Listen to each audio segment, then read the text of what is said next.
And when they deny it again, I will be ready with my dispute video. For the ones who doesn't know, when you have your monetization denied, you can dispute the video with dispute the claim with a video of 5 minutes at best. This time I decided to go with a full scripted, full edited video with with complement videos. If they have a dub showing all the process of um, all the creation of my A Little About series. both the Battletech and the art one. So that's what I was doing this entire week.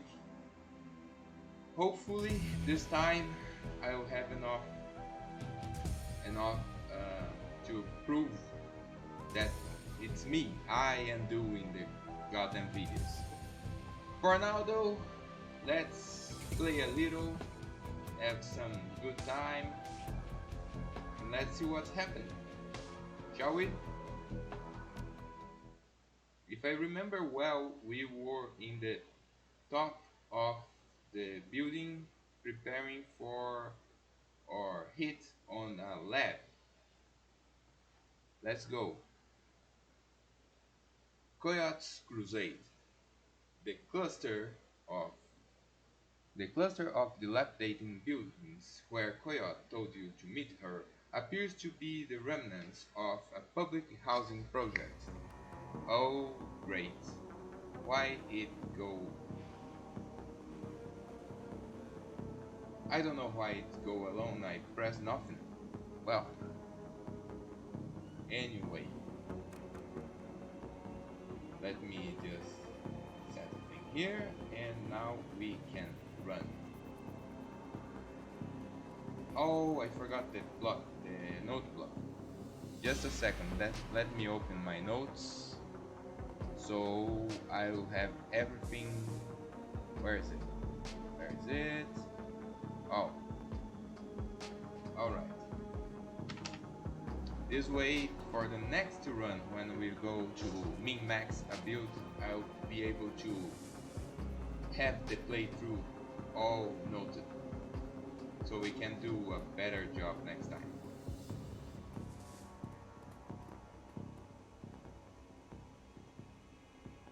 The orc looks twitchy, his eyes rolling in his head. He scans the three of you, looks past to see if there are others, licks his lips, and nods throughout as if going through some internal checklist.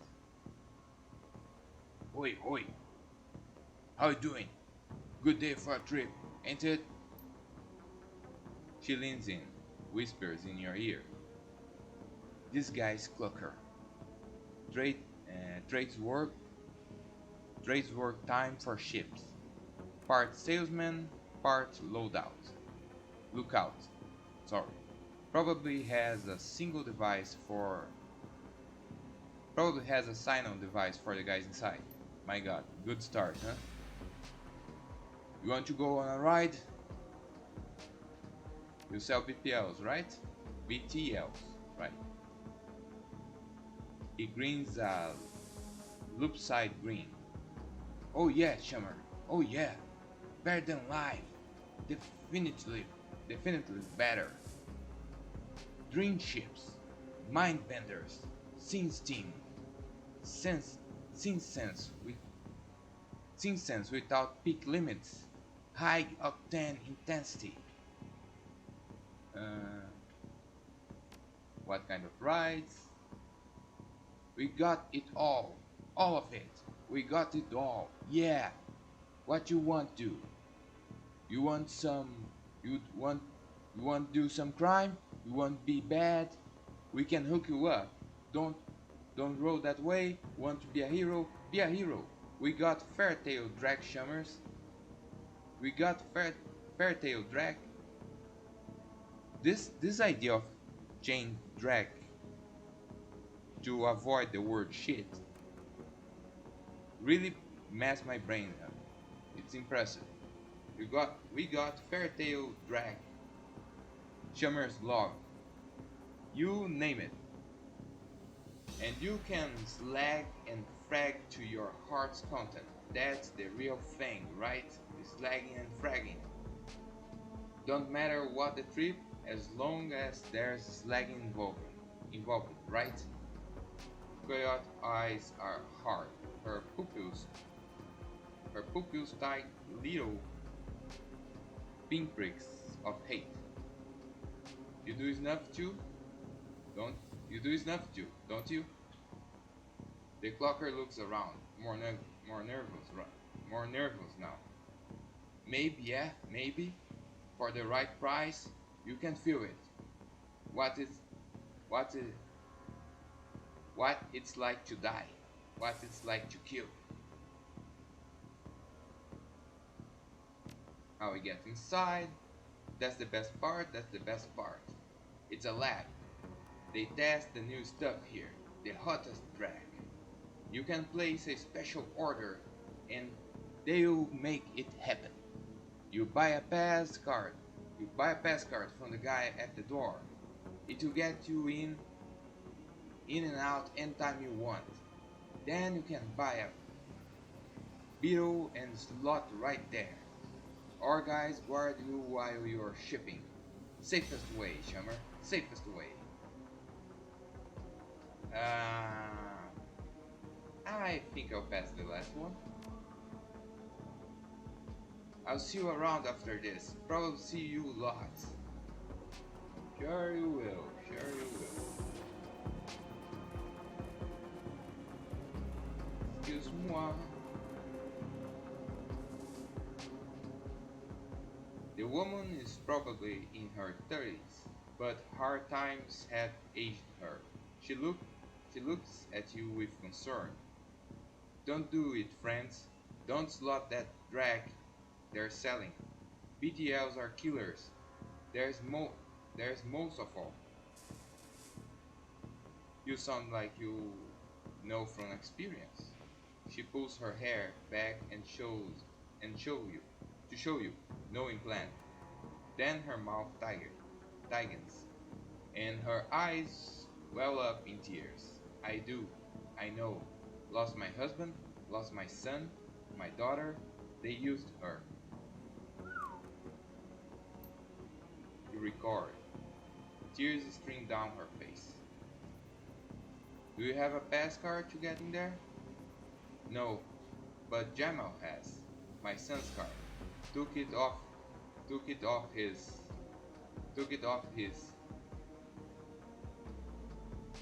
off him when his brain fried. Jamal's down the hall. Don't know if he'll give it up, but that's between you and him. What kind of guards? She looks around, frightened, whispers. They're serious. This place is backed by the Yakuza. Japanese mafia. Oh man.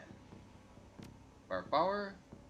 There's a guy at the door, Charlie. He sells the passes to get in. He's not tough, blind in one eye. There's another 5 or so wandering around. 2 of them are bad news, covered in magic symbols, I mean. She's amped. Ready. 5 or 6? That's not so bad. We have surprise on our side. Yep, all day, all night. And they can be dangerous too. Once someone shipped, they can send them any program they want. Make them do whatever. Turn them into whores, killers, anything. Who doesn't? He's here all the time. Genius a clocker. Trades his time for ships, like their little errand boy. I saw him go in there this morning. Hasn't come out, so I imagine he's riding a dream ship. Okay, let's see what we can do. How much? Do I have any point left? No, I spent it all. Okay, let's talk with Charlie. Charlie's an orc with an expression of boredom and one milky eye. He drones through his standard partner. Needs a pass, 50 new yen each. 150 for the lot of you. That to let you come and go as you please. You can ship in there and we'll keep you safe while you ride. BTL ships are separate cost. Last 3 hours. Prices vary. Buy those inside.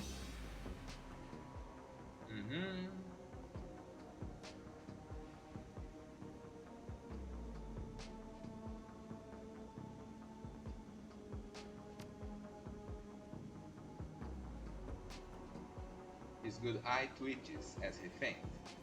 Yeah, sure, that map works for me. See you on the way out. Oh, you will, baby, you will. Let me check Jamal though. Jamal has the look of a long-time shiphead, emancipated, hollow-eyed but hungry and desperate. Come on, open the chat. Okay. I hear you have a pass card. Yeah, you're right. I got fuel. So with discount, Charlie chance 50 new yen. But I can get you 3 for 100. Let's see if I can negotiate. This is a experimental run, so And I was thinking slot up. Okay. Well, I already get the pass in, so let me just check if I'm not wrong, there is something here. Am I wrong? I think I was wrong. Well, let's go in.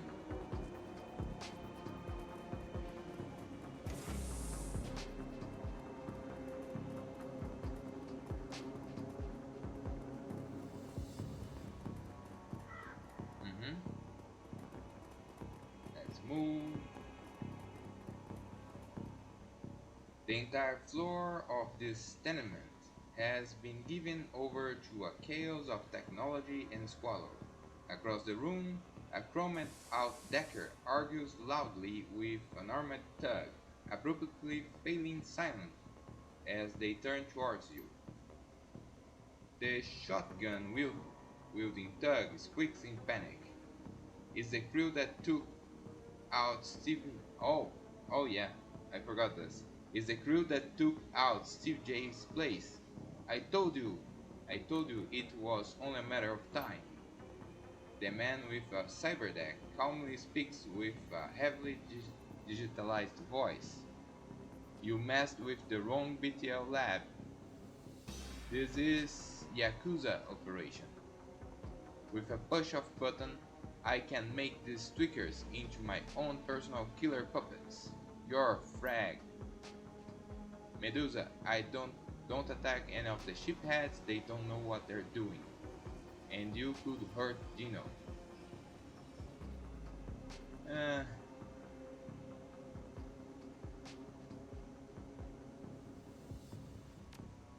Okay, got it.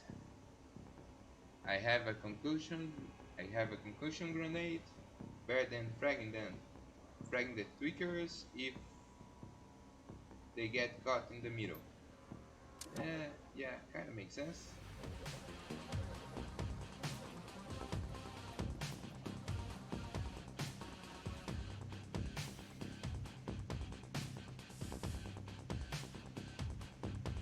Oh, this I can kill, that I can kill. Okay, interesting.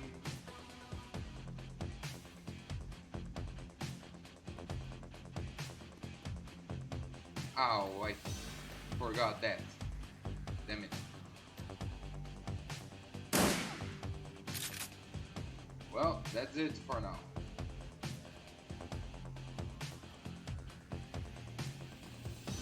Okay, you go there. You cannot throw the grenade because...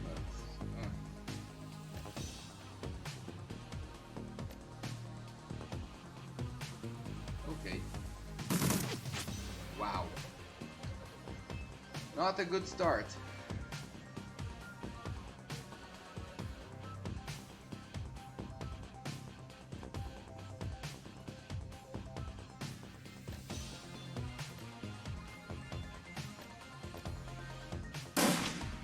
That's better.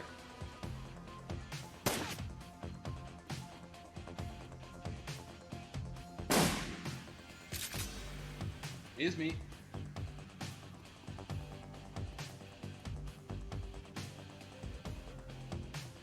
Well, truth be told, they don't seem to be the smartest ones.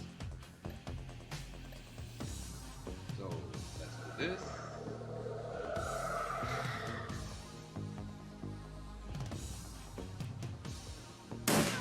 Bye-bye. That's one. You said that you have a concussion grenade. That's good enough to me. Excellent. Then you can shoot. Well, that guy is sleeping, so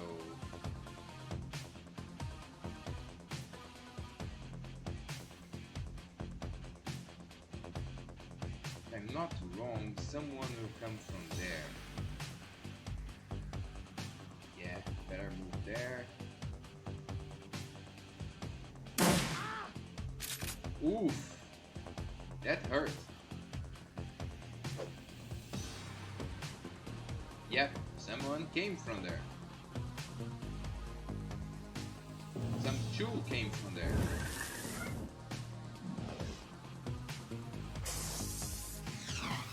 Miss me. Move there.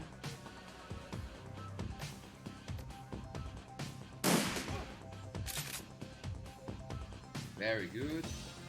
And I don't want to hit the civilian. Yeah, I end up hitting him anyway. Oh, it's a Yakuza mage. Oh boy. Forget what I said. Let's blow them up.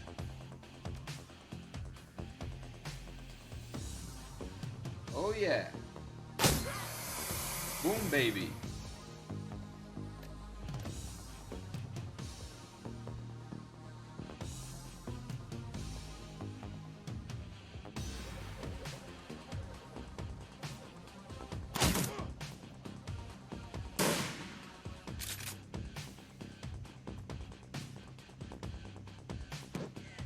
Ow.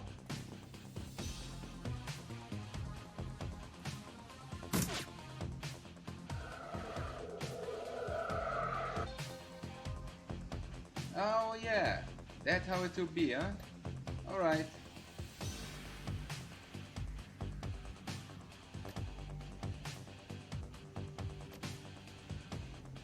Guess what?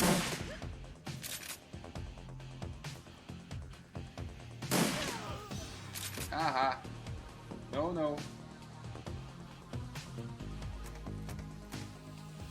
And that's why I use 2 of those.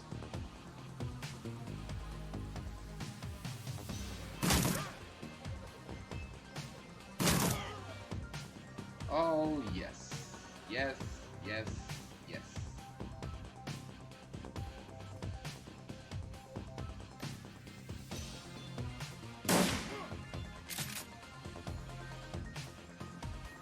Oh, there's one more. I missed this one.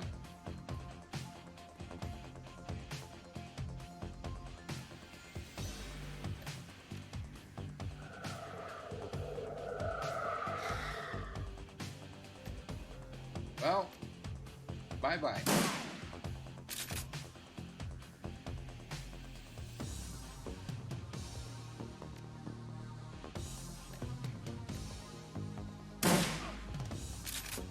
Not the best shots.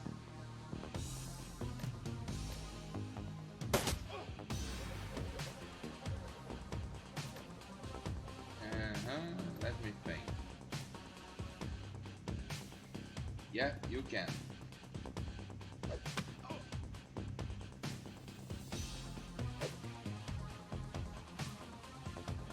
Oh, there's another one behind.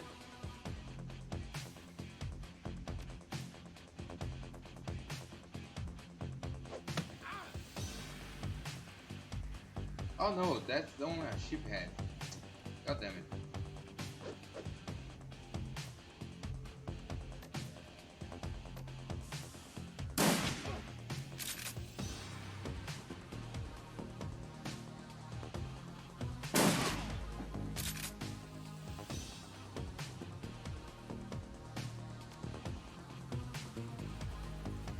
Okay, and that's done.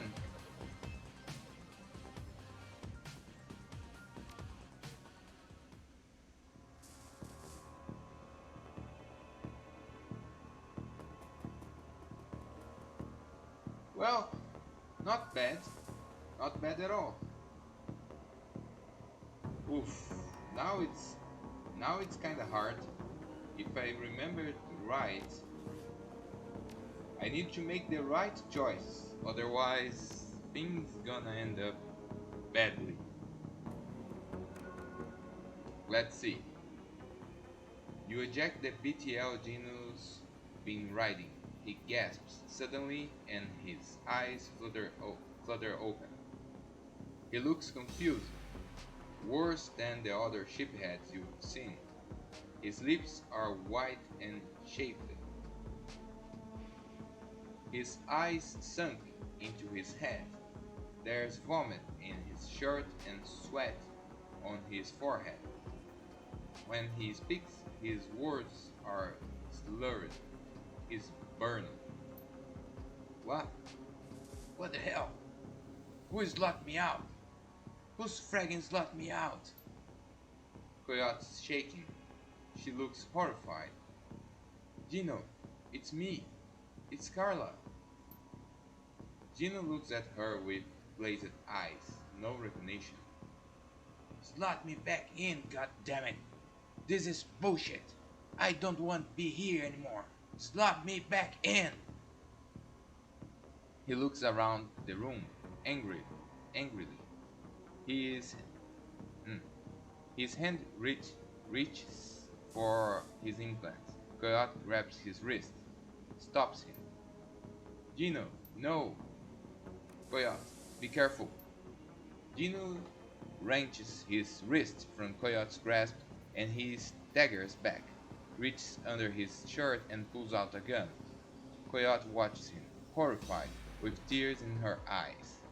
Gino waves it around, blinking wildly. Back off! Just back the hell off!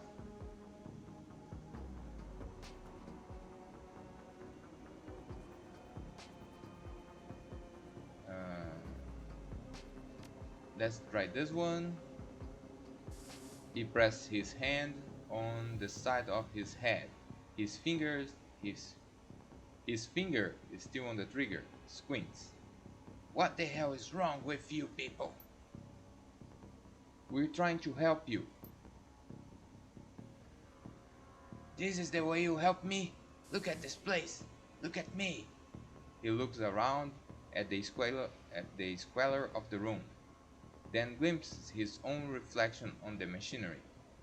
Oh God, look at me.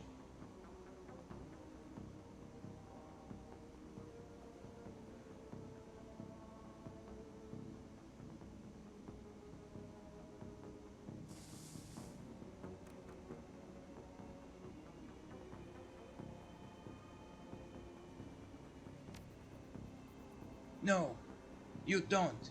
You can't understand what it's like out here. I'm naked. I got slot in. Get away. He points the gun to Coyote. You're not gonna stop me. I'll fragging kill you first. Gino, no. Yeah, that was the wrong choice.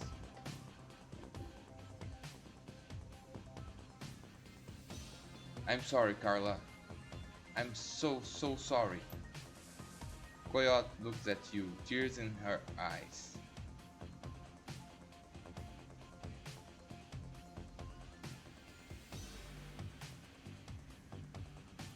Oh.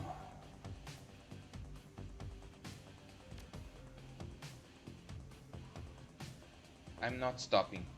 Not now, not ever. She looks at Paco. Back at you. She looks at Paco. Back at you. The angel of death. A real rain's coming to Seattle, and it's gonna wash the scum off the streets. I'm going to burn every motherfucking... I said it. BTL shop in the sprawl until they are gone. Every motherfracking, it's kinda hard to not say it, one. I think there is a way to help him. Looking for trouble. Cinnamon's plan is the best lead you've got to find out more about the Reaper. But getting back into the warehouse is going to require some support in case of drag hits the fan. The Seamstress Union will have exactly what you need, a fixer. Finding this necessary middleman and deal broker is key to most plans involving Shadowrunners. A good fixer is worth the million. It's their job to have the contacts and know who's good for at what. They'll put together a team you need: magical sports, skilled street samurai for Moscow, or a Navajo decker for Matrix work. Running the shadows is a life and death gamble. It pays to hire the best Shadowrunners you can.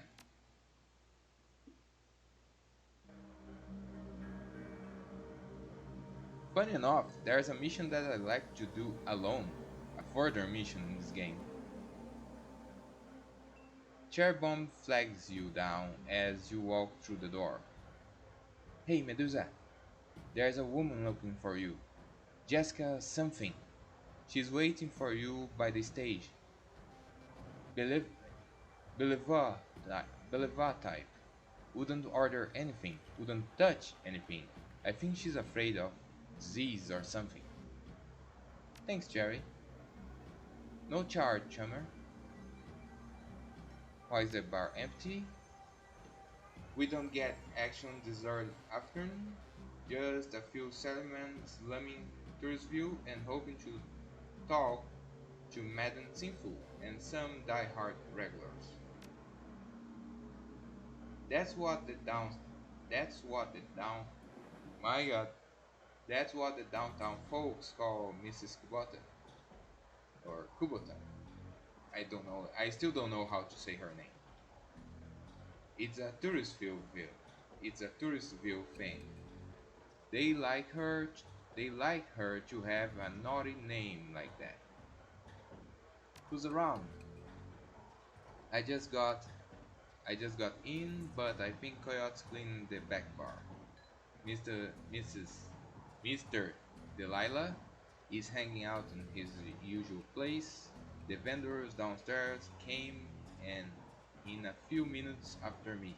Oh, and Bartlett's here. Don't think you met him yet. Bartlett? John Bartlett. Big presence at the end of the bar. He's he's in the biz, connector. You might want to meet him. Is that guy still bothering you? Is that guy still bothering you? You mean my ex, Shane? Yeah. No, he hasn't been in since the last time. No calls or pages or handwrite notes either. Weird. He was so persistent. I guess he finally got the message. Maybe he'll find someone at the Universal Brotherhood of his and settle down. Let's say that he will. I'm gonna look I'm gonna have a look around. Have fun. Okay, John Bartlett, full of life with a quick smile, the man tilts his head and watches you approach. Hey lady, what's shaking?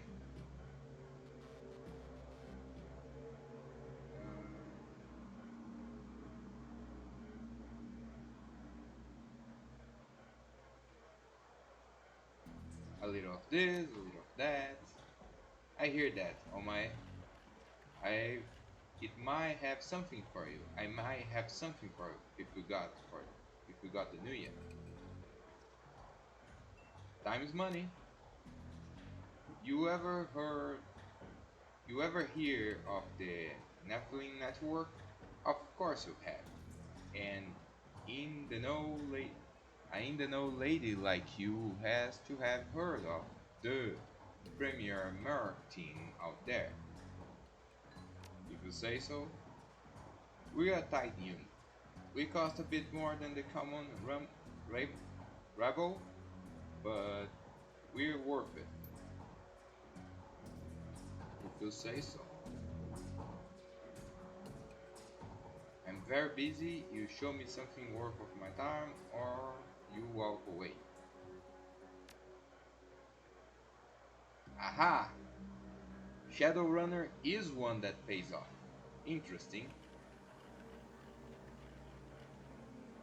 Let me note this.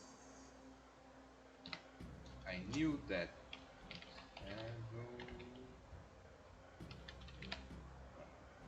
Okay, noted. Perfect. So I was right about the Shadowrunner. I was wrong about the businessman. What you want is academic. At least for now. Let's see.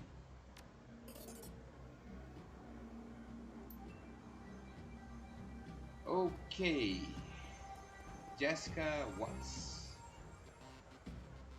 At a glance, you can tell that Sam's sister Jessica is from a different world. The opposite of Sam in almost every way. Her suit is tailored, her eyes are sharp, and her style exudes authority. Mrs. Watts, Jessica Watts, her she eyes you and she eye she eyes you up and down worriedly.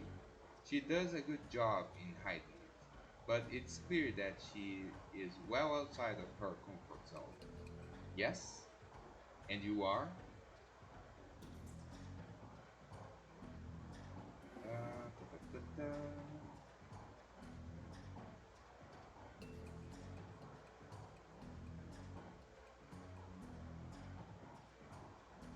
That's a good one. That's funny. I didn't think Sun had any friends.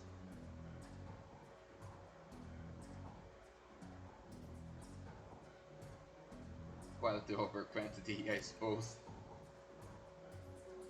I'm sorry, it's just that it doesn't match with the picture of Sun I've had in my head all these years. She shakes she shakes free the thought and attempts to lukewarm and attempts a lukewarm smile. So you're the one of them. The one I was called about. A woman who called herself Coyote contacted me this morning to inform me that my brother was dead and that I should come to this place and speak to someone about an investigation. Uh,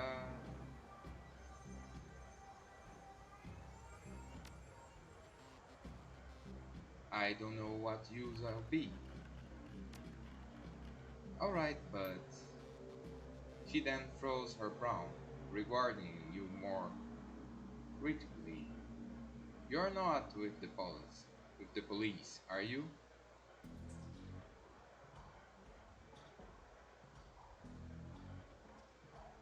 I'm getting that a lot, but no. By the look of by the look on her face, she is clearly struggling with this. I'll be honest, I would just I would just as soon put this all behind me, and the fastest way to do that is through proper channels. Surely there is an official police investigation going on. Why not let professionals handle this?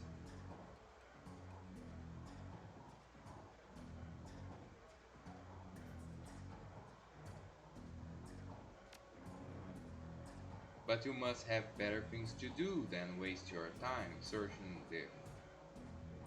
for whoever killed a lowlife brother.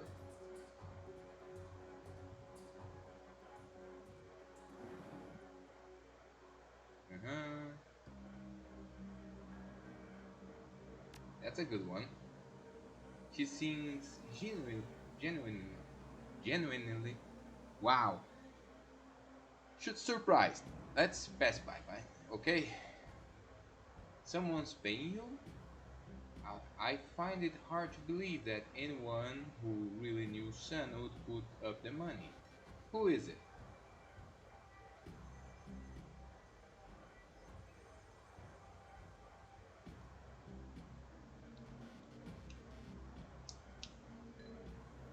Um, okay,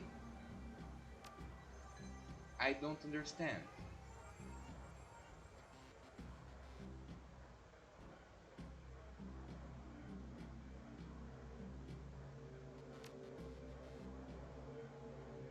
And I to believe that my drunken sot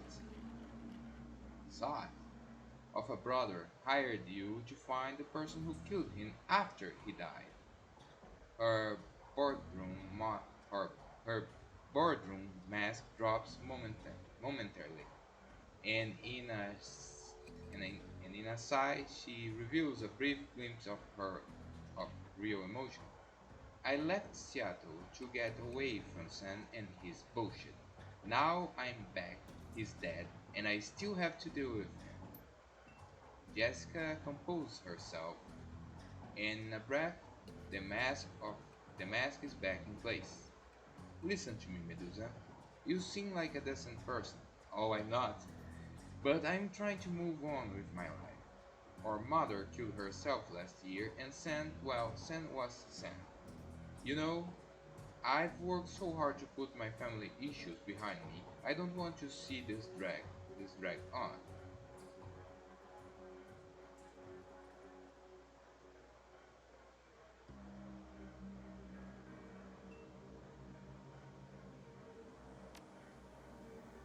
I appreciate that, but I think I'd prefer to just let it be. No one else needs to get hurt.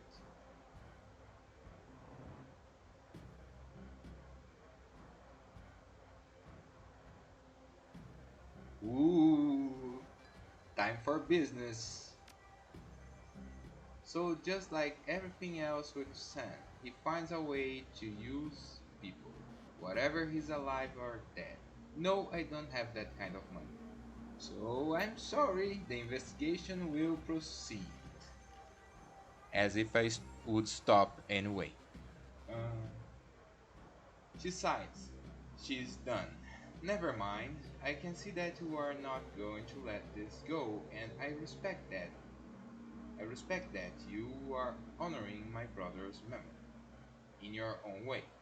But I hope you can understand how emotional this is for me. Oh, I can see quite emotional. I guess you. What? Jessica de Menor instantly changed, from reluctant to helpful in a span of a single meditative breath. Maybe you can do things in a way that the police can't, and maybe I can help. What do you need from me? Whoa! She immediately. Okay, that was interesting. A 180 suddenly. Um, last time. It's been ages. I can't even remember.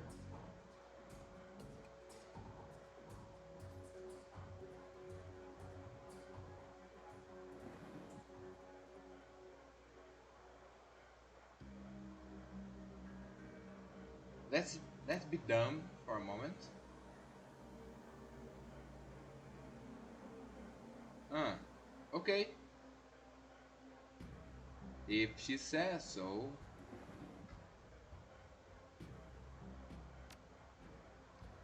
I will overlook the implied accusation and tell you that I was at at a fundraiser all evening. A very crowded fundraiser. Okay. Enemies? San's biggest enemy was San. I don't know any of any other. You'd likely know better than me these days. I think I made my feelings about San pretty clear, don't you?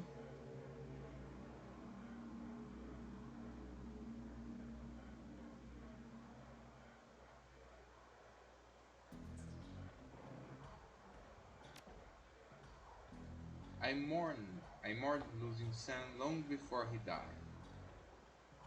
Okay. Jessica takes the photo your from you guardedly, as if it might sting her. But that guard drops the moment she looks at it. Where where did you find this? I can't believe he kept this.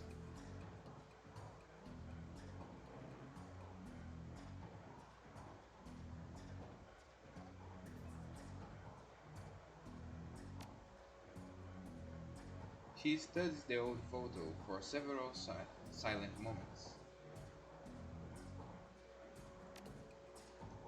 Things were different back then. We were different. We were a family.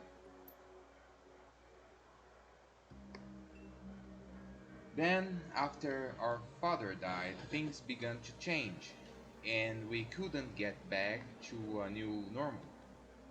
With our dad around, there was always a reassuring order to our lives, but after everything got mixed up, you can never really appreciate the importance of a person in your life until they're gone.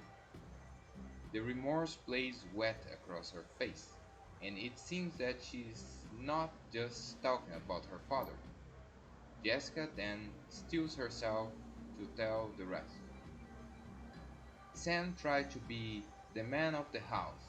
He truly did, but he couldn't handle it, and pretty soon he had spent every dime of her father's life insurance. Every dime. After what after that was After that was gone, with mother working two, three jobs, he spent all her money too. I couldn't stand the way he abused her trust, so finally I just had to leave.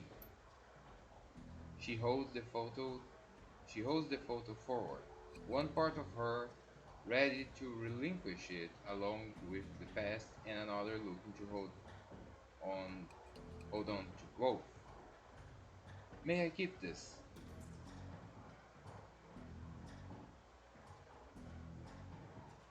Okay.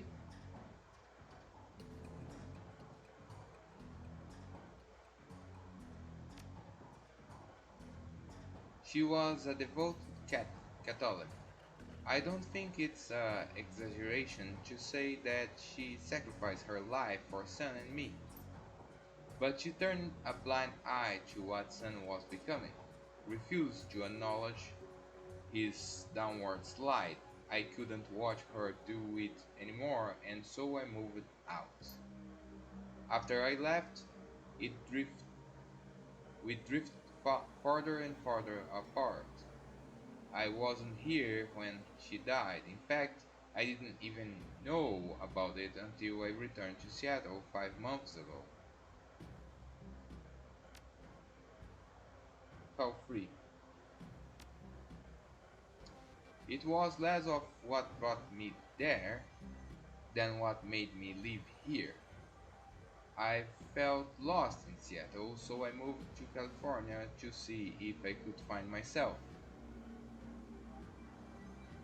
Okay, actually, yes. While I was there, I developed a whole new outlook on life, a vision for what the world could become, and I came back here to help make it happen. Just as well, I need to get back to the office. But before I go, you should know that I'm entering my mother's body tomorrow, and I'm arranging to have Sam buried with her. The funeral is tomorrow at Our Lady of the Blessed Sacrament, 7 o'clock. You are more than welcome to attend.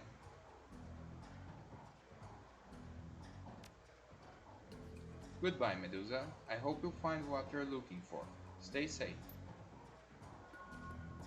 Very well. Next.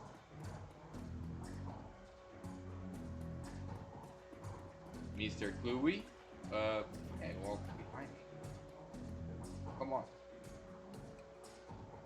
Glad to see you well, Medusa.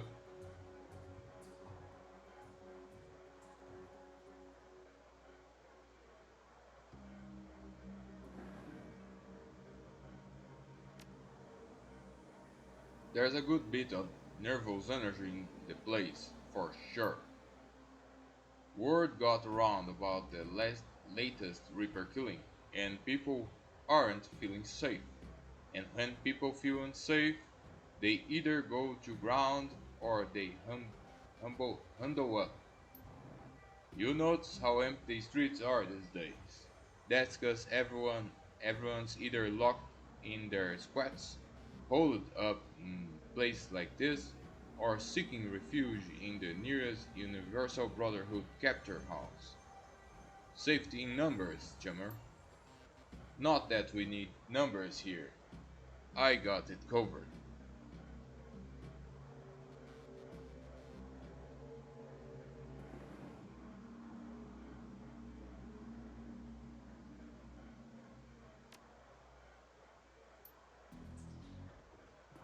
Let's talk with her first. Coyote, Coyote was sweeping down the back bar. She doesn't stop when you approach, keeps her eye on work. Hey,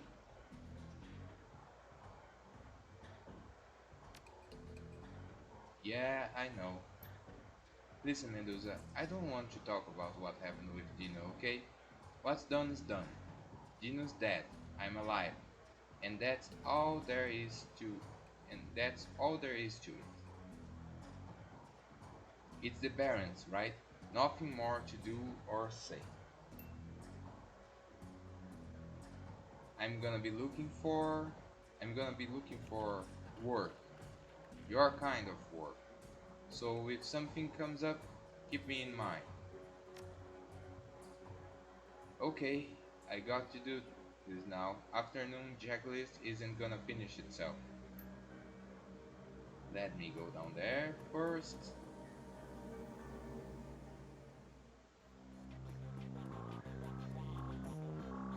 Yeah, here first.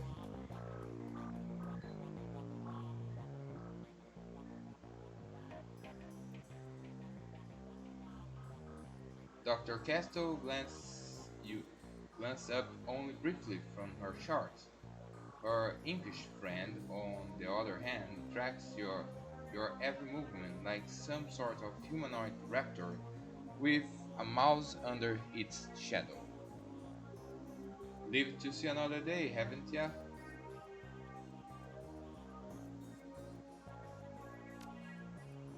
So long you need, so long as you end up here in the end and not some organ grinder stable, I'm satisfied. Granted, a repeat customer means a person courting death more often than any good doctor should conduct. But I don't, but I don't suppose I can dissuade you from your course of action.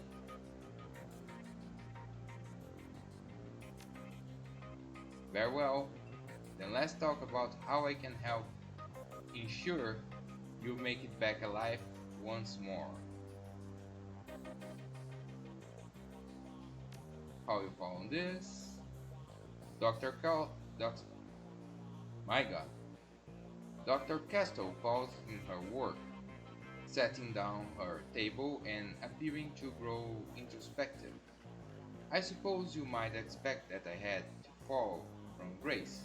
Certainly that is the case with many of my peers.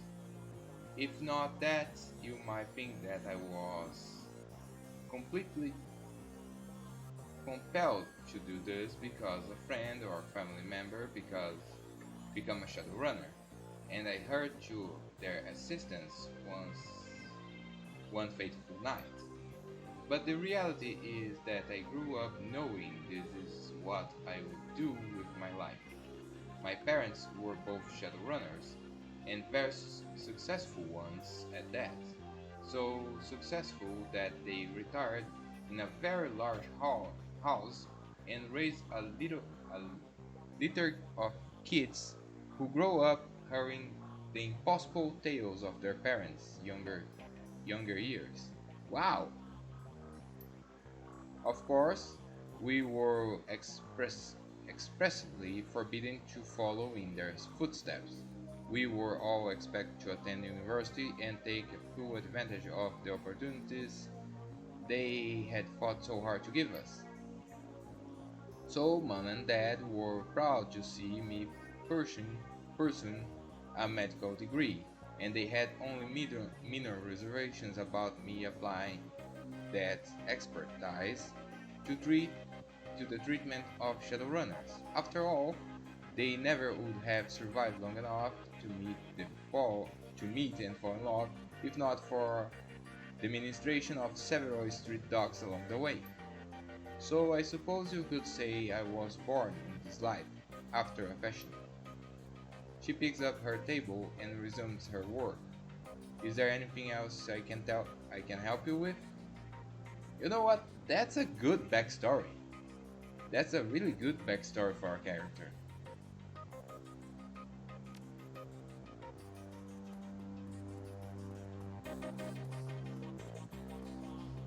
Okay then. Mr. David Fry II, what you have to say? Nothing. Okay, nothing new. T.B. Grubberman, something new? The orc stands at attention and looks every bit like he's waiting for a commanding officer who he can crisply salute. He only appears at ease when he's cleaning the barrel of a rifle or counting out the bullets in a magazine. The rest of the time he appears as he is now, ramrods straight and primed for anything. And how are you, my friend? Fine day to fire a weapon. What say you? After a fashion, yes, man. Sergeant in the 31st California Militia. It's no longer a recognized unit, and there are those who would say we never were. But someone had to stand up to the tier, and it fell to us. Yes, man. I was in Cal Free when the elves came marching down from the north in 36. After the UCAS pulled their support, we had little in the way of an organized defense. But what we did have was a stockpile of weapons and ammo down in Oakland. The locals in No Call held out long enough for us to bring the heat. And I tell you, all the magic ho-ha in the world ain't enough to stop a V11 hood truck from cracking your dome. We drove the elves all the way back to Ikra. That name? Would you have pushed them all the way back to Portland too? But some ninny down south reached out to the Japanese for aid and got our own version of Normandy after the trouble. Things went to hell in the handbasket from there. Don't much like to talk about those later days. So let's talk guns instead. Can I get you anything? Do you have anything? Nope. I have everything that you got so far. So, thank you for your story. I appreciate it. No, not you. Let me see. Anything new? Nope. So, nothing there. Appears to be in the elf called Arjunon appears to be in a hushed but intense conversation as you approach. However, the other party of this discourse is nowhere to be seen. Turning to greet you, Algernon dismissed his invisible associate with a wave of his hand. Welcome, fellow child of the Sixth World. What can I help you with today? My story is not so different from those who have come before.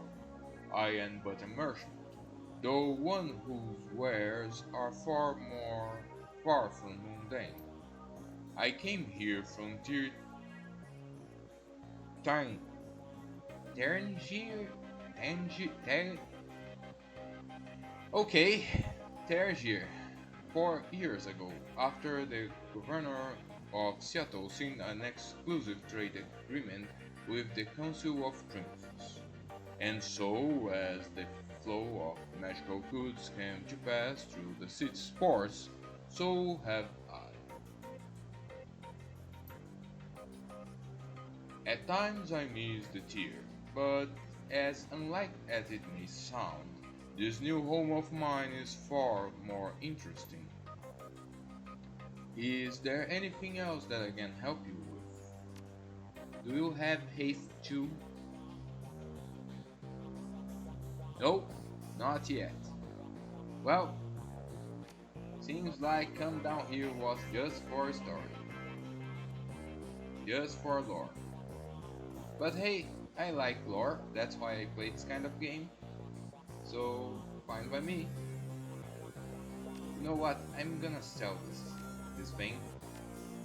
I don't like to use drugs. And I'm not being metaphorical here. Medical supplies. Yep. Bye bye. No drugs allowed.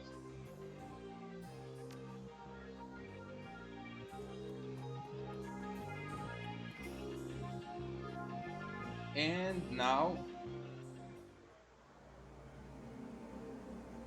let me see. Here we go. Next main mission.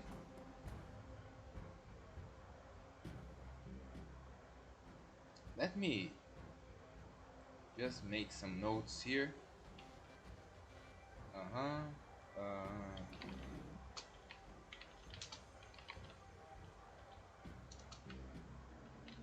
Mission. How's the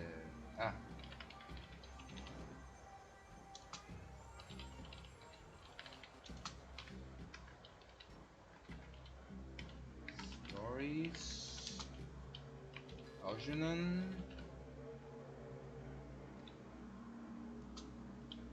Sergeant and Dr. Castle.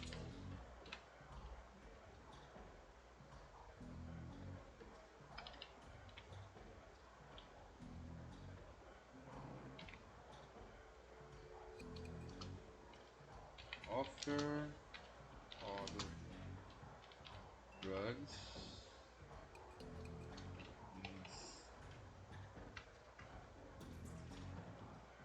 Helpful drugs next time. Okay, some more notes taken. Let's proceed.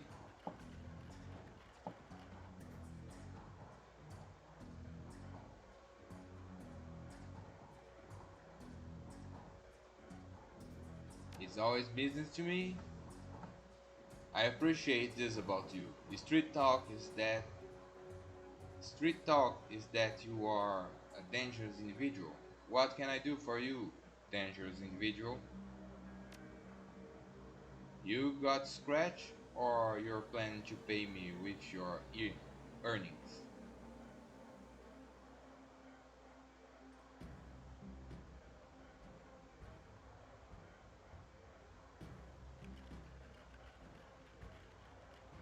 Hmm.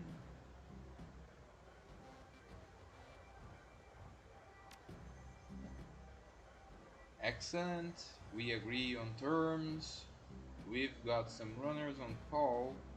If you got any special requests.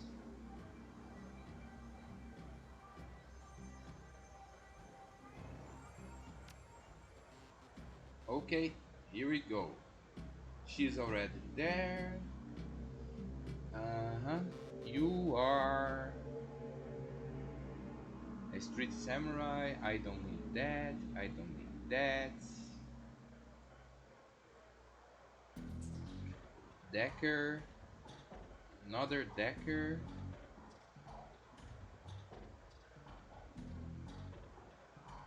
Mage.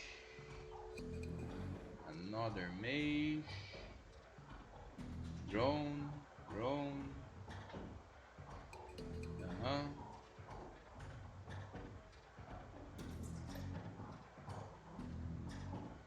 Nope.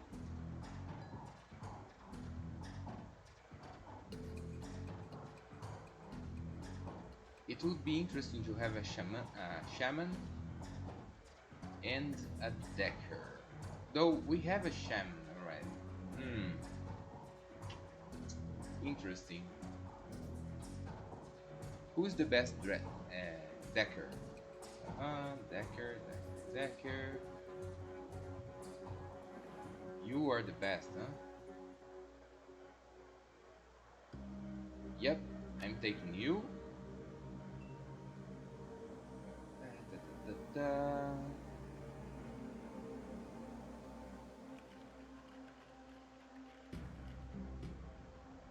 Summoning.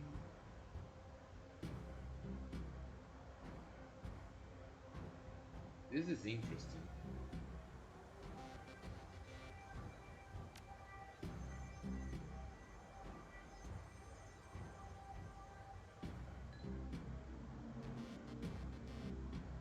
Yep, this sounds good. Wait. Oh, we have more here, huh? Okay, let me see. We have I let me see your deckers, deckers, deckers.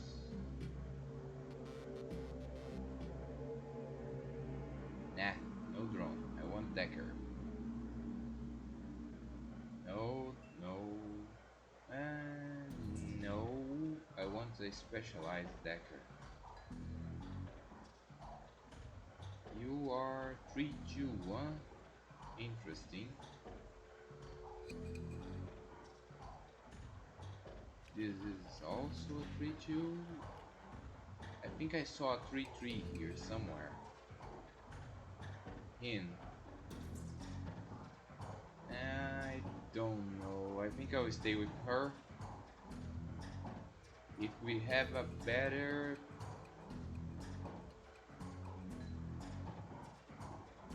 better. Uh, don't we have a shaman? God damn it. Ah.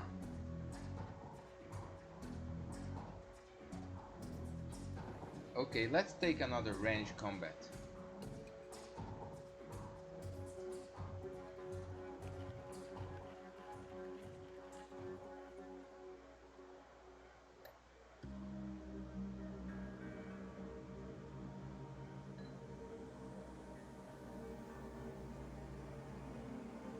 Shotgun, rifle. I want a rifle one to long range. I don't seem to have any. Oh, come on, give me a rifle one. Rifle, rifle, rifle, rifle, rifle, rifle, rifle, rifle, rifle. Oh, oh, hello. You know what? Yep, yep, that's it. Let's go. That took a while. Oh, return to the docks. You return to the docks to meet Shannon Halfsky. Although the Reaper's latest victim was her brother, uh, but Shannon appears cool and professional, a consummate runner by birth, if not by trade. She'll get the job done, and hopefully one of the herb spirits of this place can point you towards the Reaper. Dealing with spirits can be tricky business, but when they deliver, it's pure platinum. One does have to be a Amerindian shaman to summon and control spirits. Oh, one doesn't have to be a Amerindian shaman to summon the spirits. Anyone with magical talent can do it, but Shannon seems to have a particular connection with the spirit world. As you approach the gate, you know something's not right. The dogs already strange.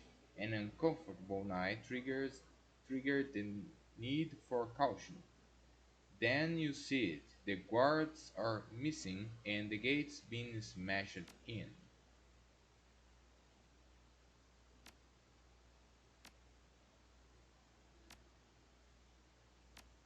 Alright, let's go.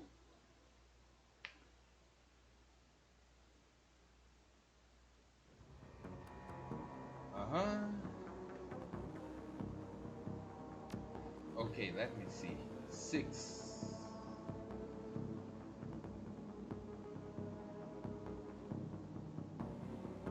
I think I think the conjuring was already enough.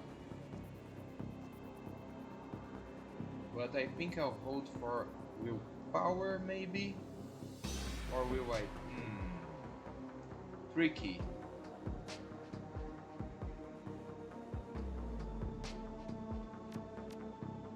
Yeah, that's good enough. About time you showed up. Looks like we weren't the only ones who want to take advantage of the situation. A bunch of mercs have locked down the area. I don't think they're here for us though. I guess it's I guess it's there's something worth a bit of coin left in the warehouse. My God, war. Yeah, I already took it and sold it. Uh,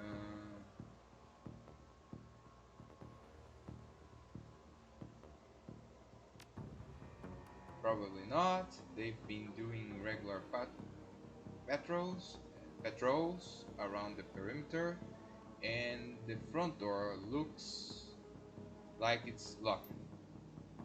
Well,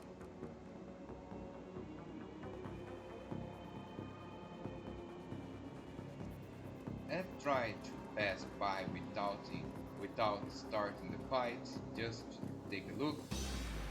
Oh, I think this one is a. Never mind. Never mind. You there! The block's off limits. We've got a gas leak in the doors here, in the docks here. No loitering. Doesn't like this guy doesn't look like one of the hired mercenaries. Oh, okay. Again, Shadowrunner would do. Hey, are you listening? Get out here. So Shadowrunner would do. Corporate is not necessary. Really, guy?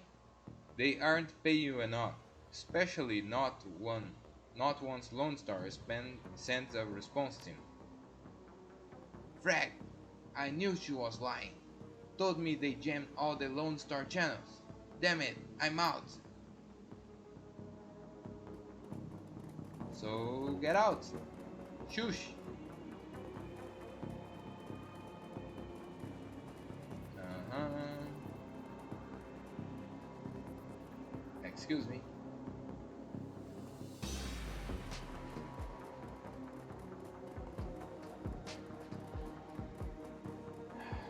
I don't know. I had the. Oh. I was about to say, I had the feeling that there was. Oh, really?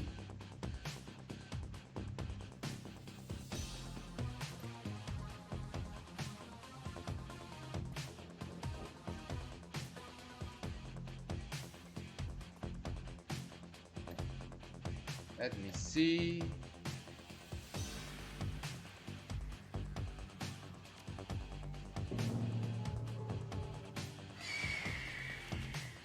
Hello there.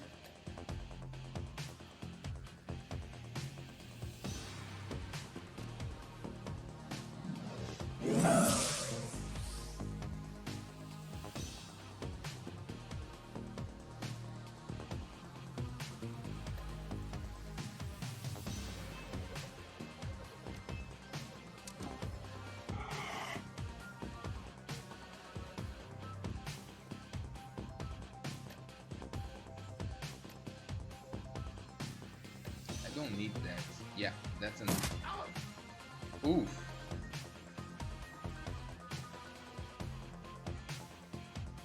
Well, you are making my life quite easy. Bye bye. Told ya.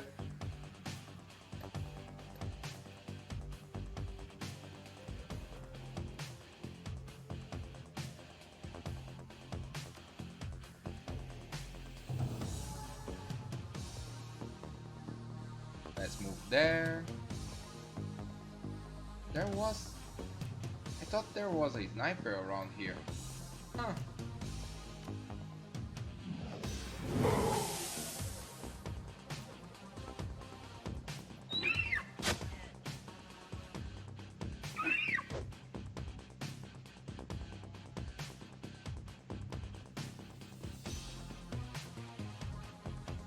No, huh? Okay.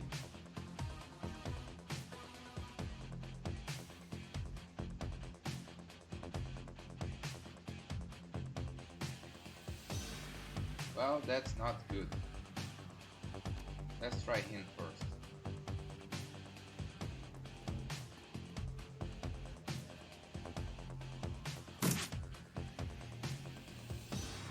Yep, that's not looking good.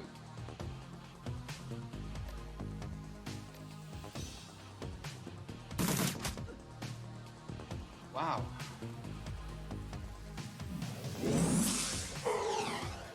Well, miss me.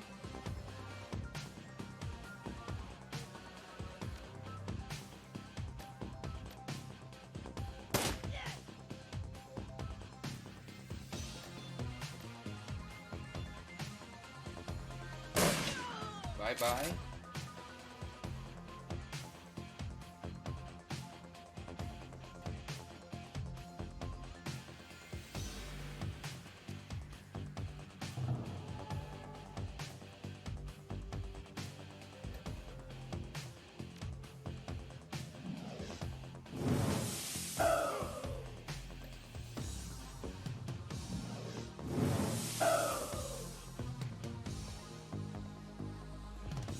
Oh, there's another one.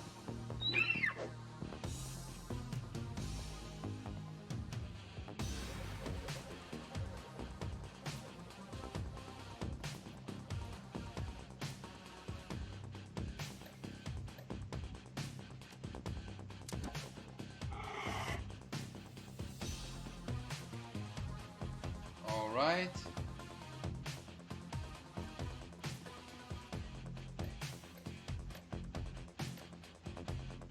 Yeah. Great.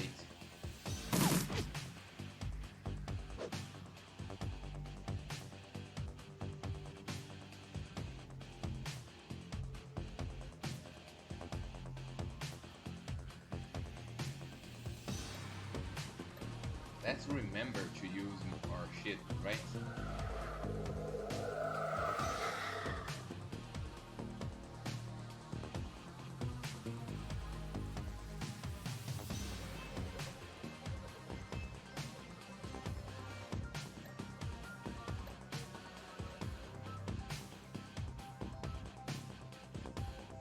You know what? Take that thing.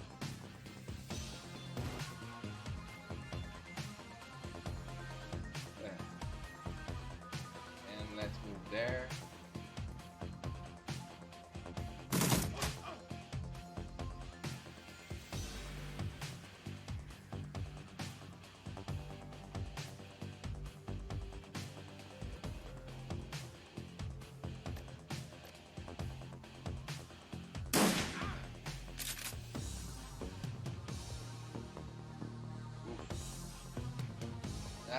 this difference. Okay, it worked.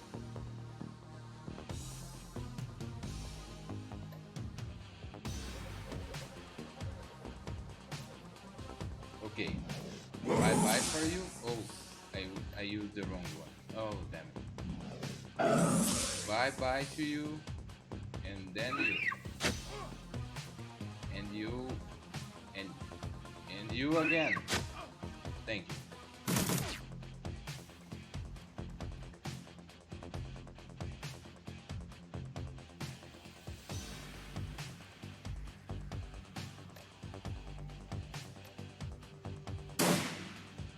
Again, miss. Try again. Now it hit.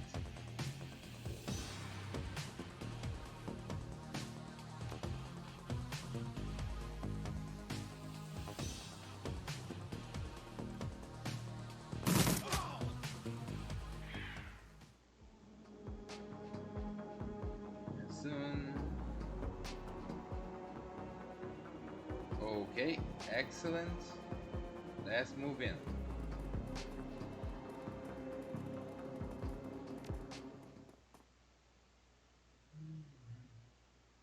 Spirit talk.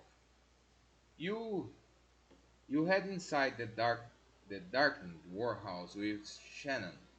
Her eyes have that far off gaze associated with looking into the astral plane. When the world changed, the Native American tribes made a resurgence as well, demanding a place in the new world. They got it. The Salish Shadi Council now represents 8.6 million Amerindians across the multitude of tribes: Salish, Maka, Sincerat, Sincerach, and others. They've adapted to the awakening better than other nations, thanks to a deeper connection to the world, both physical and spiritual. You can see the connection alive in Shadow.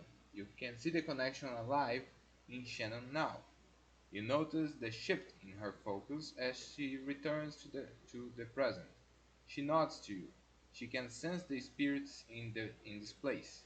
Now you just need to find them.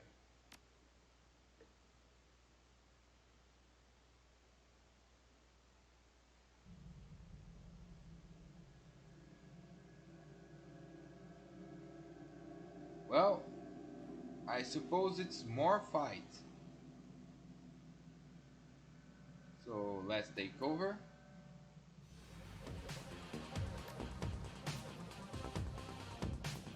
Yeah, I lost the first turn. Expected.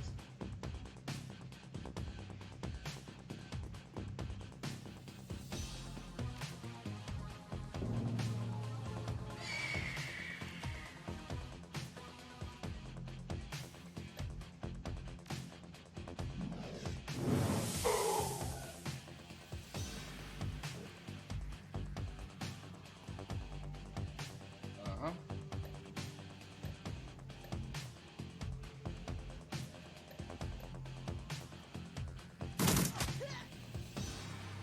Very good. Well, 75.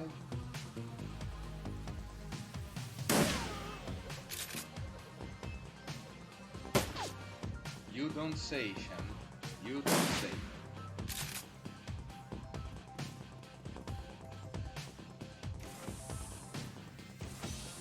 Oh, shit.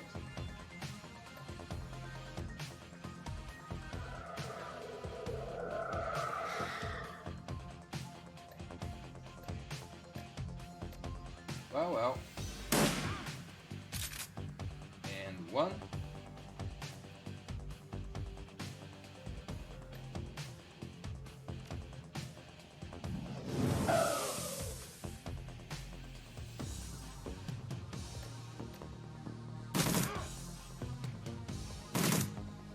Wow. Well. That was a good one. Wow. That was not a good one.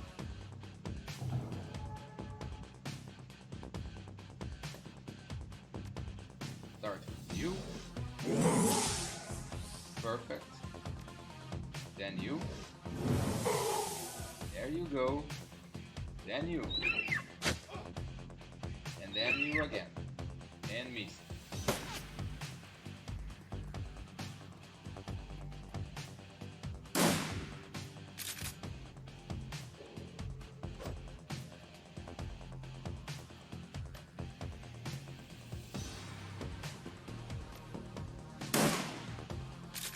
And 1 and 2 and 3. Oh, not there yet. Okay.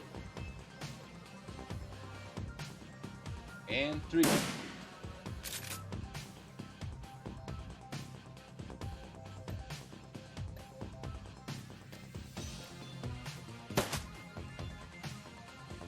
Wow, I was expecting a kill there. Now it's a kill.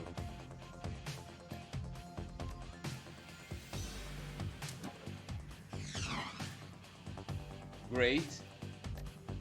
Fantastic.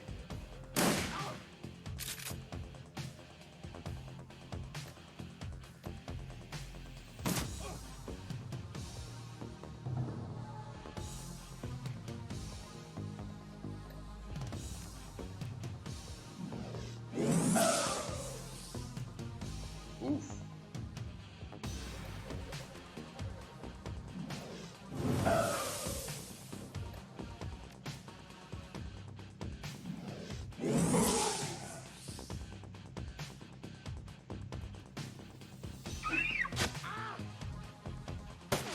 Wow, it's not dead. I'm impressed now. That one is.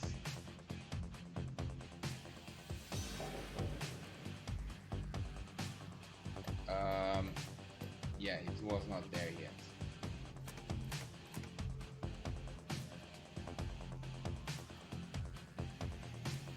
And that. Perfect.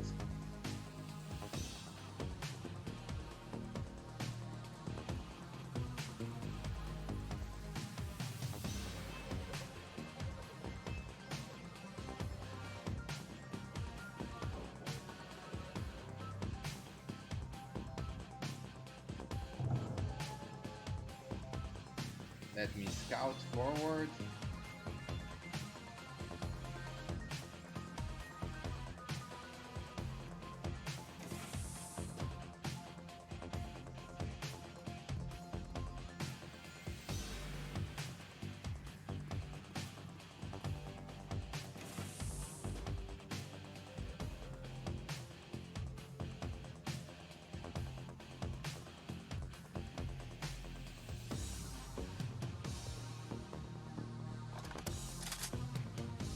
Perfect.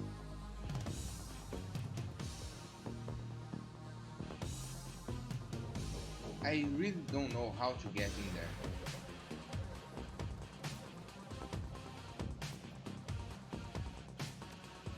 Yep, bye-bye.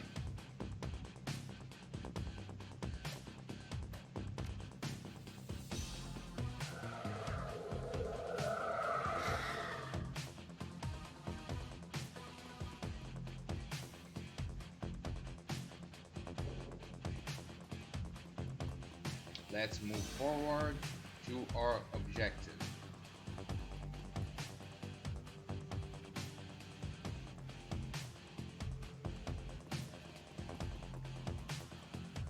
I'm almost sure that there is more battle there, though I'm not quite sure if it's what I'm remembering. We're gonna see. Oh. Alright.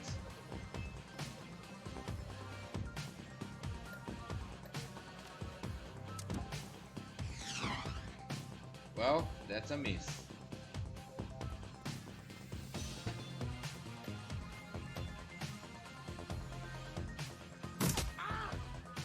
That's a good shot.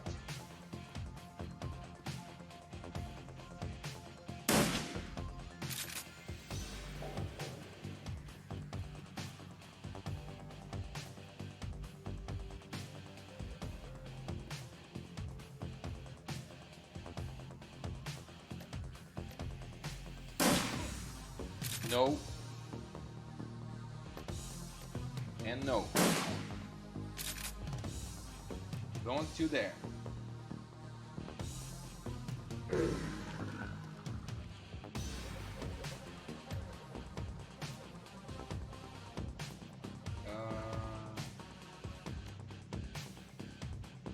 Oh. Okay then.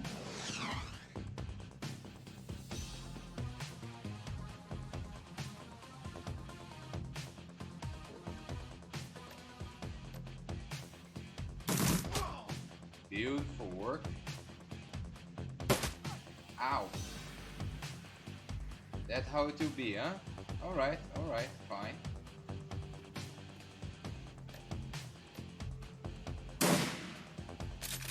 Miss.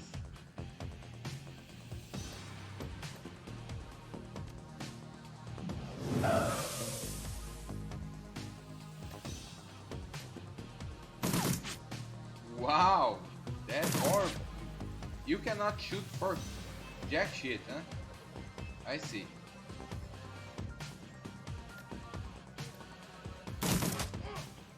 Someone can.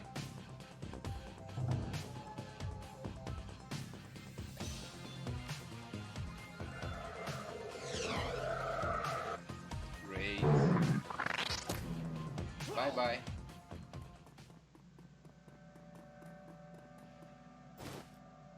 Alright. Let's see if there's anything new. I think there's not. Yeah, I think there's not. So let's move.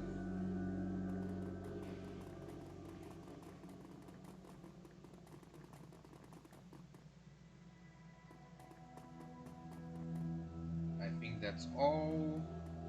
Okay, Shannon, make your magic. Dude, this is creepy. I kid you not. Look at that. Tell me that's not creepy.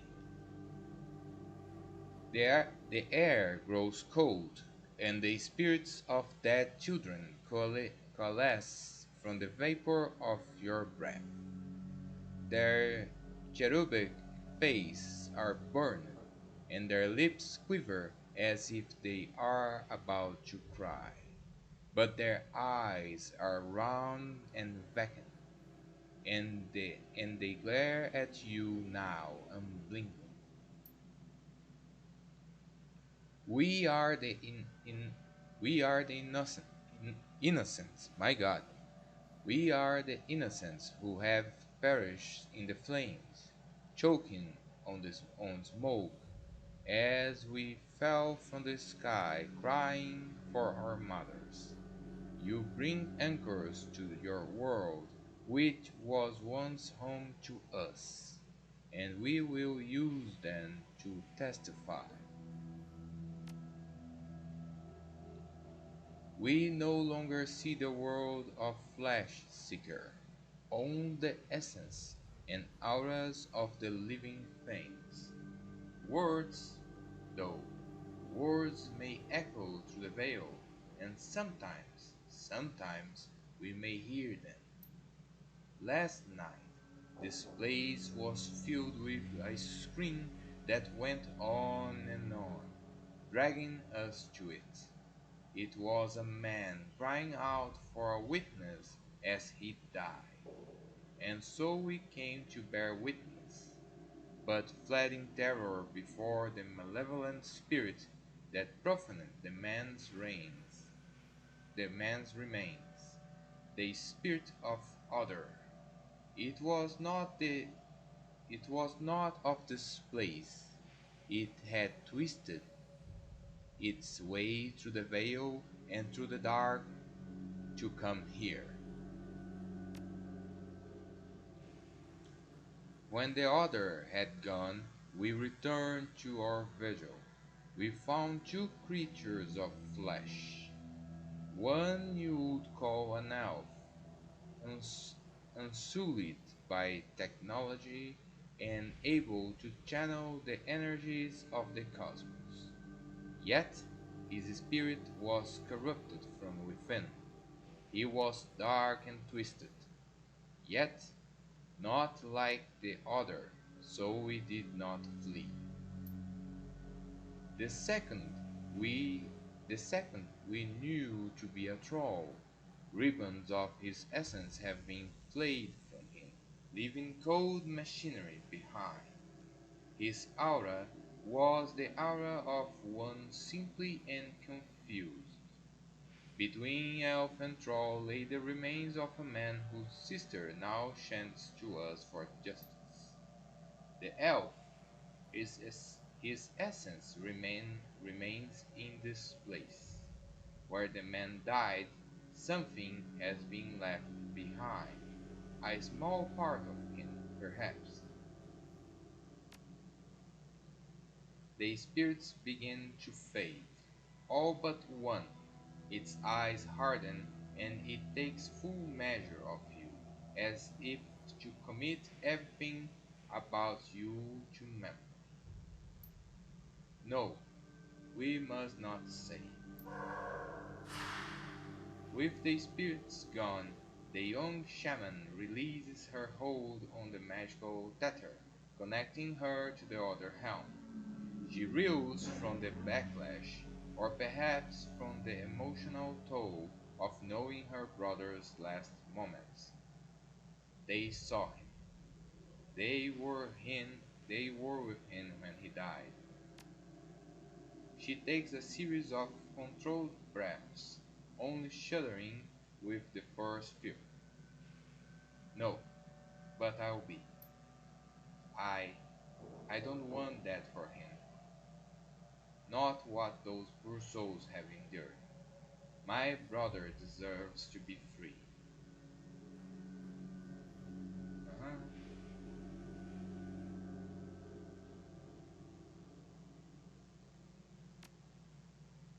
Yes, the elf and the troll. We have to find that piece of the elf the spirits spoke of. It's our best hope of stopping this. Alright, back we go.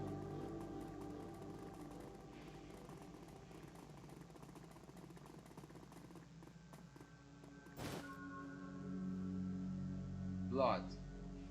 This is what the spirits want us to find. The place of my brother's the piece of my brother's killer. It's not much, but it's enough.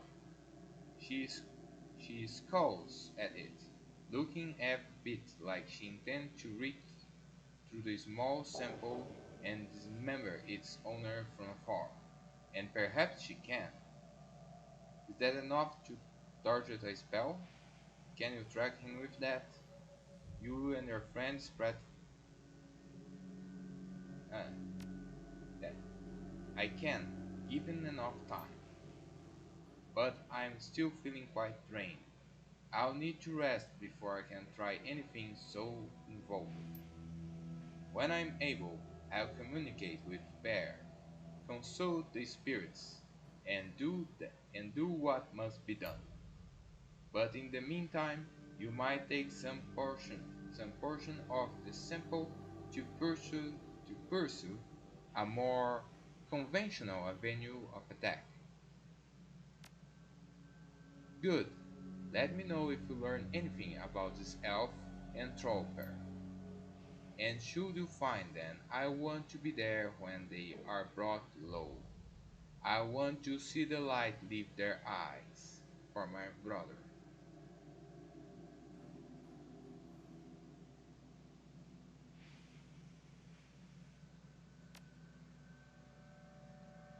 And that's it.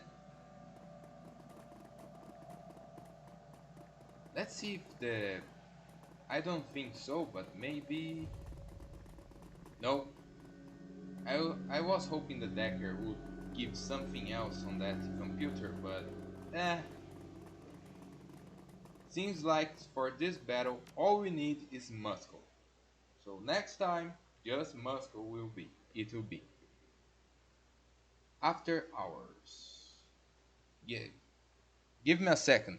I'll be back in a. I need to pee.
Okay, I'm back.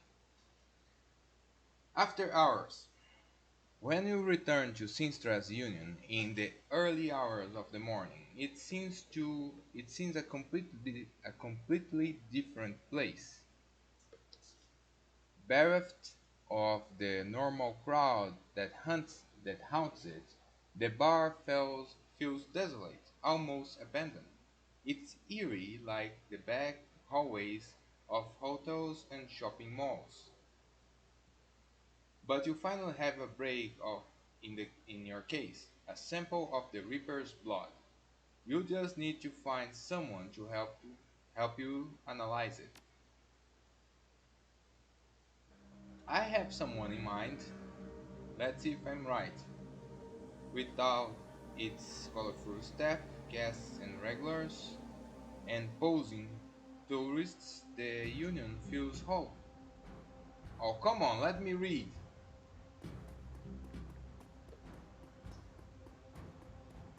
Thank you.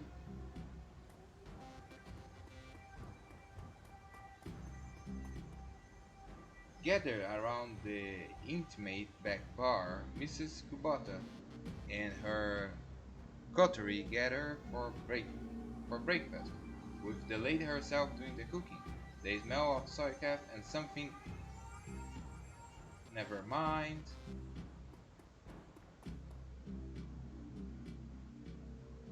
Evening, man.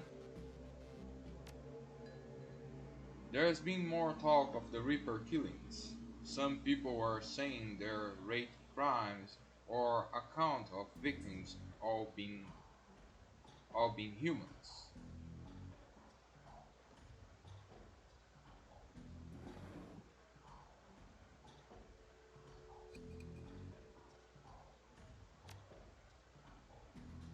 It still doesn't mean the killing are racially motivated.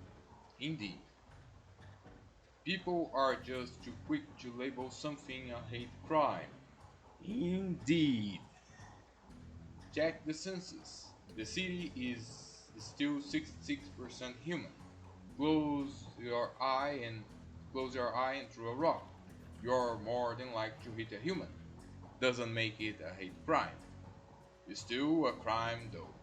And that should be enough. Agree again. This is the uh, this is the first real rise. Oh, this is the first real rise you've seen out of Mr. Cluey. But he reins himself in with a roll of his thick shoulders and a smoothing of his jacket. Don't worry, not gonna start throwing rocks. Wouldn't want to reinforce the stereotype. I'll have you I'll leave you to your business, man. He is a great character. I need to say he's a great character. Ohio, would you like some? She stops. Forgive me, Omae, but you look like hell.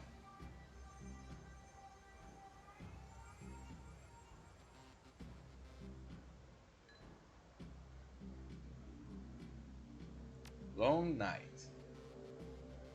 She looks you over. Nothing the signs.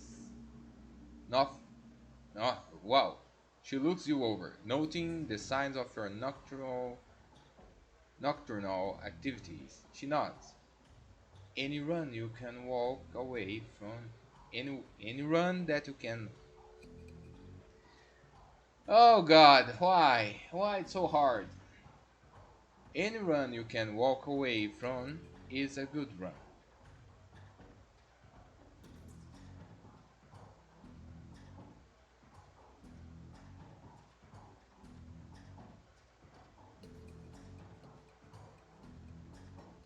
So I've been told. I can tell you have been busy, and I can see by the look on your face that there is something you need. Is this about the Reaper?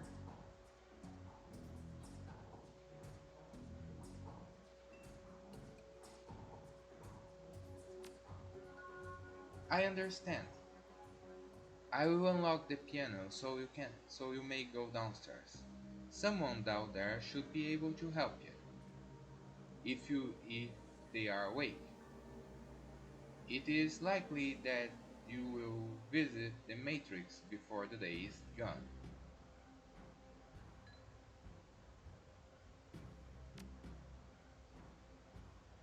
Oh, thank you.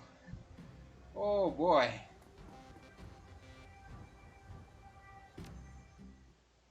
Oh yes, some breakfast is good. The digital world. You've been doing a lot of legwork on this job, but it's going to require a trip to the cyberspace and back to ID the Reaper. The Matrix, the cybernetic analog of the inside the grid, the worldwide computer network, a digital world, information brought to life. Inside cyberspace, your avatar does all the work while your meat while your meat body's left behind. All around your avatar are pathways and other nodes filled with data. I see counter counter intrusion programs and other jack-in runners. Okay, cyberspace has cyberspace has as many dangers as the meat world, and more. Locked doors, secured countermeasures, and black IC that can fry a Decker's brain. Every movement you make in the matrix can be tracked if you aren't careful enough. Get dump shocked out and your brain gets fuzzy for a bit.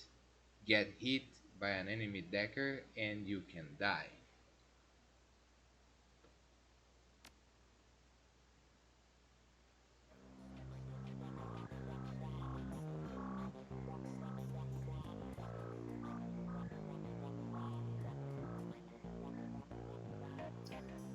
Morning. You look like you've been up all night. You look like you've seen some action too.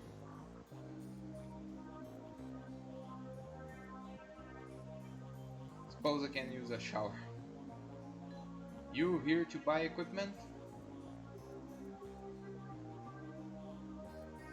Negative. But I can help you out.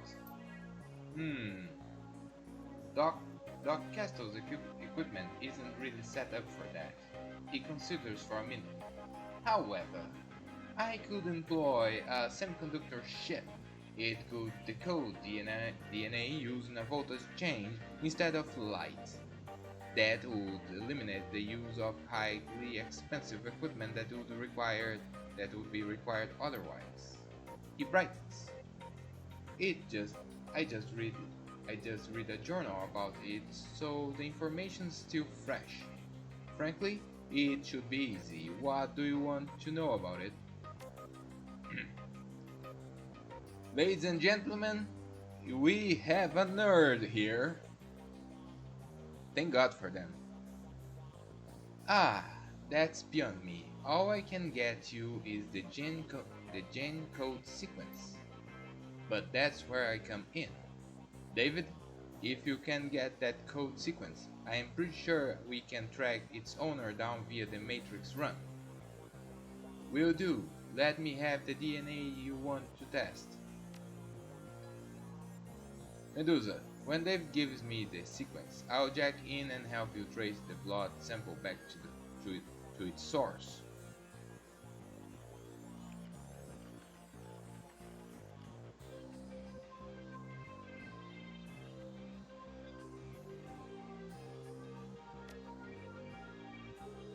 No, Drac! He turns to Johnny, excited. Wake up, John boy! We've got work to do. And Medusa, if you need any gear, I'll be right here. I just got a second wind. Meet you at my rig, Medusa.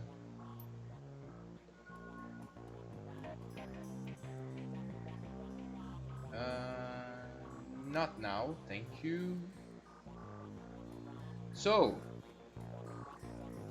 well, seems like nothing here. Vangrass?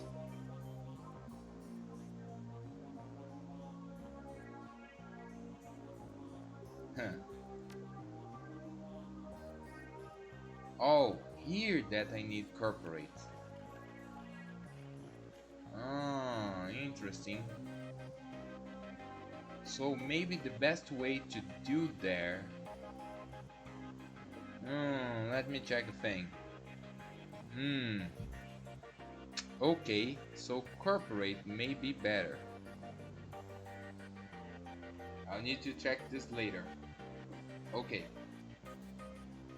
Wouldn't happen to be an Ares flight recorder, would it? Some very powerful buyers are looking for that right now. I can get rid of it for you. For say 20%, that leaves 2,000 for you.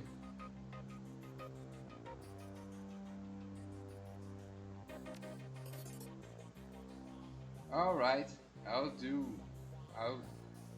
you a favor. A favor, right? Sure.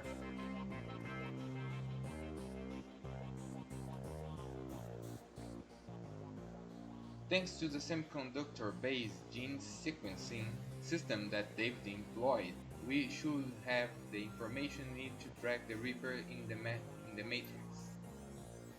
I'm really impressed his with his results, considering it was his first attempt. He was utilizing an unproven technique he'd read about in a science journal, and he was working from memory in the minimal sleep.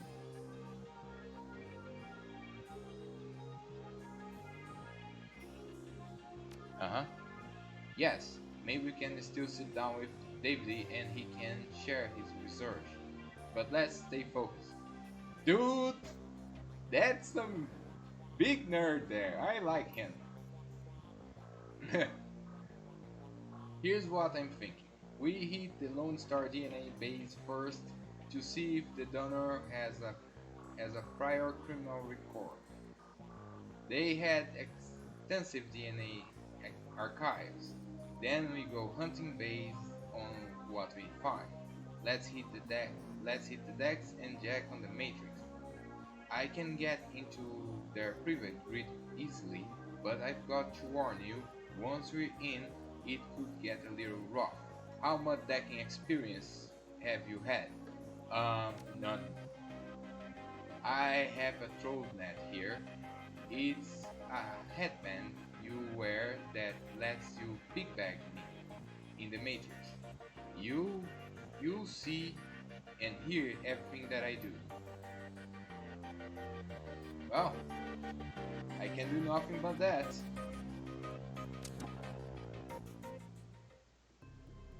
And we're in.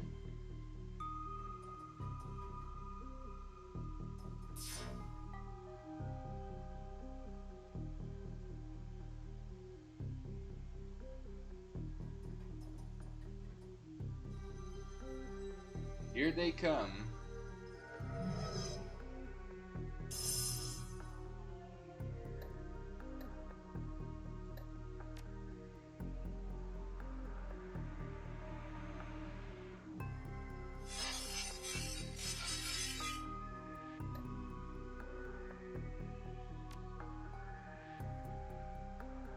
Let me see.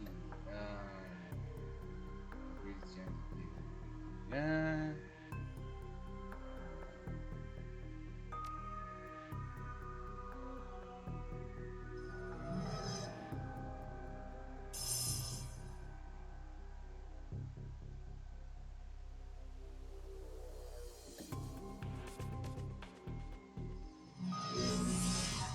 Wow.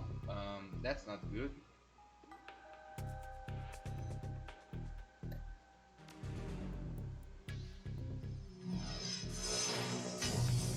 That's good.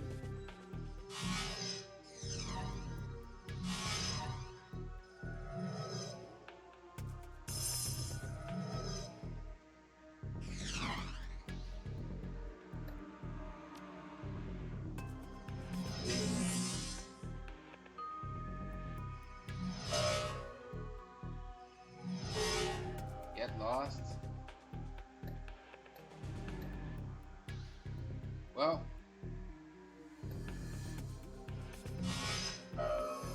Ooh, good, good.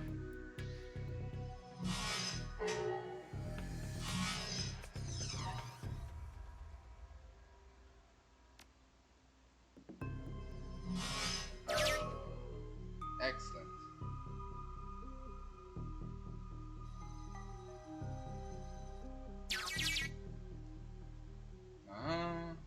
Perfect. Silas Forsberg. Status disease. Disease? Chop shop surgical assistance.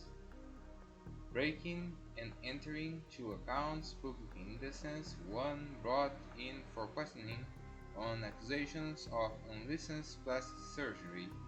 No charges were filed.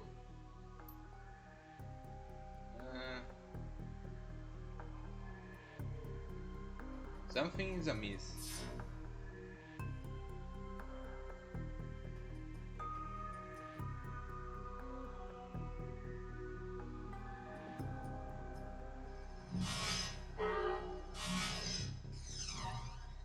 Great.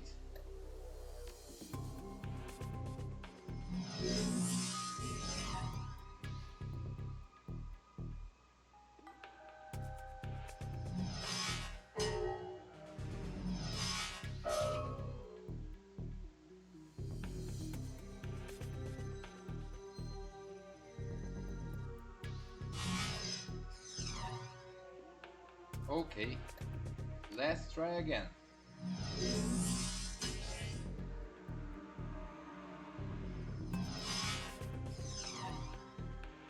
One more time, and that's done. Excellent.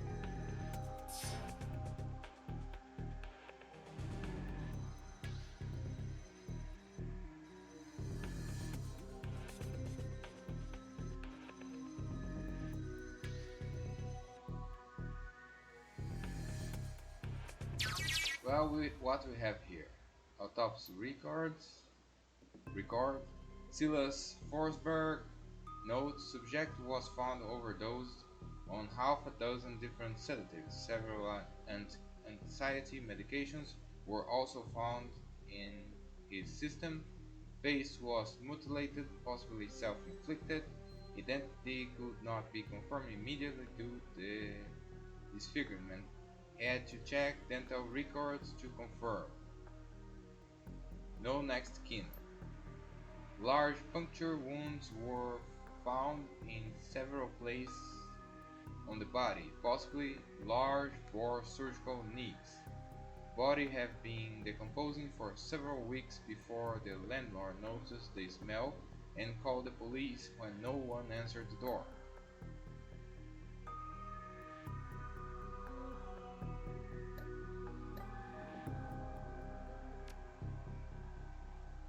Too far, huh?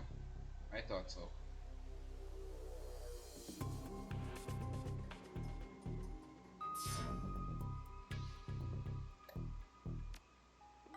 Boom shakalaka.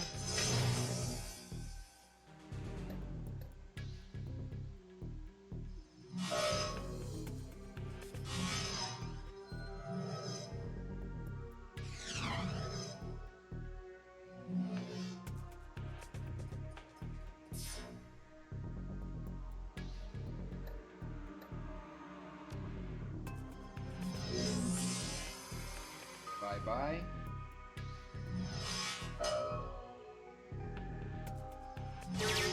Bye bye.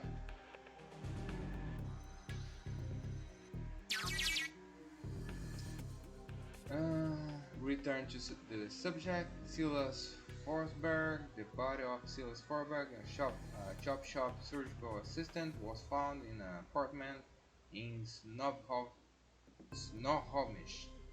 Earlier this week, the body had been there for as long as a month when Forsberg landlord noticed the rancid smell and contact authorities. Lone Star representatives have issued a statement saying Forsberg's death has been ruled as suicide.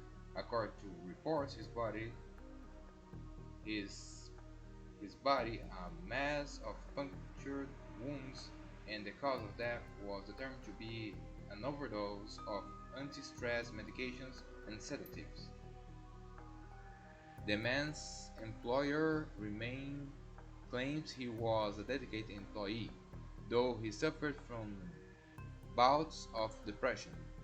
Forsberg's next of kin could not be located, but the attorney appointed to his estate has located a will written weeks prior, leaving all of his belongings to his psych, psychiatrist. The identity of the psychiatrist has not been released due to privacy concerns. Interesting. Yet another sad end to a life, as is far too common here in the sprawl. Eh,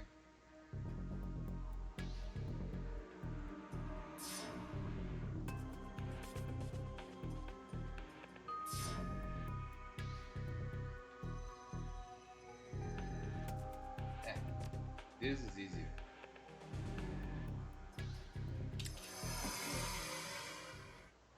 So here's what we know.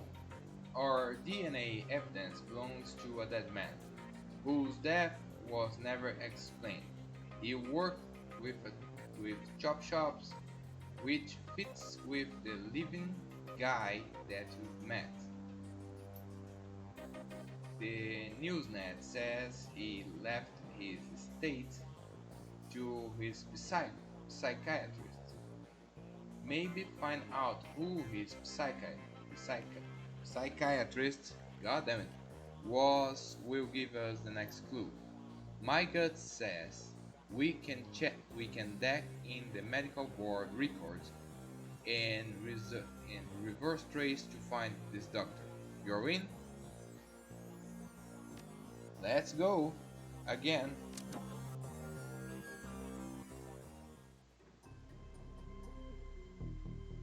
Uh oh.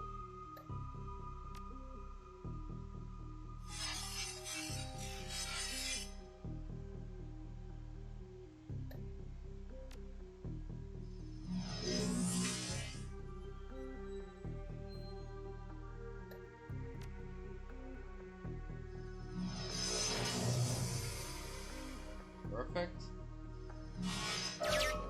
Excellent.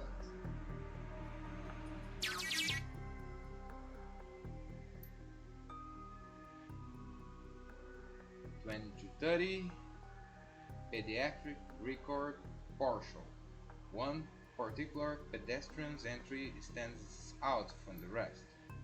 Child suffers from chronic depression and social anxiety, most likely caused by his physical abnormality, abnormal,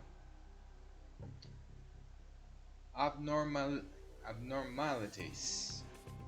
We've seen many calls like this recently, with the outbreak of, of changeling children being born. What's the date again? From 20 to 30, huh? Okay. With the aberrant psychology we've seen, there is no telling what sort of brain functions are affected. Prescribed a series of sedatives last year that seemed to have no effect. Upping the dosage. 30 to 40. Data missing or corrupted. Contact your administrator for help. 40 to present. The file is quite large and takes well over an hour to read through. The final entry, however, is the most significant. It is written by Dr. Henry Holmes. Silas has overcome significant mental disorders and no longer goes through periods of violent episodes. Latest medication have proven especially effective, but I believe that being treated by another elf was significantly impacted his state. Unfortunately, my efforts to maintain an emotional boundary with him have proven challenging. He has bounded to me in an unhealthy and frankly an unnerving way. His hero worship exhibits itself in a form of mimicking speech patterns and adopting my dress. For this reason and for the health of the patients, I am assigning another doctor to his case. I will inform him at his next session. Well, why I have a feeling that they had one last section. Indeed.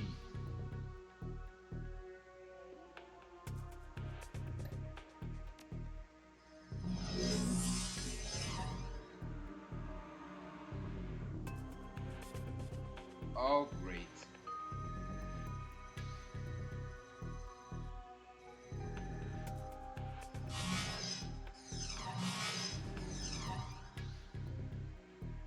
Let me take over.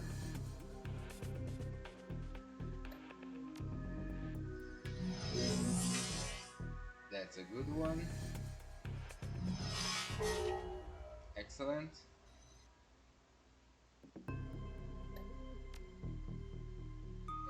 Not far. Not, no. I see.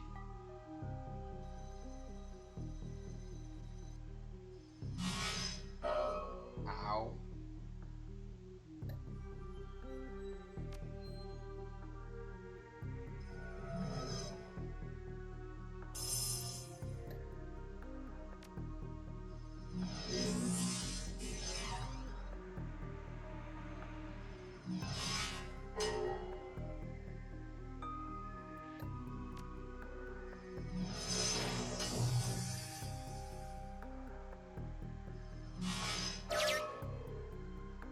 Excellent. Let's see what else we have.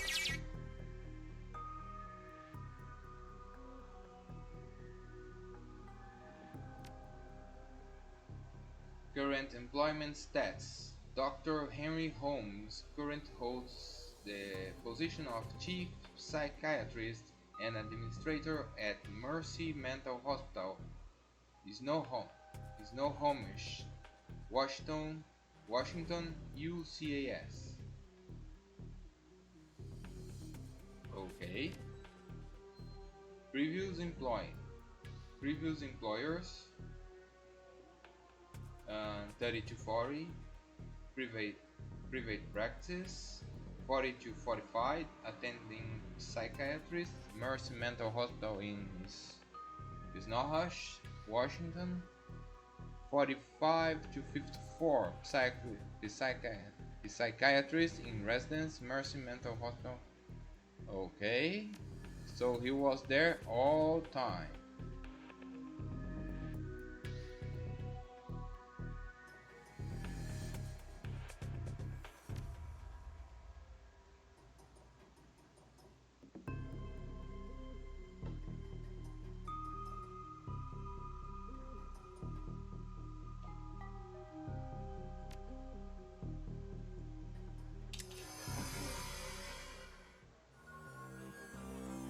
Reality is at the end of the day contextual as the meat world comes back into focus, your head once again tries to settle on which world is the real one, while while the philosophical question lingers. Your meat body demands food and drink. You disconnect from every time.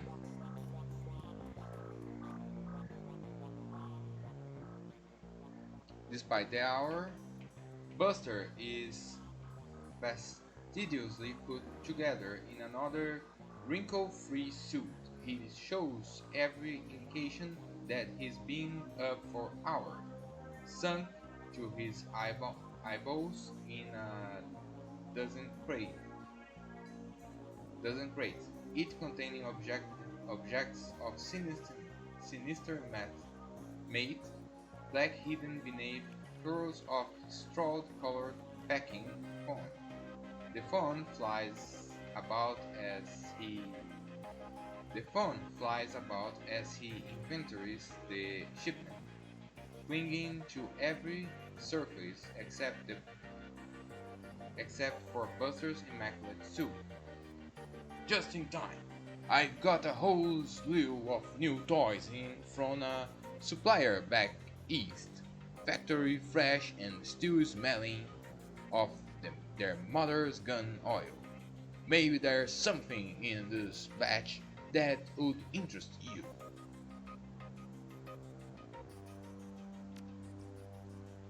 Well, let's see here. I left Caulfield in July 8th, 2038 at 6:30 in the morning. It was a Thursday. God damn it! From there I wandered a bit, plied my skills as a merc in a half dozen different wars, official or otherwise. Never did, never, never did take to running the shadows like some of the boys I knew. Too subtle for my taste, I suppose. Surely there was no shortage of full-scale engagements to be had, so I didn't want for work. Might still be doing it today if I hadn't lost the arm.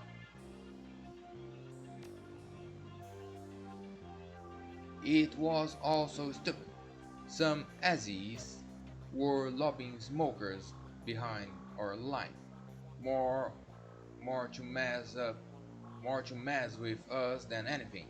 I decided to toss one back, and just didn't it just figure that the one I grabbed ain't a smoker. God damn it! I got it off, but only, but on, but on just barely. Threatened my old army, but good. Got plenty of other scars to remember the moment by as well. But the arm was the big one. So take a word of advice from an old soldier. Make sure you're never holding a grenade in one hand unless you're just pull the pin with the other. Now, if I haven't given you a reason to doubt my professional competence, how about we talk turkey? What can I get you?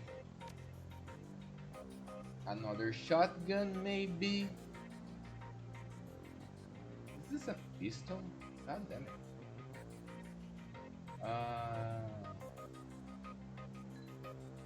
Now we're talking. Oh boy, oh boy.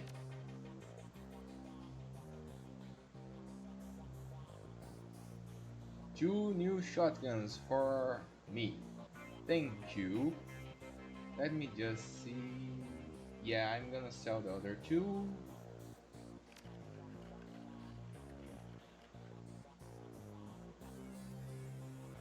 Unequip. Unequip. Let me reorganize this. That, and that. Perfect.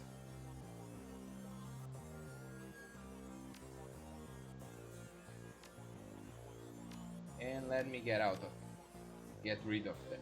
You know what? That one remains. The other one I will sell. Let's see if I can give to someone else. Maybe. I don't know.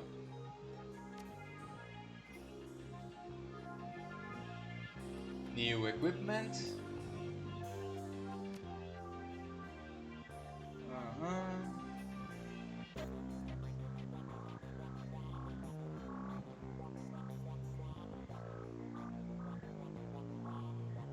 Weakness +1, HP +5. Yep, this one.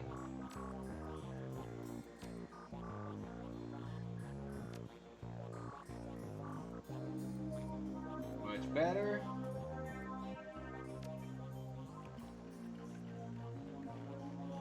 I don't think I can give that to anyone else, but for now I'll hold. Mr. Algernon, you can give me the goddamn haste 2 that I'm looking for so long? Algernon looks the same as always, so much so that one may wonder if he even takes time to eat or sleep. Perhaps his appearance on this plane of existence is unsubstantial enough that he isn't subject to such base needs, or perhaps he just does these things when no one is looking. Dark clouds surround us, my friend. Perhaps there is something I could provide that would help with whatever weighs so heavily upon you. The spirits are stirring. Something has upset the natural order. There is something new, different.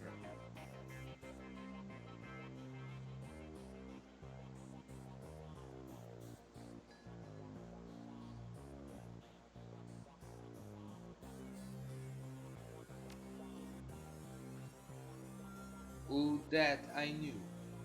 The spirit speaks in riddles. They leave me with more questions than answers. But there is something else out there, something not born of life, as other spirits are. Shaking his head, Algernon opens his clasped hands to you, as if begging forgiveness. Too often this world leaves us confounded. I pray I have not left you in such a state with my idle musings. Please, can I be of service to you today? Do you have what I'm looking for? It is spellcasting 3. Fine. Spellcasting 3.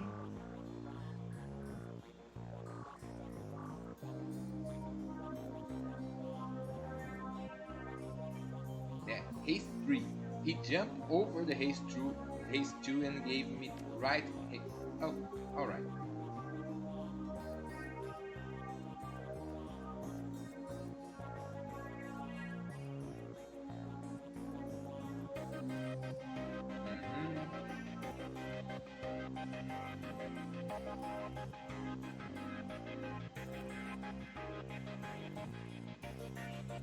Let me think, there's anything else.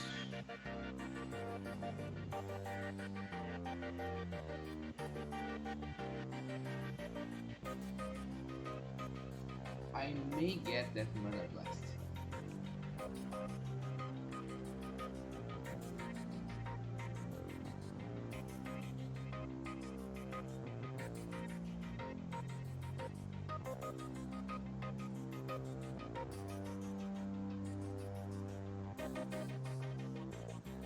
I may get that mana blast as well. I need to check it out though.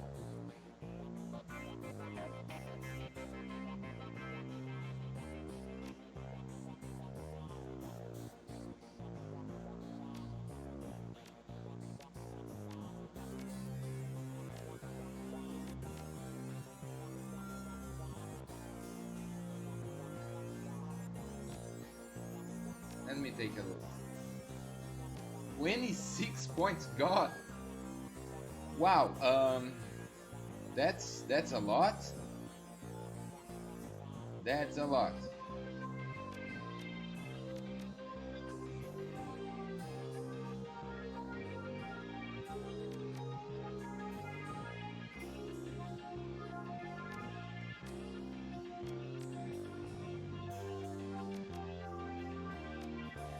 Okay, now we are much better.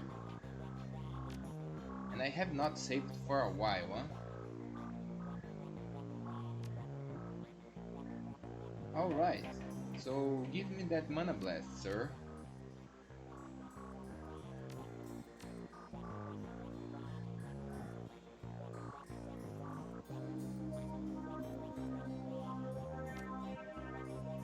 And let me see one more thing. Damage 10. Hmm. Well, if I can, why not?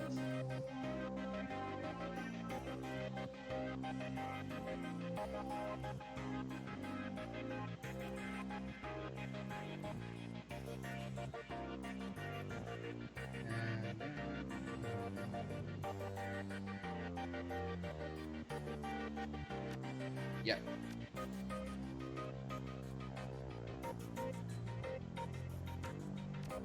Oh, come on. Yes.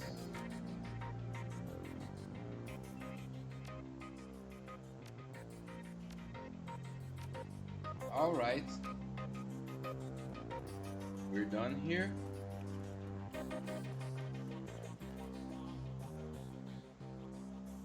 Just one glance is all you need to tell that the good doctor is exhausted. Her crumpled scrubs are stained with a mix of blood and other fluids, too colorful to be naturally occurring in a human body.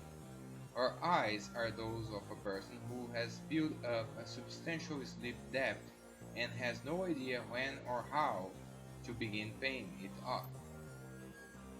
I'm not one to talk, but you look like wreck. Afraid there isn't much I can do for that. Doc Castle snaps her finger and calls for the spirit normally seen perched on her shoulder. It appears from out of the ether, and the doctor immediately seems less fatigued than she was a moment before. Now, what can I do for you? Here at the Union? Yes, fine. I'm just getting back myself. Days here tend to be slow, so I volunteer at the medical center on the other side of Thursville, and I had a rough shift. What happened? What always happens?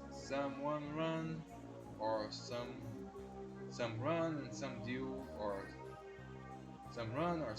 or some meat went south. One thing led to other, etc., etc. I didn't hear all the details. All I hear, all I really know is what came in on the lips of the victims, healthy enough to still speak. Apparently, one of the Baron's gangs incurred the wrath of a local sopa rings, leading to a rolling shootout through the city streets.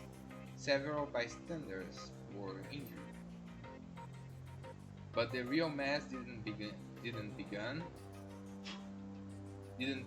until the party crashed into the yard of an old industrial plant out of the Union Hill Road. They woke up some some sort of toxic spirits, which then began running amok, causing easily as much damage as the initial battle.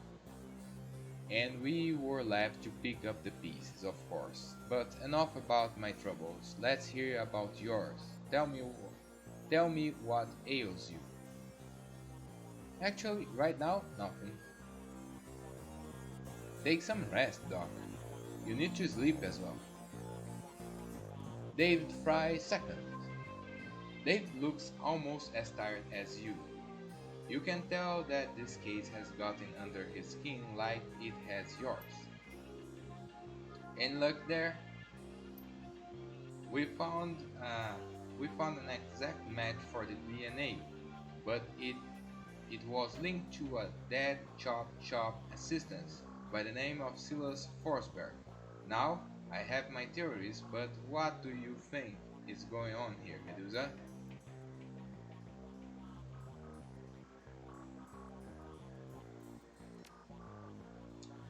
That's a distinct possibility. What was in that we saw in the autopsy report?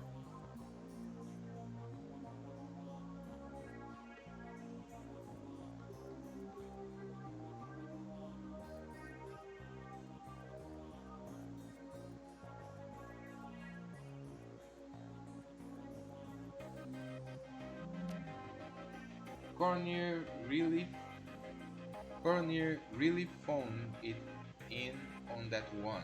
Happens away too often when there's no next of kin willing to foot the bills for a true autopsy. I definitely, I definitely don't think that report told the whole story. They matched the identity by the dental records, right? Not the most reliable. It matches up with something I've seen runs dry. It's easily enough to find a body shop that will make a replica set teeth, teeth for you. Find some scrub of the street no one will miss, swap the teeth, and through the heat of your trail for a while. Luckily, I've never been that desperate. But why would he need to go to those lengths? Did the police records have something linking him to a different crime?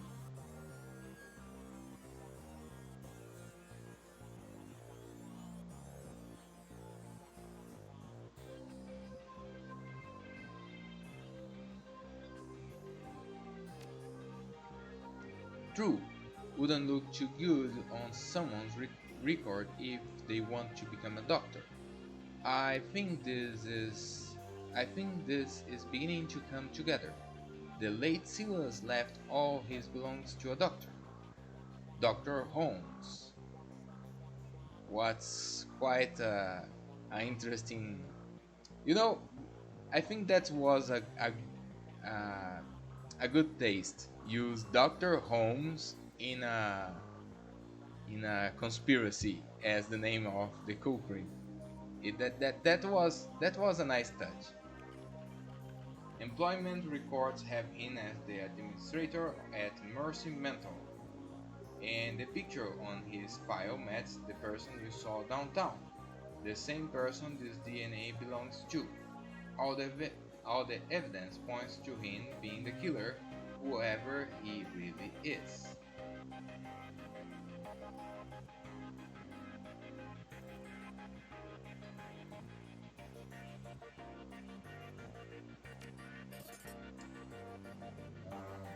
Oh wow, that's a good payment. For what? I don't know. Please pay him my respects. I always find that high caliber rounds get the message across. You should clearly hire some friends to go loaded for bear. I side loaded a ton of valuable data from those Lone Star Matrix nodes. Oh, that's from the money. That's from him. From where the money came from. Well, hello there. Oh, Delilah. You know what? Let me throw a save here, just to be sure.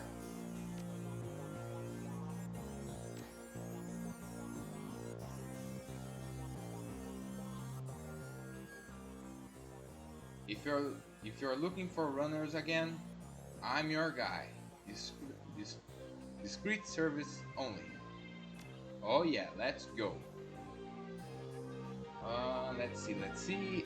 I think Coyote said that she wants to be with us.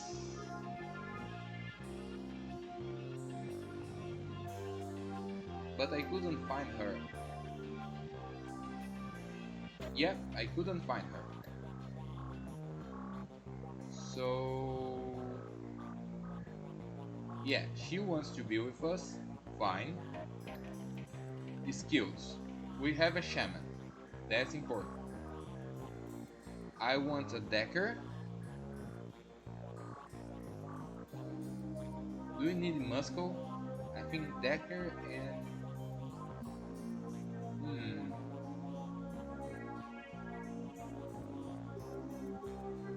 First, a decker. First thing that I want is a decker. Drone. Decking 4. She get better. Okay, you it is. And here, I would love to have someone with rifle abilities to long range, or a mage. A mage would not be bad as well. Hmm. Yeah, a mage would not be. Hmm.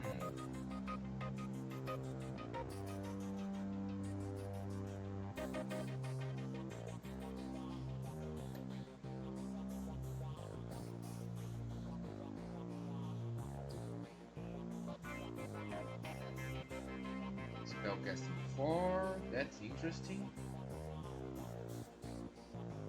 Uh, oh damn. Close combat. Spellcasting. That's interesting. Nah. Nah.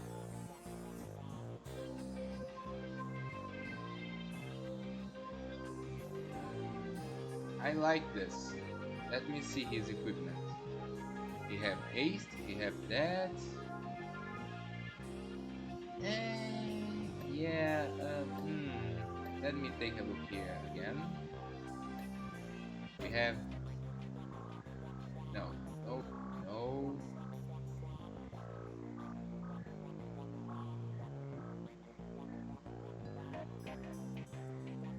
Okay, let me see you too.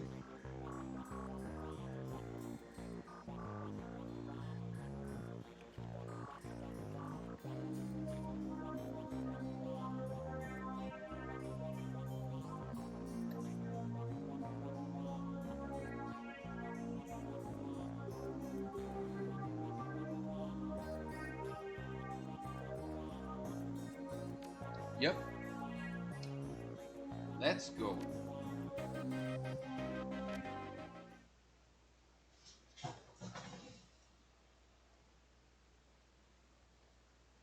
Mercy Mental Hospital.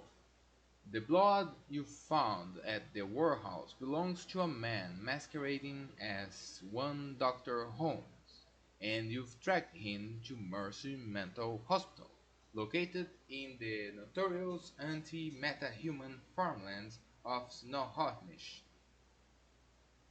Wow, the drive to the hospital is long and unpleasant.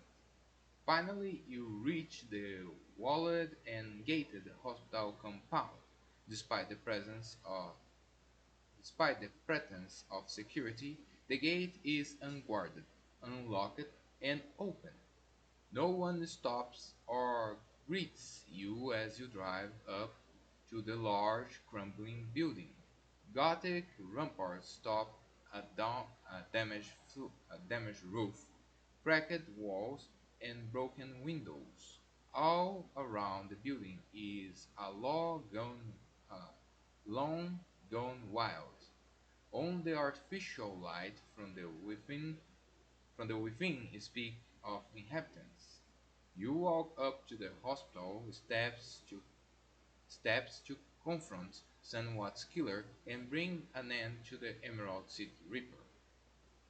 For a mental hospital, that's quite fucked up. You'd expect that someone would give to a mental hospital a better. Well, what could I say? Oh, I can give nothing too. Okay, I'll sell this later.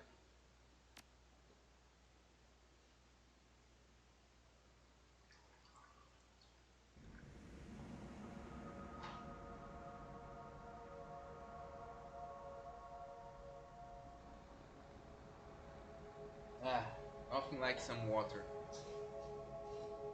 Let's go.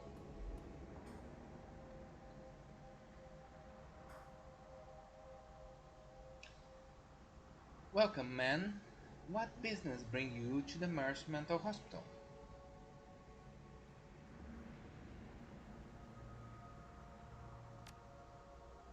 Oh, a new customer. Please wait in the common room up ahead. I'll not find a good doctor.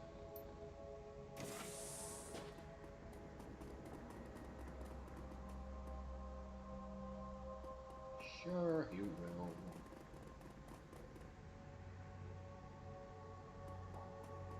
What we have here is an automated medication dispensary. Okay. Oh, I like it. I like it. Hey, lady, have you seen Josie? I don't think so. I know, right? I haven't seen him in days. Dr. Philip told me not to worry about it. He says I worry too much. But who I am I? But who am I supposed to play with chess with? Donny over there can't choose more than match four.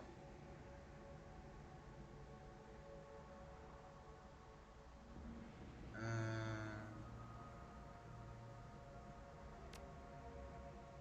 well, he's big, and he got a big gold ring. The doctors let him keep it when he got in here. Sometimes he lords it over us, but I'm sure if I had a ring like that, I would do the same. He says he won it playing for Screamers in the Super Bowl years back.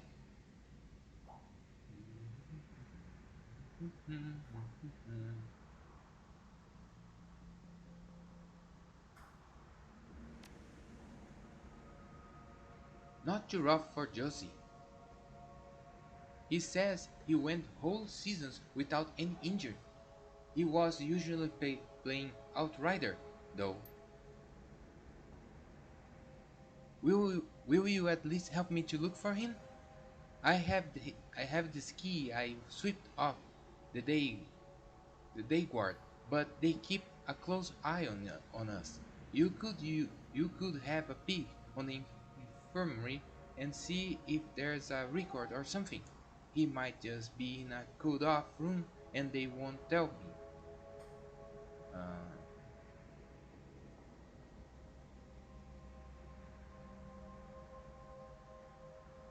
that sounds like a good plan. Really? Really? Great. I wish everyone was as nice as you. Not like my mom. And Donny, who are you? Hello, stranger. You look new here. Are you new here?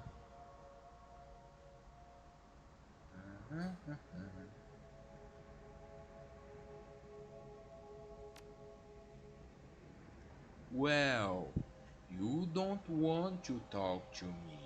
I don't work here. I'm not crazy enough for that. I'm not crazy enough for that. Oh shit. Um, name's Donny.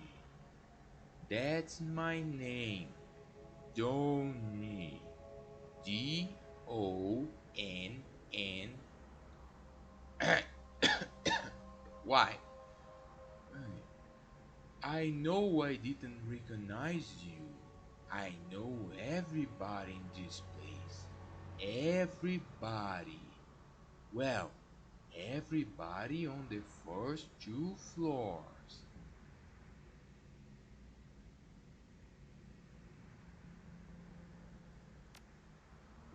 No, not on this floor. Only us calm ones are allowed up in the cafeteria. If you're violent, you have to eat in your room. Don't face splotches. I don't think you really want that.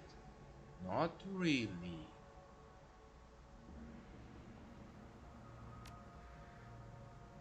Around here, you don't want to attract the attention of the doctor. If you stay quiet, life is much easier, much easier. I'm having such a good vibe about this place. Oh, dude, such a good vibe. The clock stopped. Probably. Anyway, never mind. Let's poke around. Let's poke around. Let's poke around. Let me use my decker. I brought a decker for that. Come on.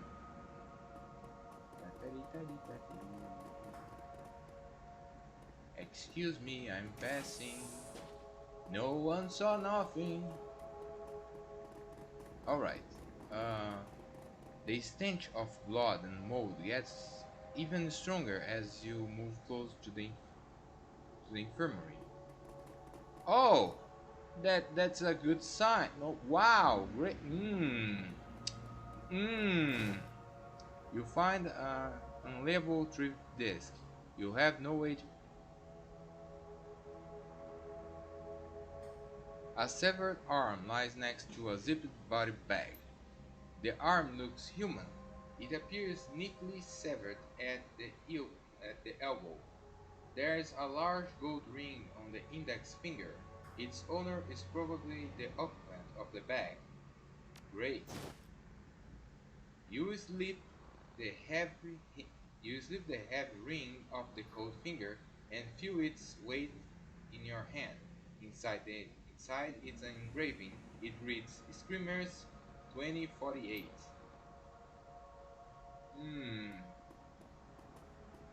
The surgical card is stained gruesome tools. I don't know why I don't know why I try. I really don't know why I try.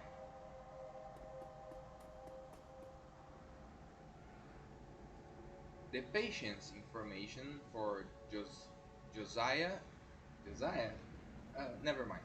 The patient information for Josiah C. Dawson is open in the cyber terminal.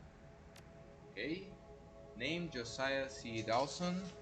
Date of birth 7/18 2015. Weight 1.9. Whoa, he's tall. Height 1.9. Weight 95. Occupation retired. Allergy allergies, non-medication, whatever reason for stay, post-traumatic stress disorder. PTSD for playing football. Damn. I think it's football. I don't know. This world is kind of crazy. Um, yeah, I read this one already. Patient had undocumented cyberware in his left arm, as well as multiple pieces of shrapnel in various locations. Complications would likely arise if transplanted to another host. The rest of the body is in excellent conditions and can be used to improve other subjects, as well as fulfill some customer requests. Oh, oh great! Fantastic! I loved it! I think I brought the right caliber to deal with this doctor.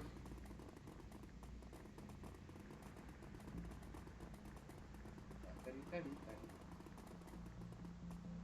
Halo ranks. Uh,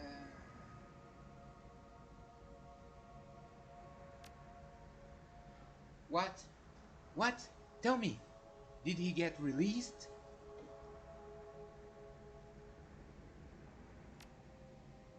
You mean he... Oh god. Well, thanks for your help. The noise of a scratchy PA system blasts through the room. Attention! Attention! Medusa, please report to the North Hall to meet with the administration. Sure, sure. Hello there. Dr. Holmes. The elf standing before you may quite possibly be the ugliest elf you've ever seen. His meticulously clean lab coat, format jacket, and old-fashioned boatie give him the look of an undertaker from centuries past. As you approach the window, he locks eyes with you, smiling a thin, unnerving smile. Good day to you. How can I help you?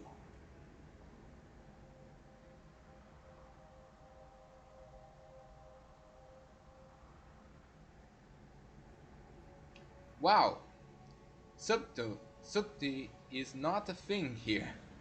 Okay.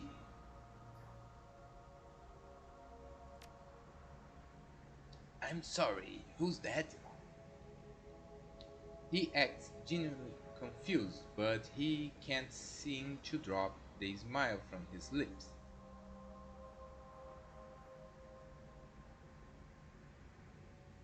Uh,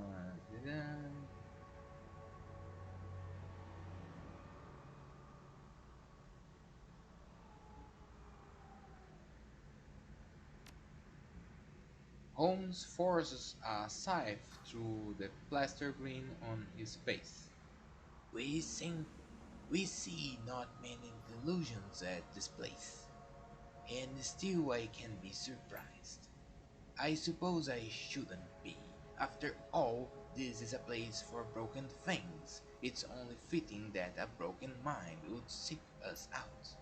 Guards?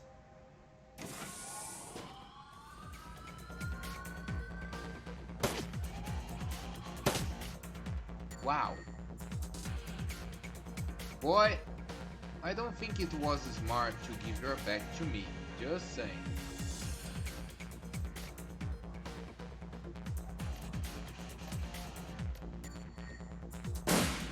Wow! 99% of chance and you missed?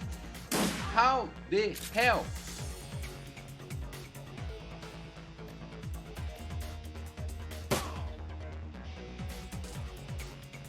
There's anyone else? Well, supposedly. Oh, there. Thank you. Thank you.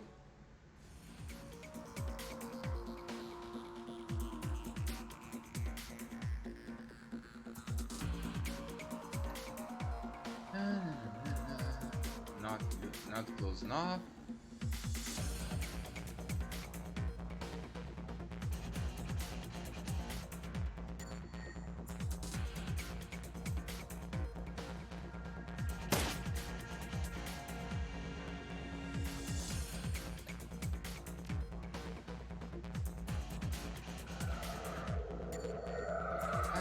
Much better.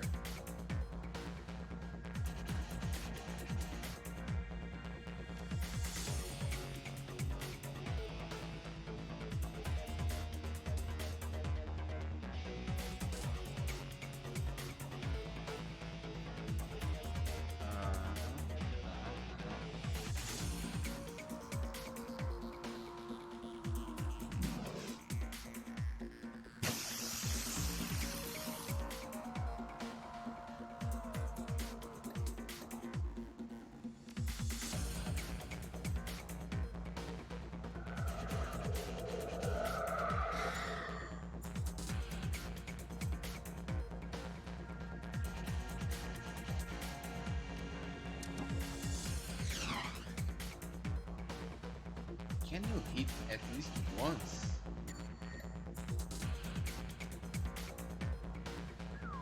That's a little too much.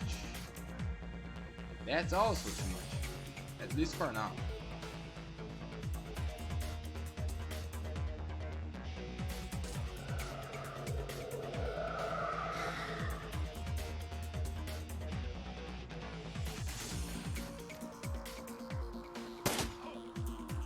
Okay.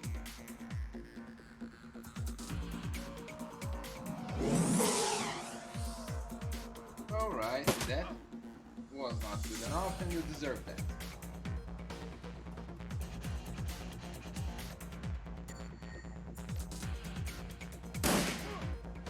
And a 1 and a 2.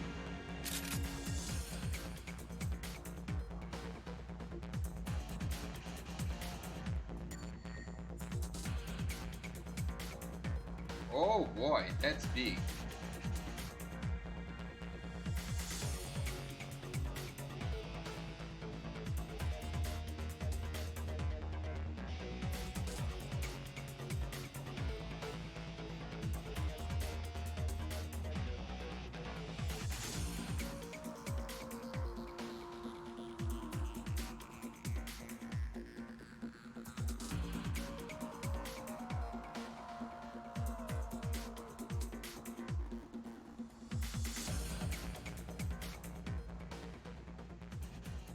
The nearby income speaker crackles to life. The voice of Dr. Holmes began to blare from it. Attention all personnel. We have a dangerous patient loose inside the facility. Subject is a female elf, but may be coordinating with another violent offenders. Use all necessary force.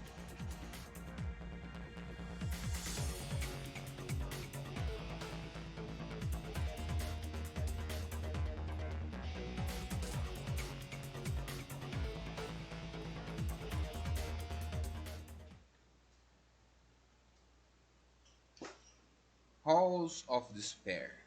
As you venture deeper in the asylum, you see that the inside is every bit as bad as the outside.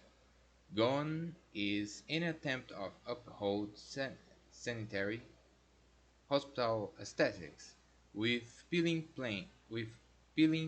paint, cracked floor, and exposed conduit.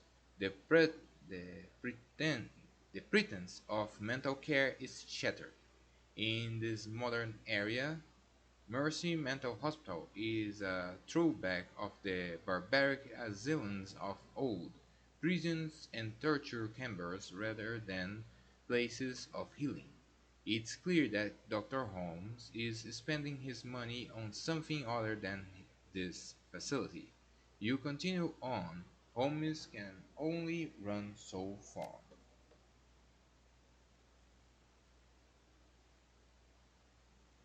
Hello? Uh, Well, well,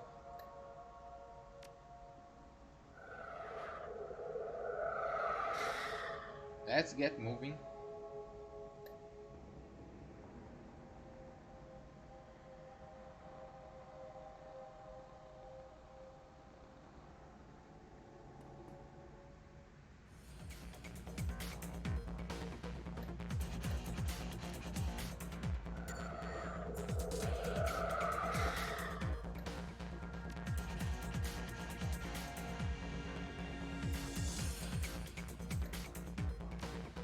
No, come on.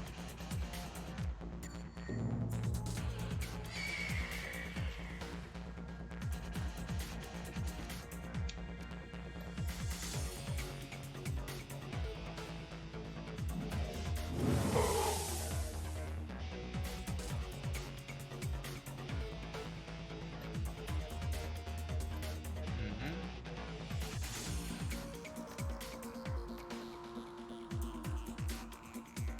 Well, let's move there. Much better chances. Yeah.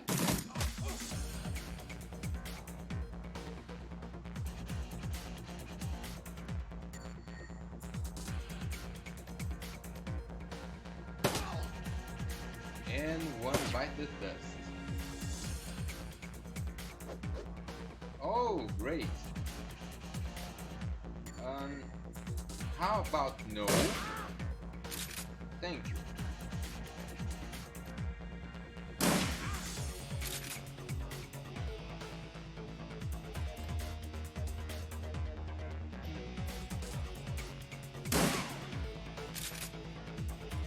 Now we're talking.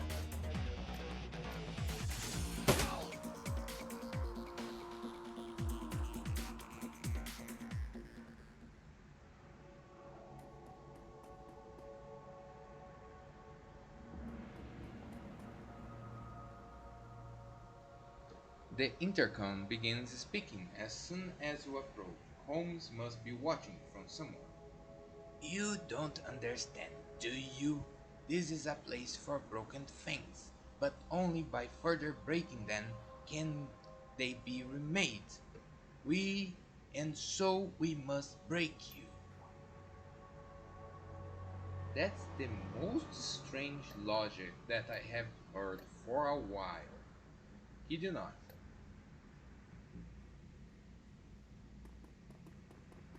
Okay, let's move on, I suppose. Let me use him as...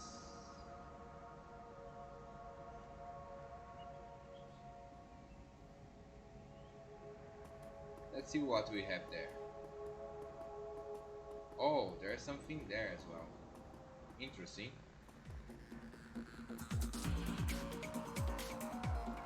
Something. Hello there.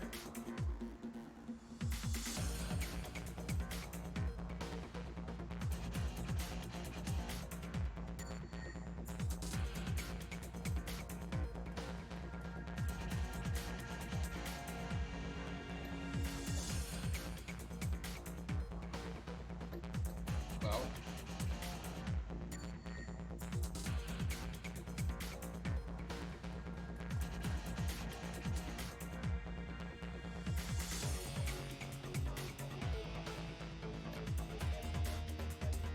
no, you're not the mage.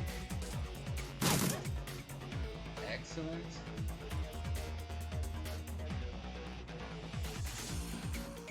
Perfect.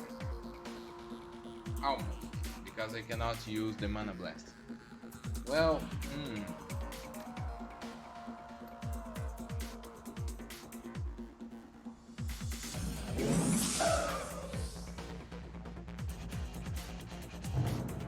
oh shit.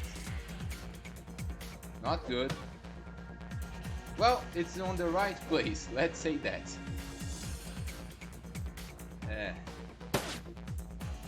You have a gun?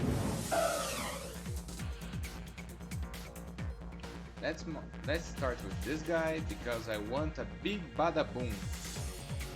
This is 10. This is 15. Yep. Big bada boom. As I was saying, big bada boom. Now, you get the hell out of here.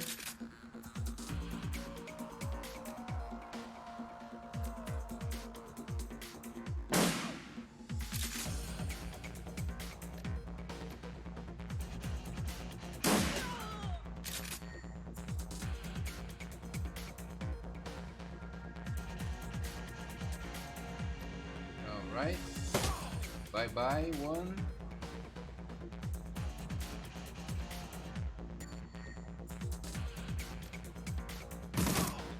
Bye bye, two.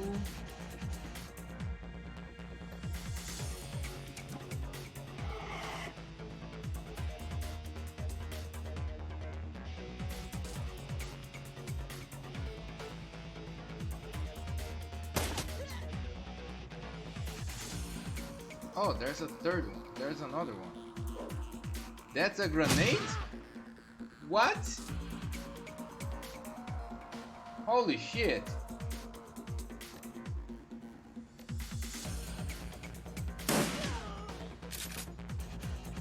How the patients have a grenade?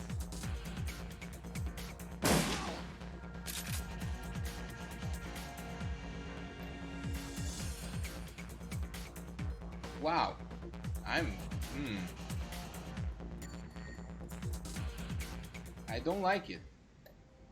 I don't like it at all.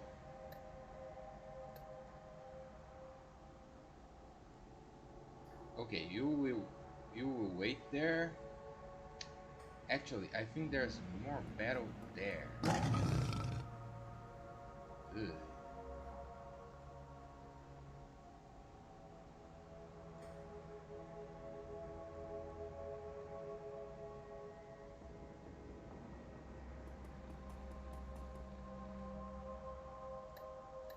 Well, heal yourself because that grenade. Oh boy, that was not good. Let's start with that thing.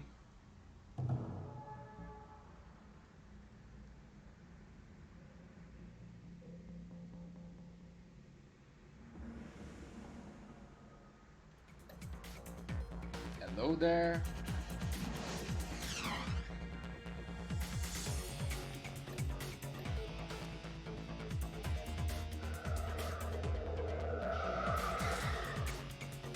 Okay, moving on.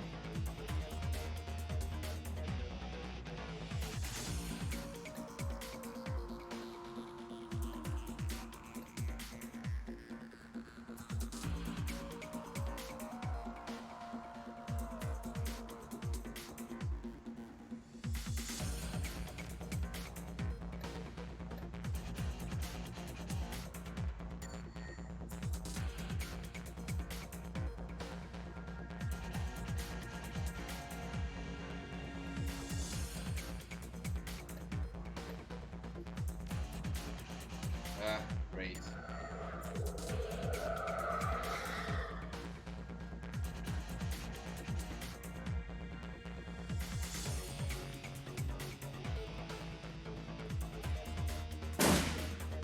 Ow.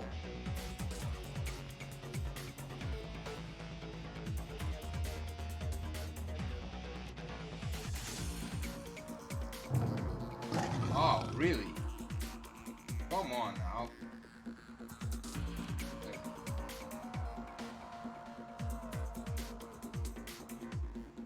You know what? You go there. Flash. Great.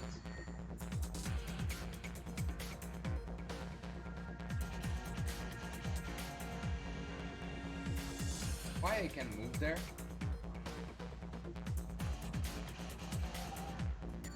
Oh, because the thing is there.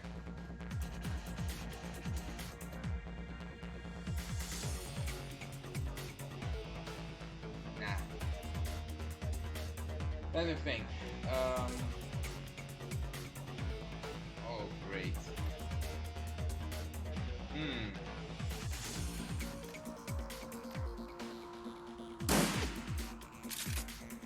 Oh, well.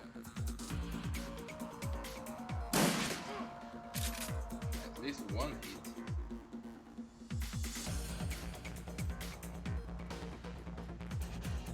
So...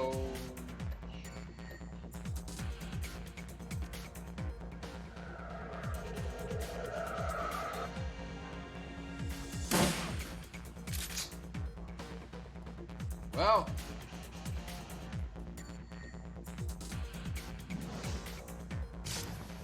Really?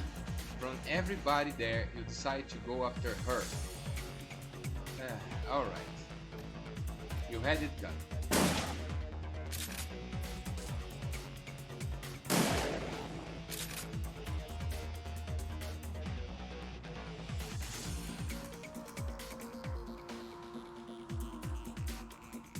And by the way, that kind of remembers me. I need to use... I need one more healer in the team. That's the truth.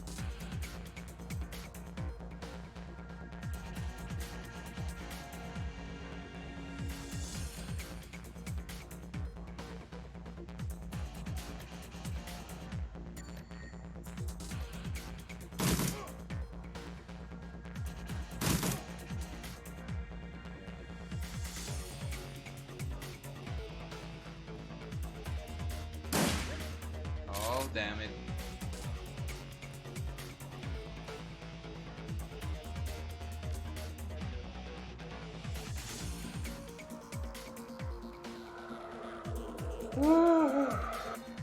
Just in the nick of time. And you know what? Have that as well.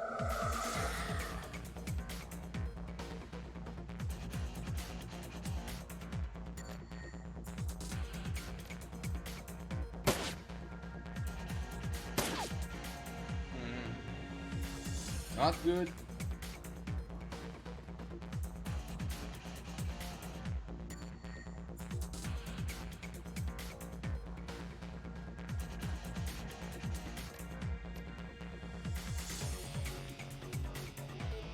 You know what? Run off.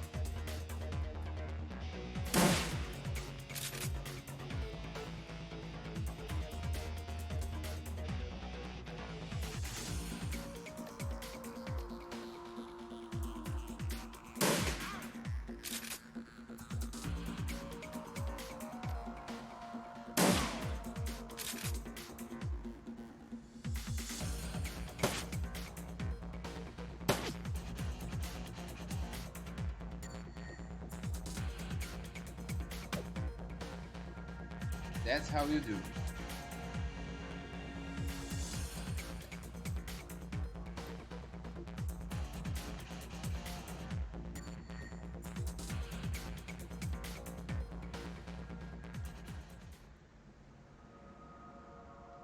Very good. So reload.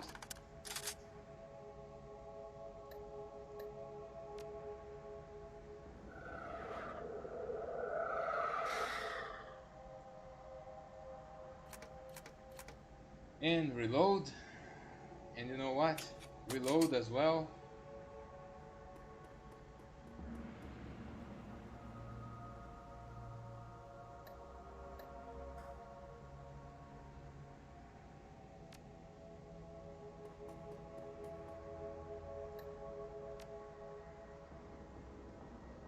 What?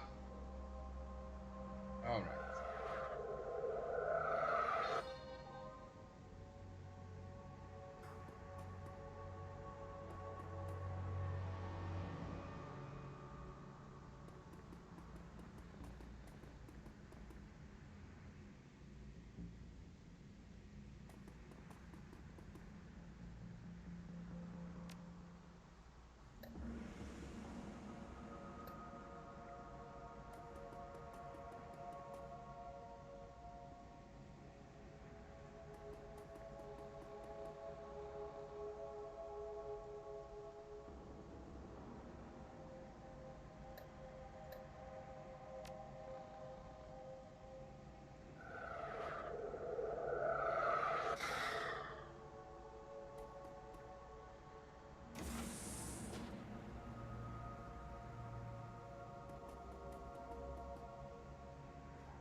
From another intercom, Dr. Holmes continues.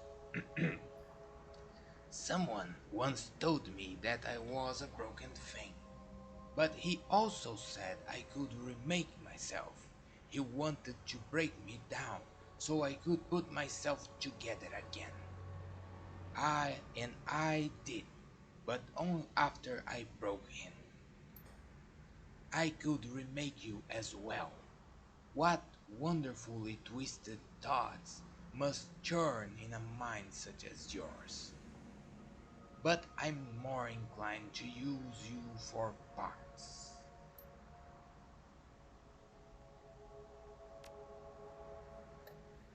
Not twisted at all. Come on, let me heal her. Why I cannot heal her? By the way, that's a fair question.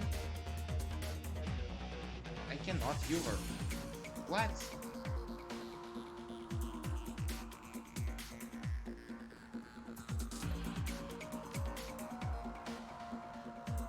I don't get it.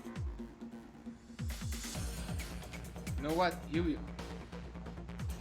I cannot heal anyone.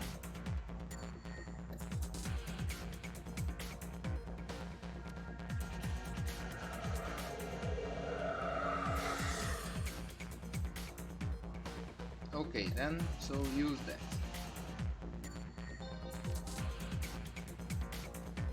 Oh shit! That's a big boy.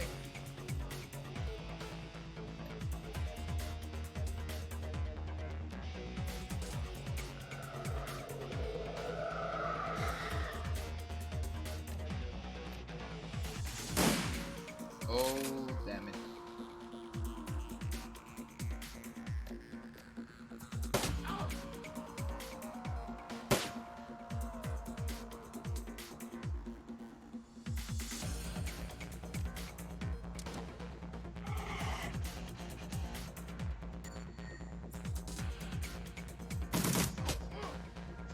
Much better. And now a big bada boom.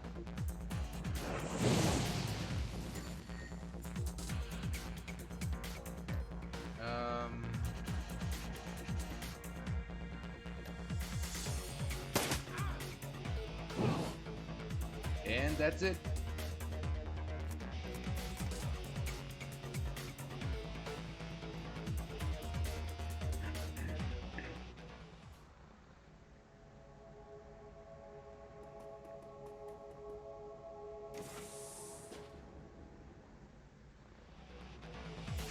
And more fight.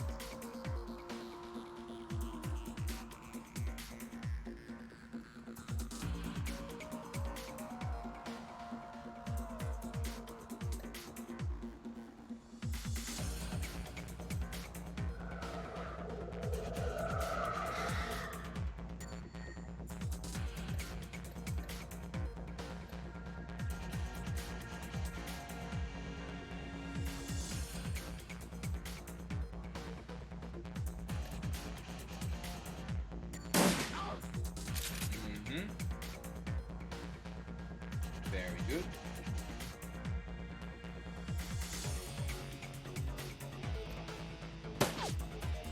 Not good.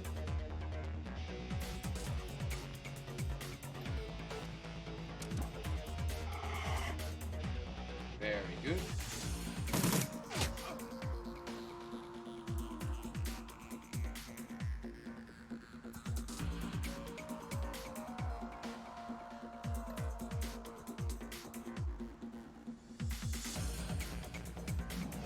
Uh-oh.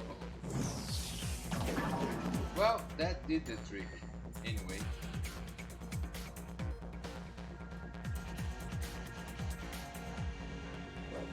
Another grenade. Wow! 24. That hurts.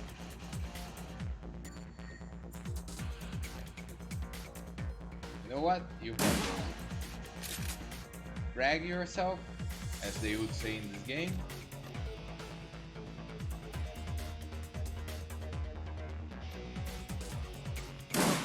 And you can as well. Now,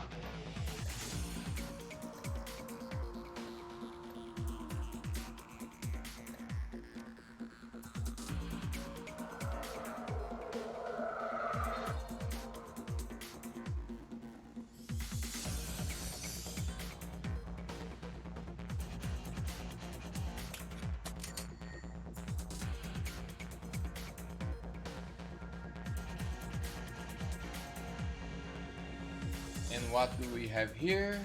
A 3-bit players hold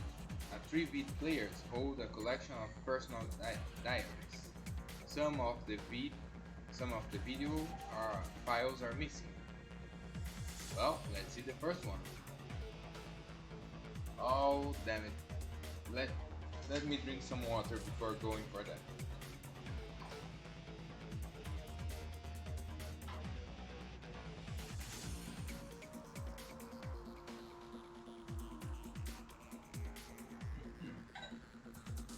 Got some cutout ships last week. Tried them out on the patients with violent flashbacks, hoping it would at least mellow them out some. It was like night and day. Once the ship was installed, all of their psychotic brake triggers were blocked. Mrs. Yushkin has gone 4 days without attacking the staff or herself. The 3v. Next one. I was walking on the organ grinding downtown, and there was some kind of event happening at Mega Media. They had a puppet there from Maria Mercurial's label with a Personifex chip installed, making her an exact doppelganger. They were just using her to hawk some Simpsons re-release of Mercurial live show, but it gave me an idea.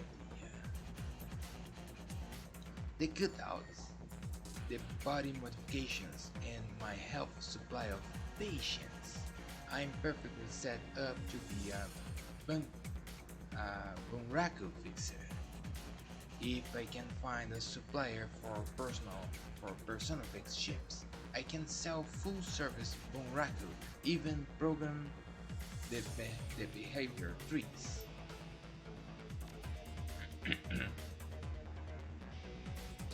Found a buyer for the first Bunraku. A man in the Barrens offered me 20,000 for a female troll I've been modifying. He likes them big, he says. All that's all that's left is to arrange delivery.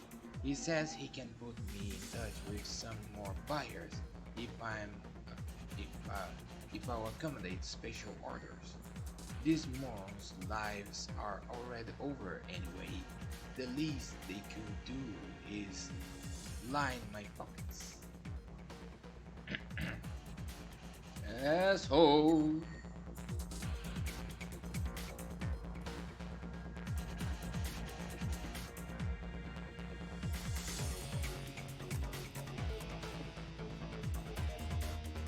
Mhm. Well,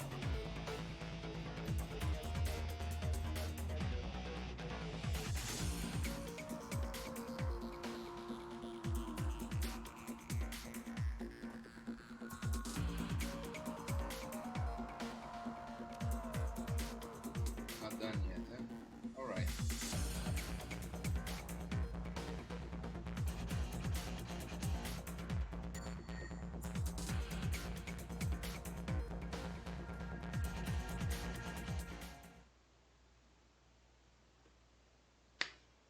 The Emerald Seed Reaper. Before you is a medical lab turned torture chamber. The smell of old blood and decayed flesh permeates the room. Gory stains speak of the blood's fluid spilled without regard for well-being or hygiene. There, there are bodies, probably former patients, trapped in hideous machines, enduring horrific experiments. The subjects you can see all appear dead. Any that any that aren't must wish there were. You've chased Holmes to his lair. Just as his face reveals an ugly soul, so does his safe haven, it would seem. Holmes, Silas, the Emerald City Reaper. The elf is a monster beyond compare. It's time to end this. Or so you would wish.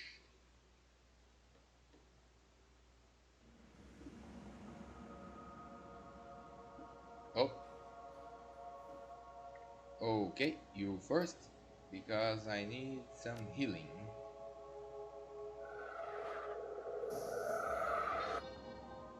Thank you. And I would need some armor as well. Thank you. Then I have you that use haste. That will help a lot. By the way, another intercom crackles at your elbow. One solid blow would offer a few moments of blessed silence. But this is also a rare chance to get a word in on the good doctor. who greets you with more of this chittering laughter. Are you a persistent one? A fine specimen indeed.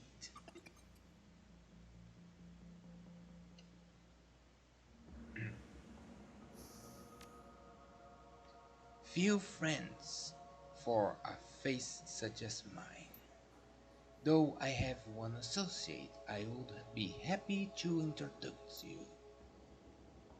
Pizzo, subdue then. Sure, Pizzo, come to play.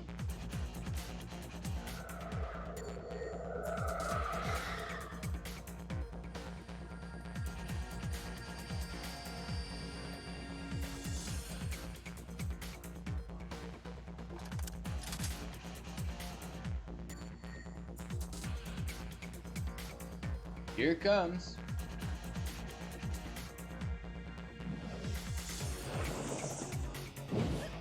Wow, that's a long shot. Well, there we go. Oh no, not this one. This one. Oh, don't like it. Well, let's go with this then. No, no, Pizzo. Bad boy, bad boy.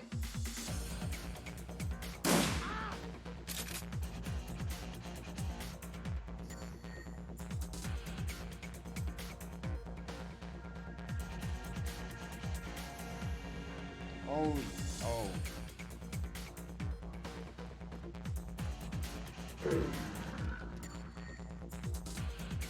Uh-huh. Excellent.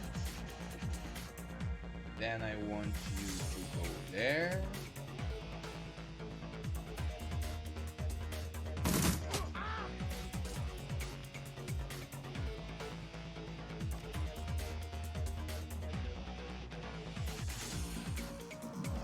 Oh, damn.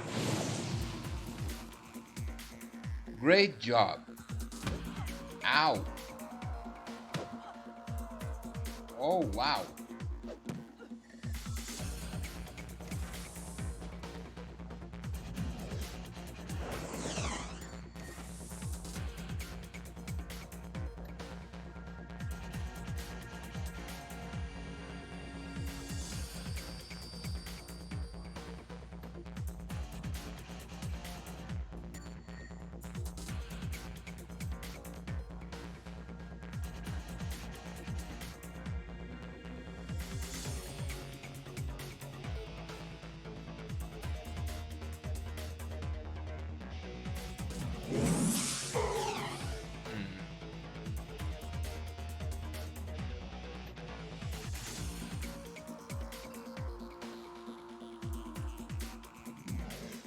Oh, come on. Oh, come on, I will repeat myself.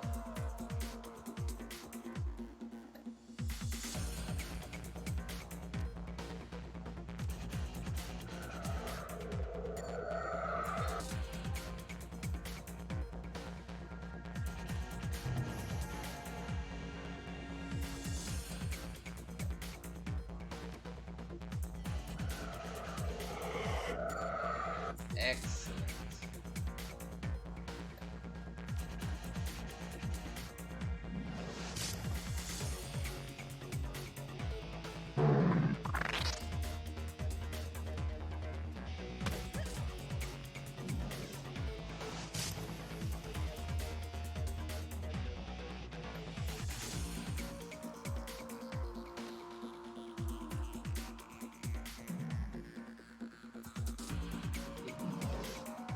Now you will need to move out there. And that's what I'm counting.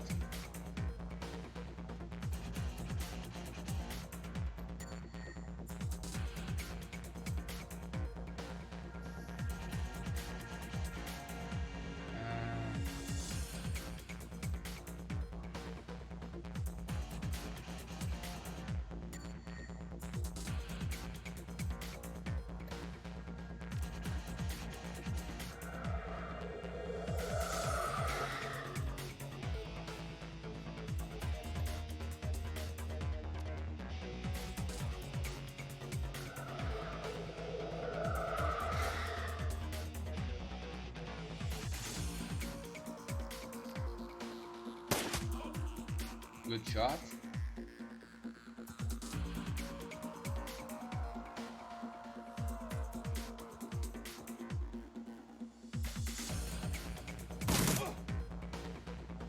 Excellent. It's too far, isn't it? Yes. For both, I suppose. Yes.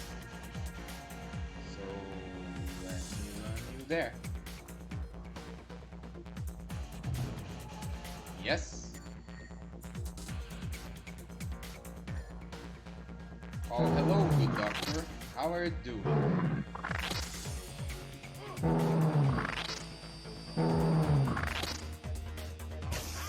Uh-huh, exactly. Haha.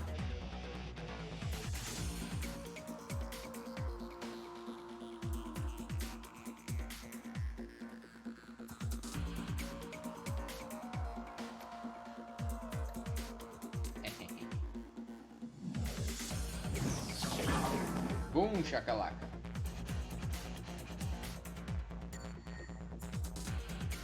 Actually. Oh boy. And boom shakalaka. That's so beautiful.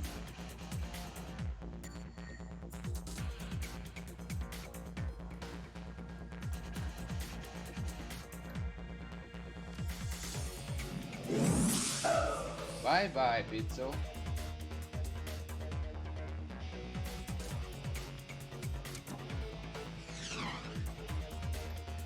Well,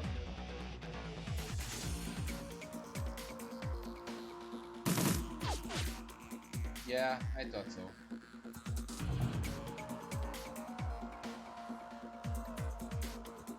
Good doctor. Well,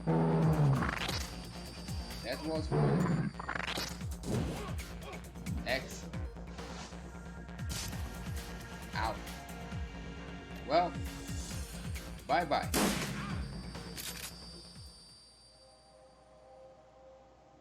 And a job well done.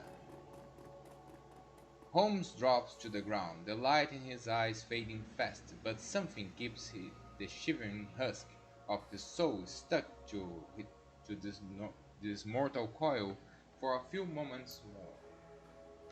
This is a place of broken things. I remake them. She, she asked me to remake her. He managed one more laugh, his glazed eyes rolling towards the wharfband across the way. She was playing both of us. Uh-huh, as operate. Oh, that's excellent. Then, Then, with a final blood whimper, the Emerald City Reaper breathes his last. Okay, let me take a look there. I think there's nothing here. Yeah, it's on there. And and here is where the plot thickens, if you know what I mean. Holmes' workman falls somewhere between coroner's lab and medieval torture device. It is decorated with in a many colorful colors of death and littered with the instruments of that trade. To one side, there is a leather-bound journal stuffed with uneven pages. To the other is a rucksack, its small its small screen still glowing. Beneath the bench is a rolled sheet of paper held closed with a tight length of surgical dumping. Workspace. The bench has clearly played host to numerous bodies over its lifetime. It includes limb restraints, as well as skelet, skeletal traction mechanism. At this table, Holmes likely dismembered bodies or quite possibly put them back together. The thickness of the blood suggests it has been used relatively recently. Leafing through the pages, you find few intelligible entries. Holmes may not have been a real doctor, but his handwriting certainly fits the stereotype. Don't you tell me. Stuff in the last few pages is a copy of disin- disinter- disinterment order from a local cemetery with the graves open marked as Melinda Watts. Well, well, well, where did you listen that name before? Ah, Holmes is still logged in, granting you access to his current loaded files. Not it would be a problem since we have a Decker. Prominent among them is a hospital report from a donor program. It lists the organs, beside the names and vital statistics of the recipients. Your UI catches St. Watts, named beside the entry for liver. Also on the list are the Reaper's other known victims, along with several others who may have shared in the same fate. There is also a large sum of Nuyen which can easily be transferred to your account. Oh, you be sure that I will. Unfurling the large sheet of paper, you discover a diagram of a human female form rendered to an impressive level of detail. It appears to be the blueprint for making Holmes' very own monster. Okay, let's move.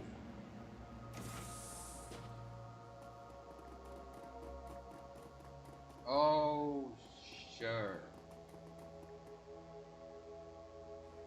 Um, his ship slot is still fresh. The open wound pink and wet and lurid. His voice drips innuendo, but his eye says nobody's home. Well, hello there. Did you come to play?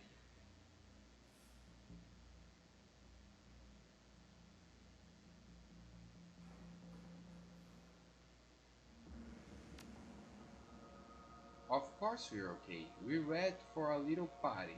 You you want to have a little play party with me, fire name? She's assembled in a standard config, face of a schoolgirl, body of a stripper. You need some thick beer Google to miss the work she have done. Eh, disgusting. Absolutely disgusting. Ah,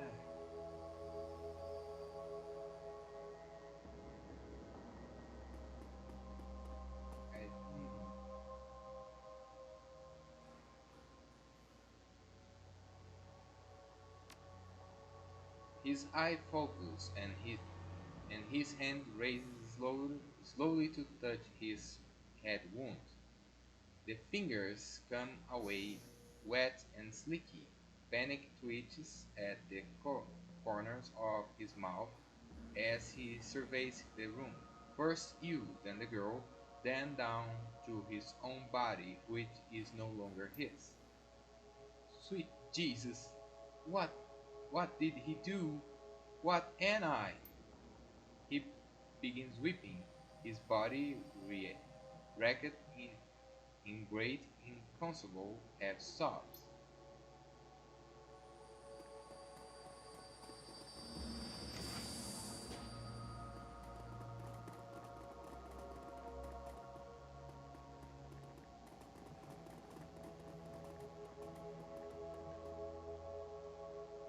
As you approach the exit, you realize that Shannon lingers quite a few steps behind. Looking back, you see that she is half turned, looking pensively toward the horror show of Holmes' lab.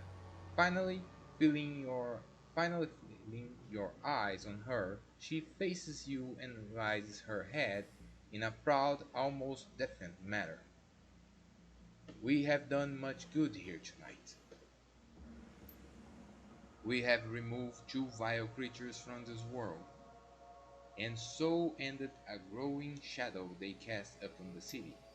Our paths crossed and joined, and we did this thing together.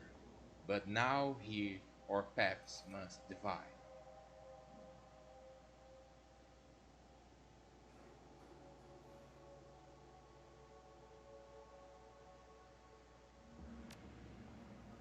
No, it won't be over for some time to come.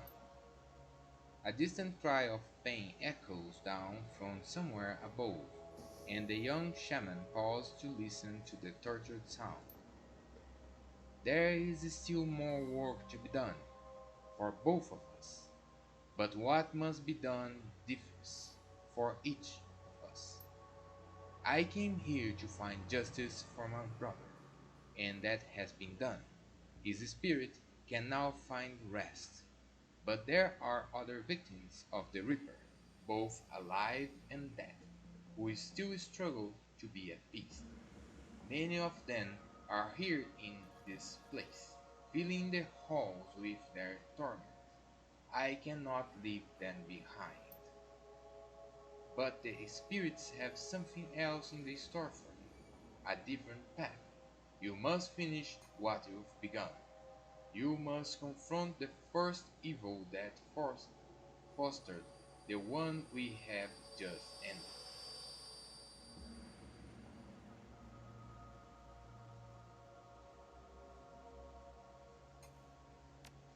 I really can respect that. That's the right thing to do. Thank you. Thank you for everything.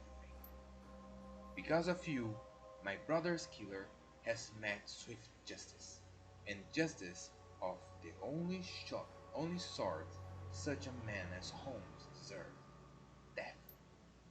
I will now set to the task of healing those he has left behind. For every madman we faced here tonight, there are a dozen innocent souls crying out in need.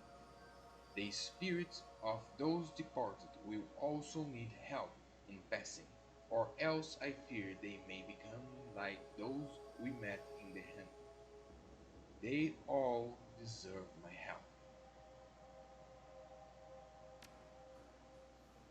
When they enter that room back there, they will have no thoughts other than thoughts of promotion.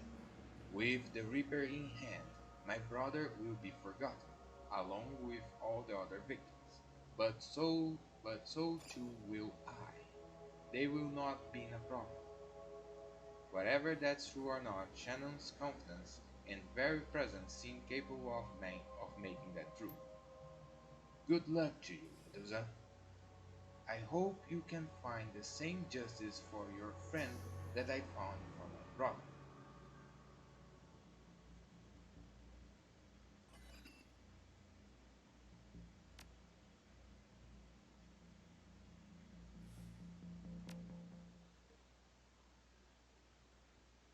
Loose ends. The ride back to the Seamstress Union is quite compared to the pandemonium left behind at Mary's mental hospital. Lone Star Squad cars pass on the road, sirens blaring, no doubt in response to the aftermath of your showdown with the late Dr. Henry Holmes, the Emerald City Ripper. The man who violently repossessed the internal organs of Sam and Jesse's mother, Melinda, Melinda Watts. And although the killer is dead and his grip on the city is broken, it's clear he wasn't working alone. There are loose ends etching to be tied. The text turns on Redmond Way, cruising past now familiar landmarks until the Sinistra's Union, in all its decadent seed, seed glory, materialized between sweeps of the its overworked windshield, windshield whippers. Time to evaluate your next move. This game had some sweet oh. The Union is quite the Union is quite deceptive. The settlement and waged slaves haven't migrated from nearby up.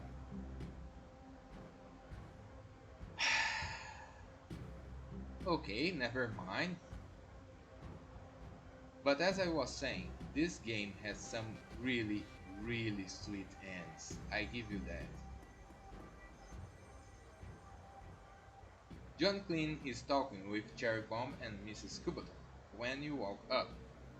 We were we were just talking about you, Medusa, and the Emerald City Reaper.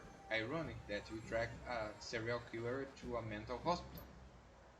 True, John Clean told us where you were going, oh my. We have been waiting for you to return.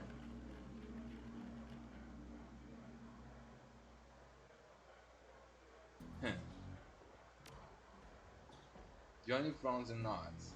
You're right. I should have kept my mouth shut. I should know better.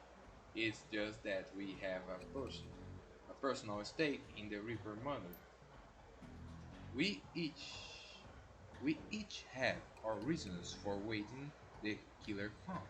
Sam was a regular here and his loss has been felt, regardless of his shortcomings.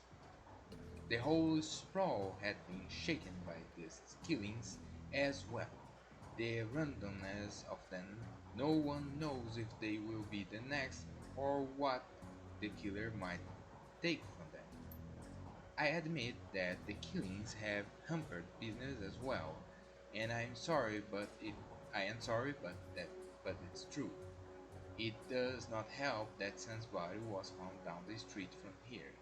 Even my regular customers have been loath to venture out with a killer on the loose. Now tell us, Omai, did you find the person responsible for the Reaper murders?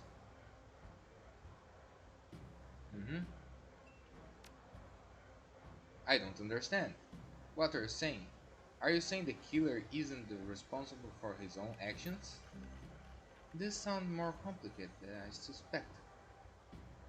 Uh, parts with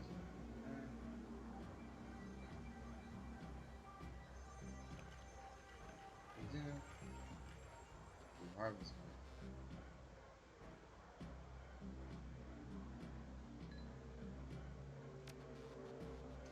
The three are silent as the news sinks in. So, Sam had an organ transplanted from his mother, and then the Reaper killed Sun and all those other people just to reassemble Sun's mother?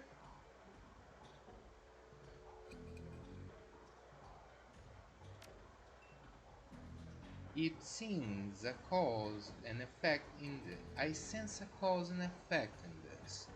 Coyote and Jake Armitage just left here to attend Sun's funeral. I am told that there will be a reinterment ceremony for his mother as well.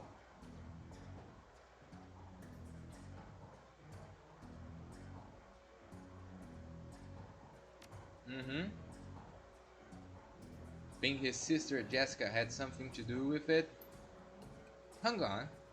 I saw Sam's sister. Oh, hang on. I saw Sam's sister when she was here the other day. She was a corpse as they come. She was a corpse as they come, but I can't imagine a lady like that being as behind a series of murders. There's got to be something else going on. It is clear that you must go to the funeral and talk with Jessica Walt, Medusa.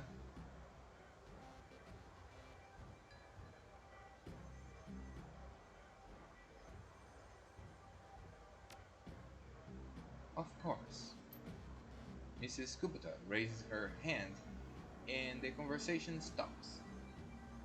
Wait, before you go, there is one thing you did not. Oh, you did not tell us, Medusa. Where is the Emerald Secret? Where is the Emerald Secret Reaper now?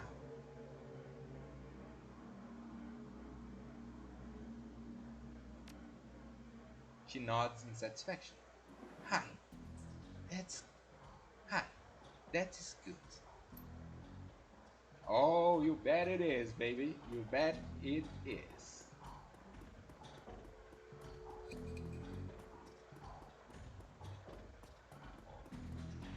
And by the way, seems like I don't need a decker in this game.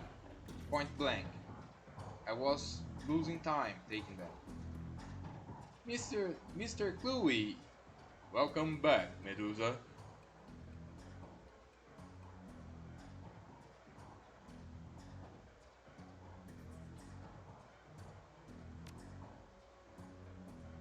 Most of the rumors are about you and what you've been doing. Word around here was that you were closing in on the Reaper when you last left. Dare I ask how that went?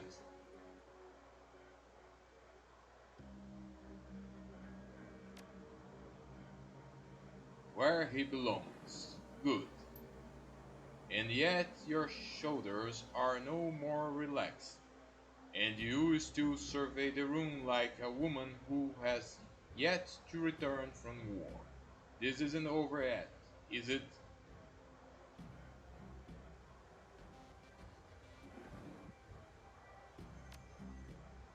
The big guy sighs. I was hoping this would soon be all behind us.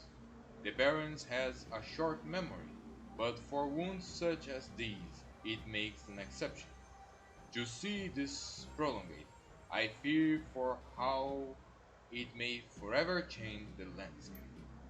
Gangs have already started to take advantage of the chaos left in the Reaper's wake, and that only serves to destabilize what semblance of order there was, paving the way for the megacorps to make land grabs and push poor Singlass further to the friths, where where the dangers are greatest.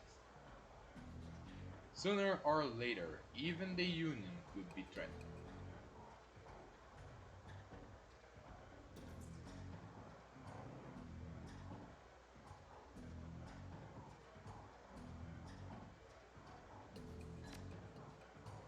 Maybe a couple. Take care, Medusa. Oh, at this point, they would need two armies and a half because all the Shadowrunners from this city would come together to defend this place. Doc Doc Castle looks to be better rested and in a better spirits than the last time you saw her. She is also clearly had a shower and a change of clothes, maybe even some sleep. Her eyes are sharp when they turn up from her work to greet you. Welcome back, Medusa. You're still all in one piece, I see. More, more's the pity for me, but I will still take your money. Perhaps a full physical is in order, or we can call it medical consolation. That's where I roughly determine the odds of your survival based on your professional proclivities. Proclivities? It comes with a lollipop. So, what will it be?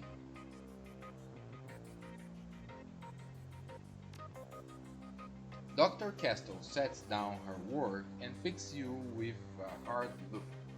Her expression normally falls on the axis of varying degrees of indifference depending on her level of tiredness, but now it has shifted over to something decidedly darker.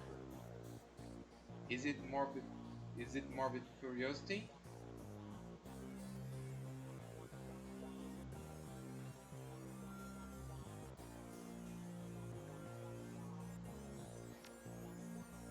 I suppose that would be prudent. To give you a hard number is difficult. There are many who considered I would have considered patients that never made it home, and so I suppose one could say they died while under my care, though not as a result of it. But the numbers I think you want is the number of patients who died on the table, and that murder, and that number is six.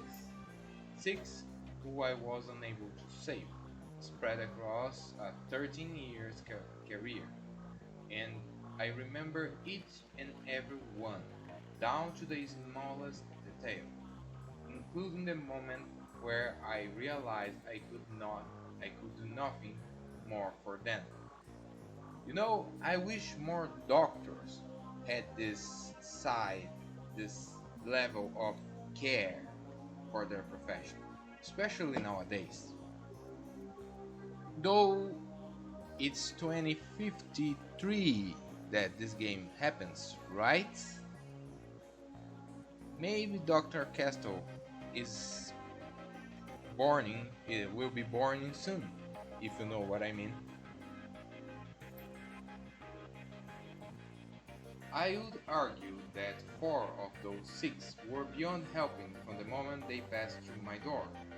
The fifth died as a result of complications while installing a stolen piece of experimental cyberware, which I had cautioned against using. Entirely my fault. I made a mistake. I can't claim I was overtired or inexperienced or distracted. I simply made a wrong decision, and a young man died as a result.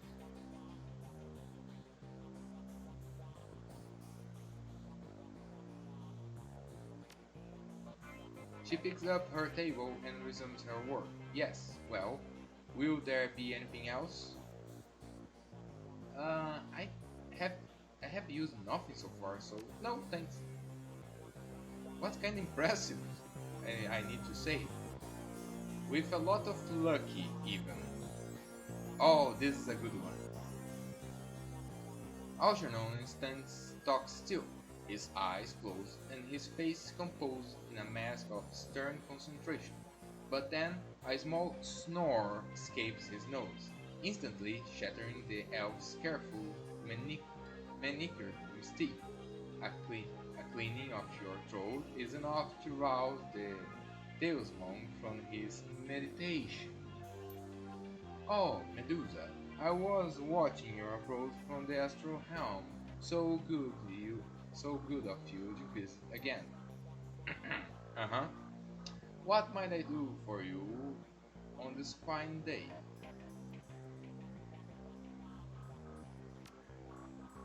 Always a curious place, the astral, though a minor world to though a minor world to our own, it is even changing. I suppose the same can be said of our reality, but things of of a transitory nature here on the physical plane can cause long-lasting changes in the astral. The barriers that we can see touch touch records the past with blood stains on the sidewalks and bullet holes in the storefront walls. But the astral goes further, recording the emotions that accompany these acts of violence. These events texture astral, texture astral space.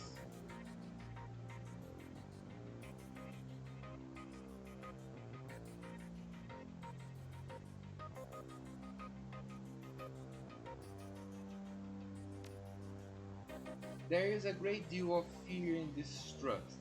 In some places, it is strong enough to impact the working of magic. But enough of my doomsaying. You must have better things to do. Is there any way I can help you? I don't think you have anything new. So, oh yes, I want healing. Because this last mission, oh well, that was a little unnerving without healing. So yeah, I will change. There's only healing one, huh?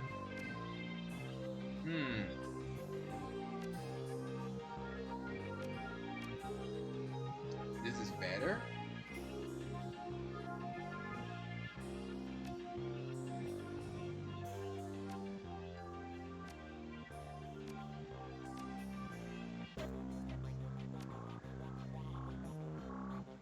I think there's no new outfit. Yes, no.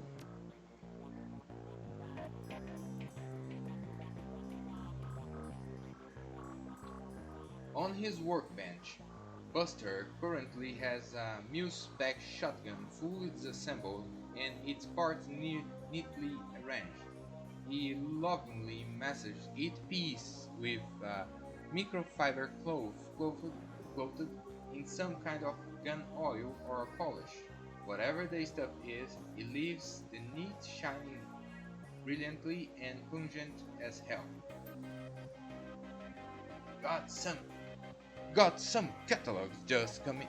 Got some catalogs just come in.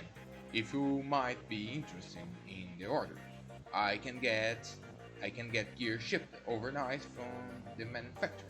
Though I won't lie to you, you'll be paying for the convenience. Otherwise, I got plenty of usual bang bangs waiting for a good home.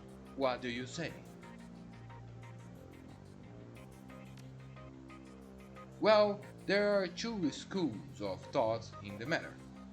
There are those who swear by their smart guns and such because they made the weapon more accurate and thus more deadly. Then there are those who subscribe to the bigger boom theory, putting all their money on the biggest and baddest rounds. But you ask me, it's all situational. That that's where the real advance have come. That's where the real advance have come. You you can pack a Panther assault cannon, but you won't do. But wouldn't do you any favors if you are fighting in a basement hallway, and where we just was right now. By the same token, a room sweeper might carve up your average pack of a gangster of gangers up close and personal, but its range is a big limitation. Military life never taught me that. It was dealing to runners like yourself that afforded me to this epiphany. You've got to be ready for anything. On that note, my I on that note, might I interest you in some custom mods, or perhaps some specialty grenade.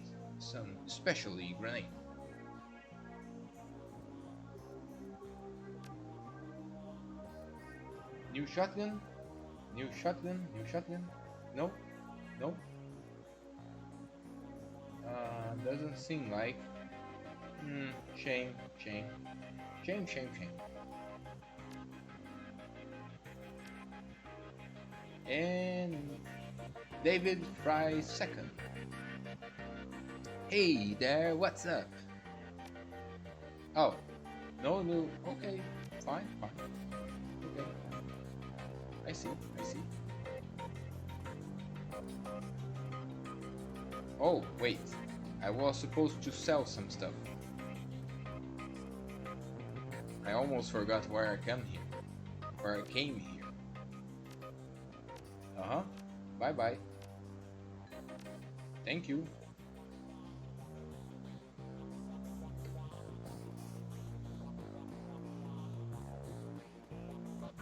shit.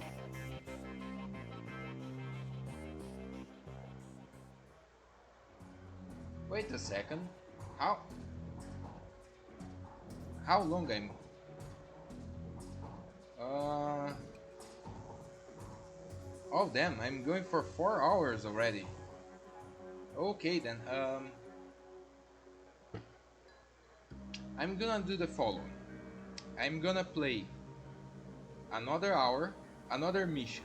The next mission that is quite important. And I call it the day, okay? For now, let's put like this.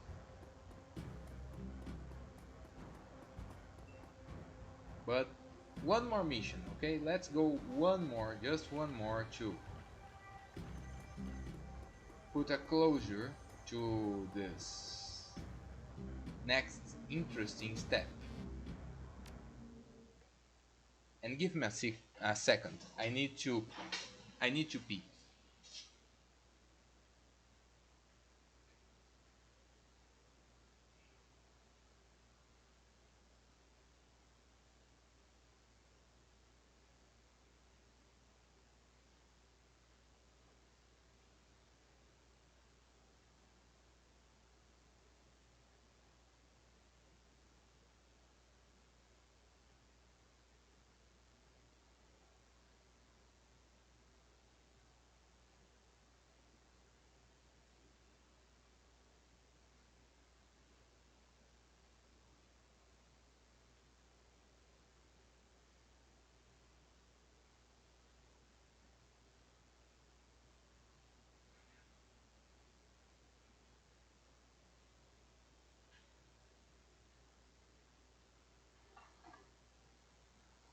Okay.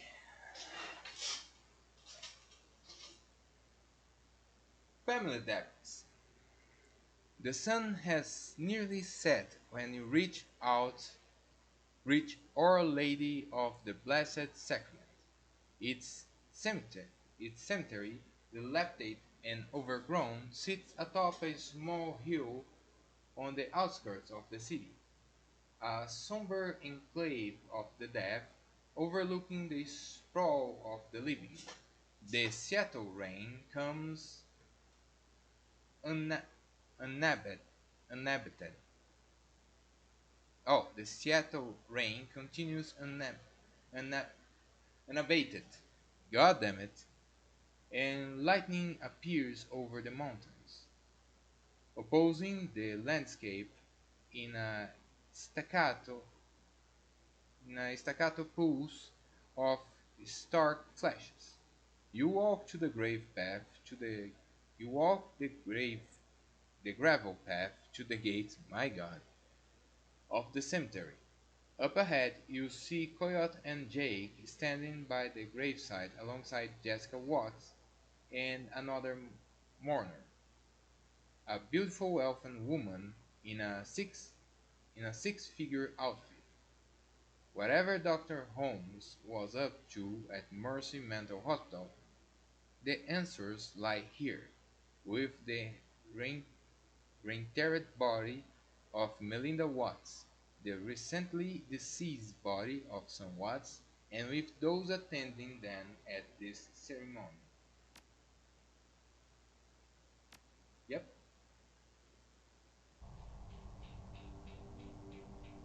I know. I know.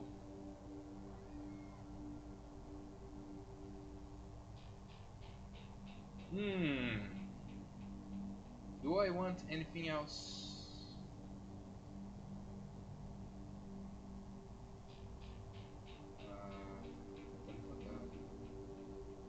You know what? For now, I'll hold it.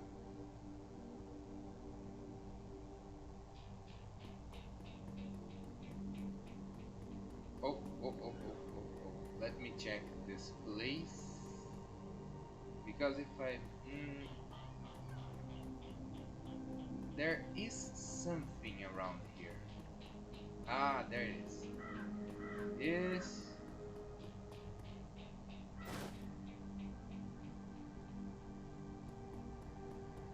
There's someone living there.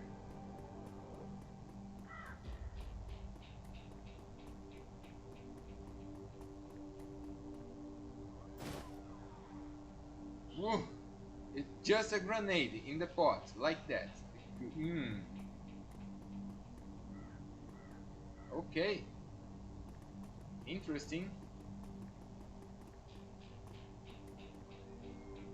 And here we have something else. Let's see. Uh,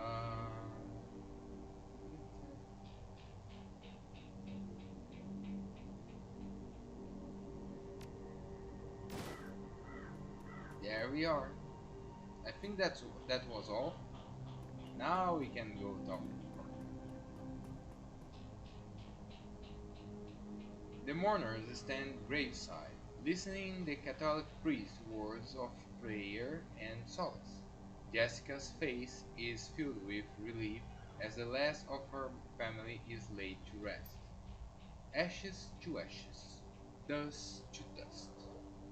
Lord, receive the souls of Sam and Melinda Watts, mother and son, to live forever by your side. Amen. Just a second. Let me see. Let me see. Thank you, Father. I know that my mother rests easier now that she's finally in the parish cemetery. I'm sorry. I'm sorry for your recent loss. I'm sorry for the recent loss of your brother, but I'm glad that re-entering your mother's body here has brought you comfort. She loved this perished soul. She opens her hands to the elves standing across from her. Thank you for coming, Lini. Your support, your support has meant the world to me. Now I can live again with my new family. The woman is a classic elven beauty, though I prefer Medusa. Confident, voiced, expensively dressed. Of course, I am glad this ancient ritual brings you some measure of solace. I hope you'll be able to put all of this behind you now. Jessica speaks to the rest of you. Thank you for thank you all for coming. I didn't realize Sun had so many friends. I appreciate your support and your friendship with Sun. I saw him out the night he died. Only fitting I see him out today. Sam may have had his problems, but he was our friend, part of the unit family.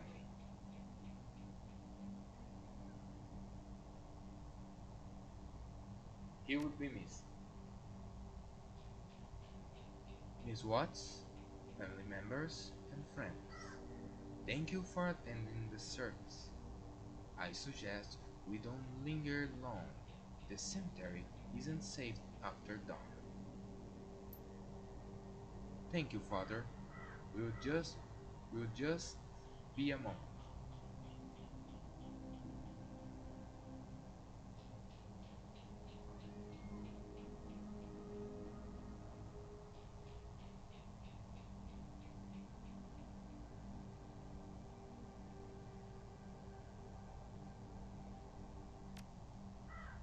She eyes you suspiciously and glances over at her elven companion. I suppose, but let's not keep Father O'Malley. I understand. Good night, and God bless. The priest claps his Bible on his chest and then moves at a brisk pace towards the neighboring church.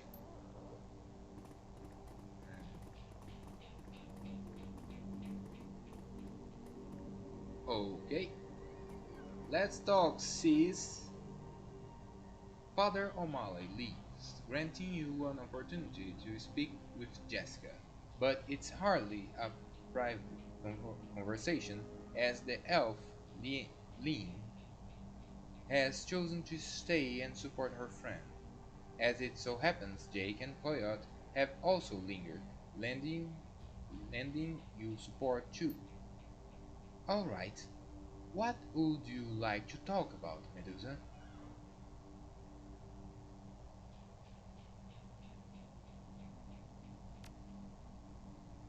Jessica's demeanor turns oddly cool and stony in response to such simple question. I'm afraid you're mistaken. Then, you don't know what you're talking about.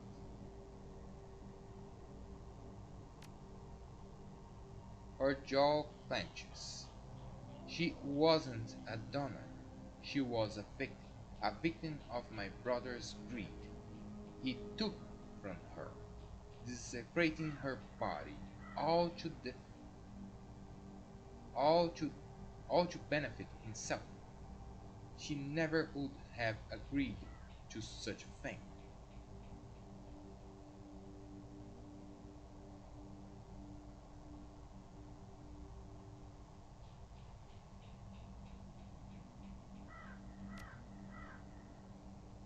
Cracks are starting to appear on Jessica's carefully crafted mask. Sam destroyed his own liver person oblivion. That was his choice. Your mother gave me a second chance. It was not a gift. It was stolen. And I wasn't about to let him destroy what little remained of her with his vulgar appetites. Isn't it funny? She preferred to have her mother fully dead and as so her brother instead of let her mother live through others. That's quite fucked up. Jessica's eyes burn with righteous anger. Gone are any attempts to hide her guilt. Dr. Holmes made my mother whole again. He made it possible for me to place her to rest and say goodbye. She snaps.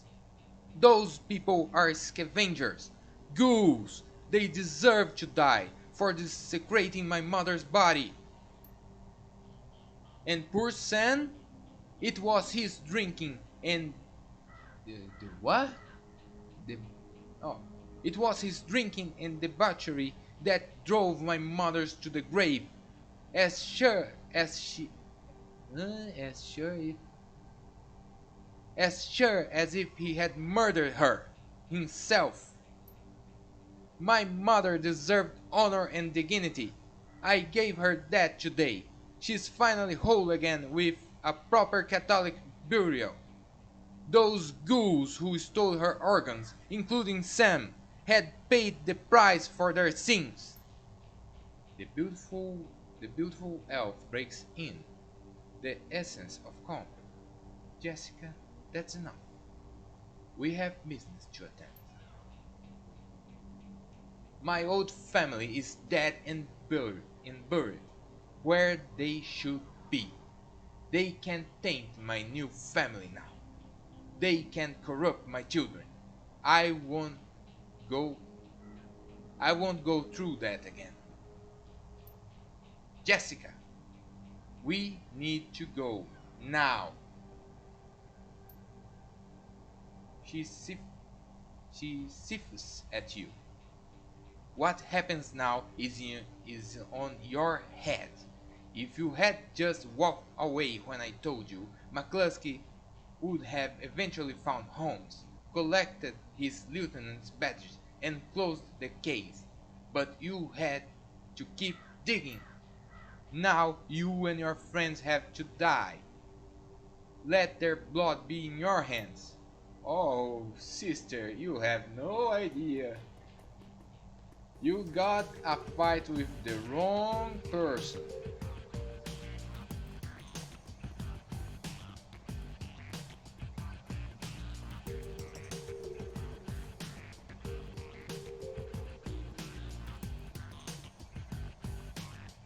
Okay. Let's start with this, as always. I don't know if I have aim, and I don't. And I'm too weak to throw this shit. So, that's why I have magic. Oh yeah.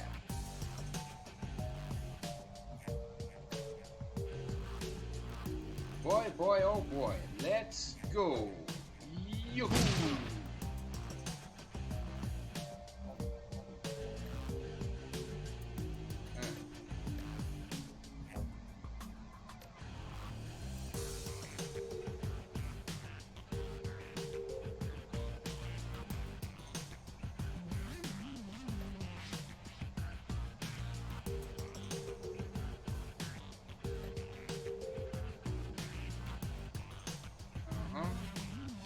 That's really good. It's too far, huh? And that's a single target.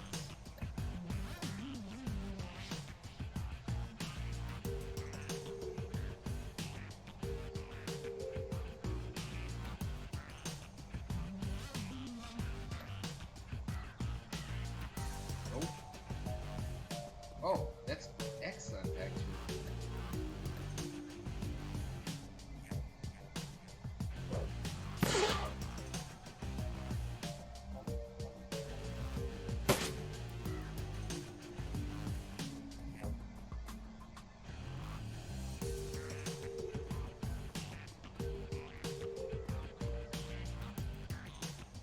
Oh, oh, oh.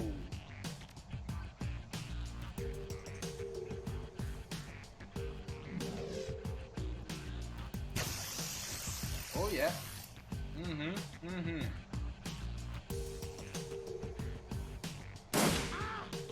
Beautiful.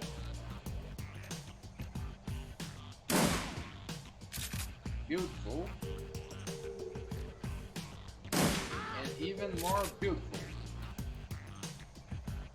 And the funniest part, I'm out in the open, giving zero shit.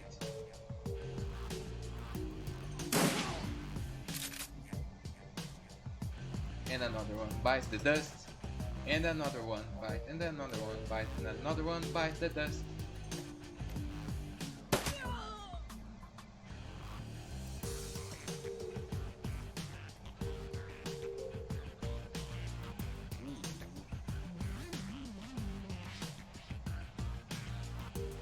Hmm.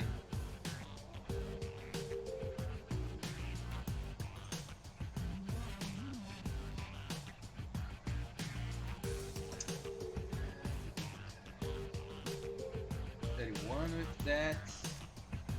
29. I'm gonna try. And he did it. That's good.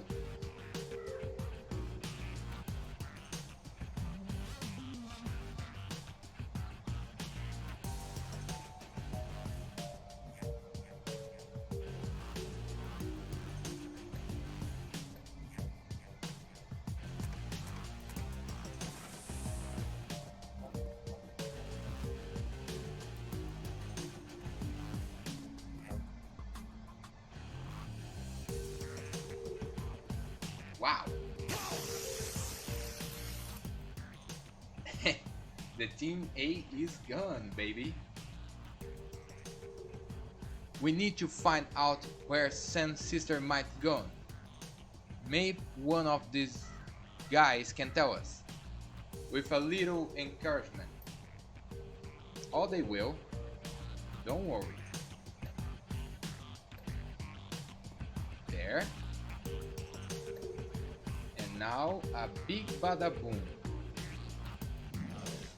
Oh shit. That's still decent, I would say.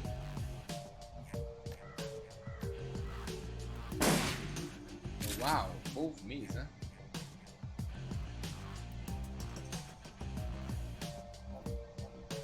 Oh, come on.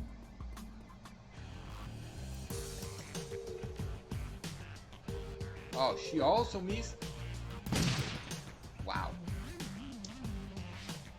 That's not good at all.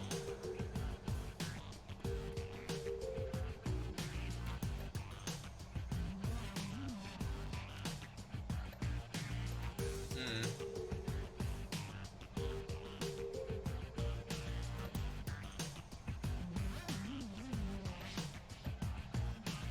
yeah, let's go with that.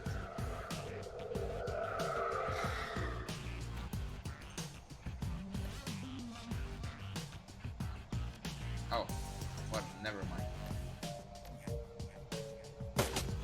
Ooh, that was a good shot.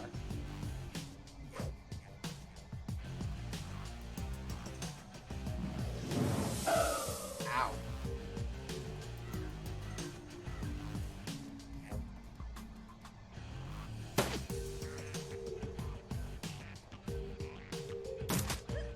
Ow.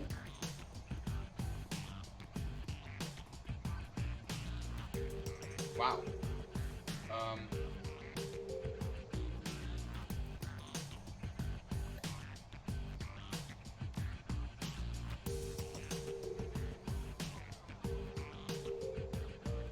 Mm,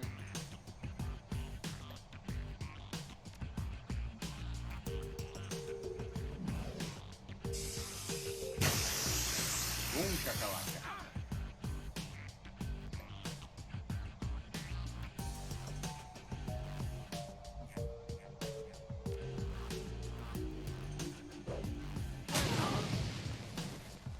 Uh huh. Uh huh. Uh huh.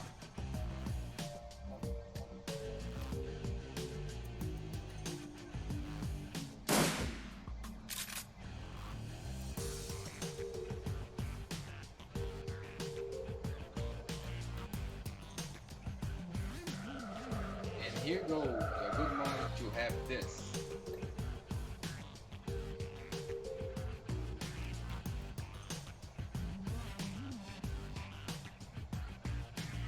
Nah, let's shoot.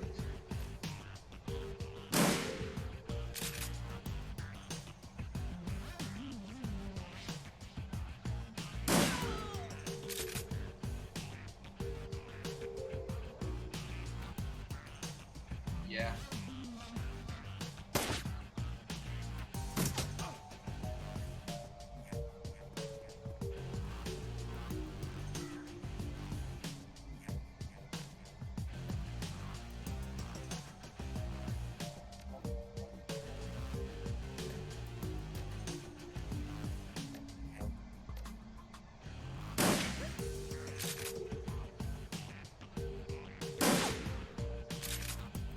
Great.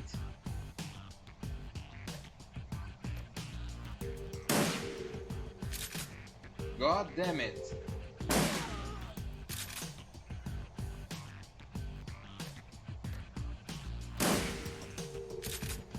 Holy shit.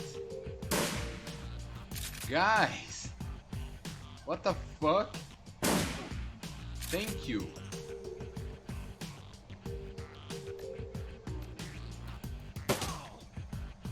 Excellent. Now run.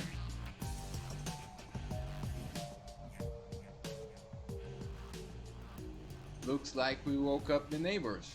We've got ghouls incoming. Hey Medusa, maybe we can use this on our advantage. We just eliminate all of them. Alright. Whoa, you're fast.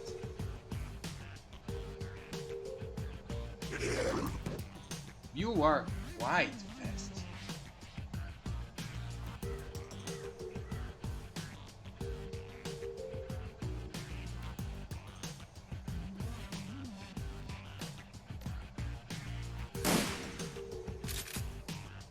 What's happening that you guys cannot hit a single shot? Come on now.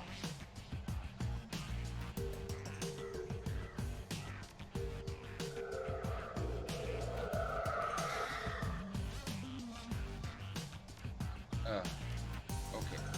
Let's heal again.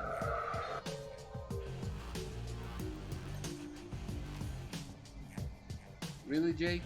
You're that bad with shooting? Oh, I cannot because I only... Oh, I remember. I remember how healing works in this game.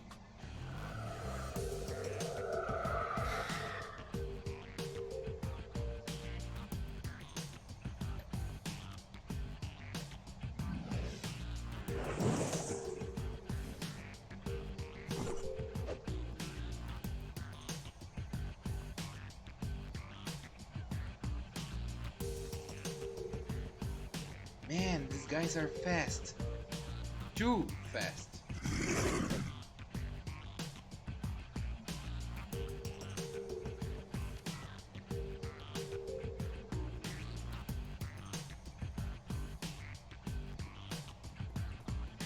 Uh-huh. And I need you to move you. Yeah, you're healing. Okay. You go there. Then I can take you and move you there. Then I can use this baby. And here we go. Excellent. Then I can do this. My god, hit the target.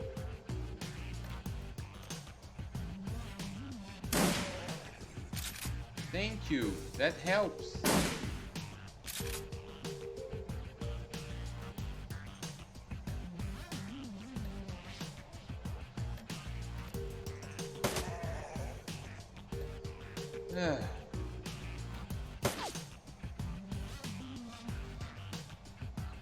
More.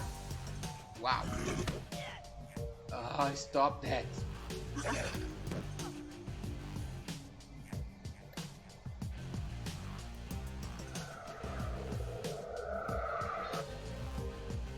Only 6?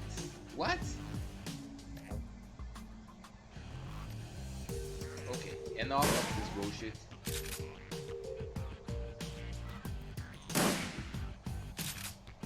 Enough of this bullshit. Thank you.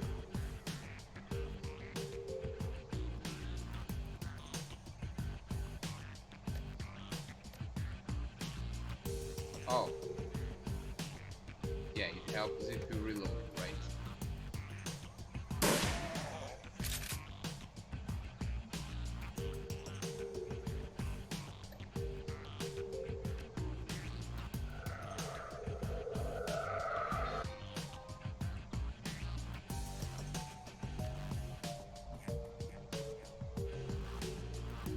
Thank you. This is a big fight, by the way.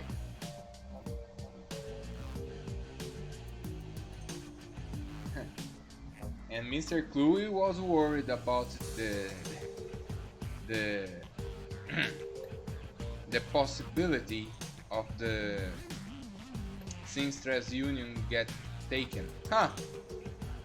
Good luck with that.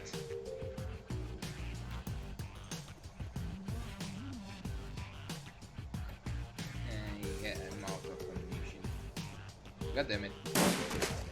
Ooh, that's good.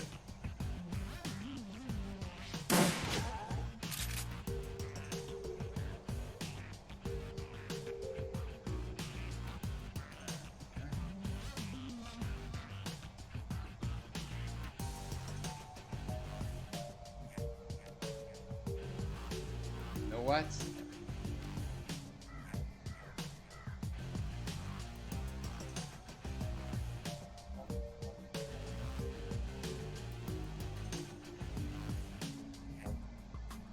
Yep. Let's be a dick. Good luck then. Good luck then. Yeah, miss everything. Okay. Okay.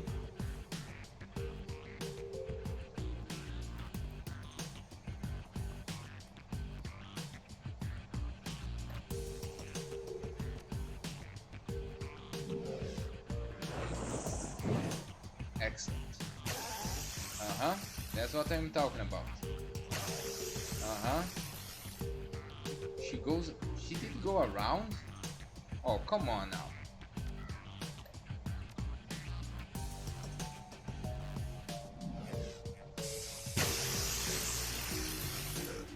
Mm-hmm.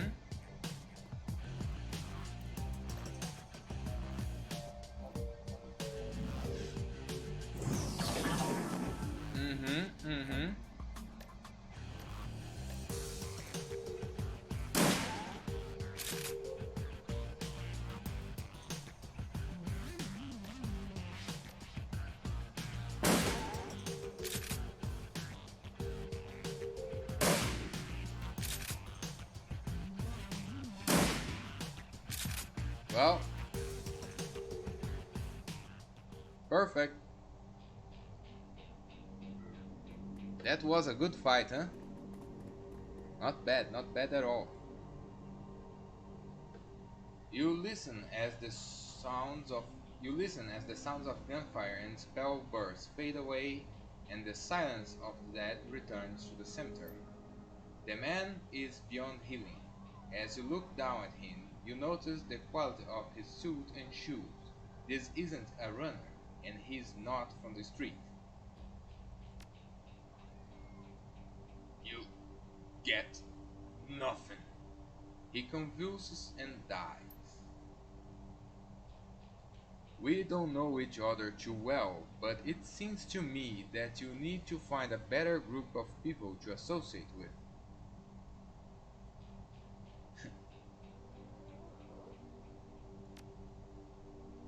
Yeah, well, it's part of living in the shadows. Do the research, Jammer.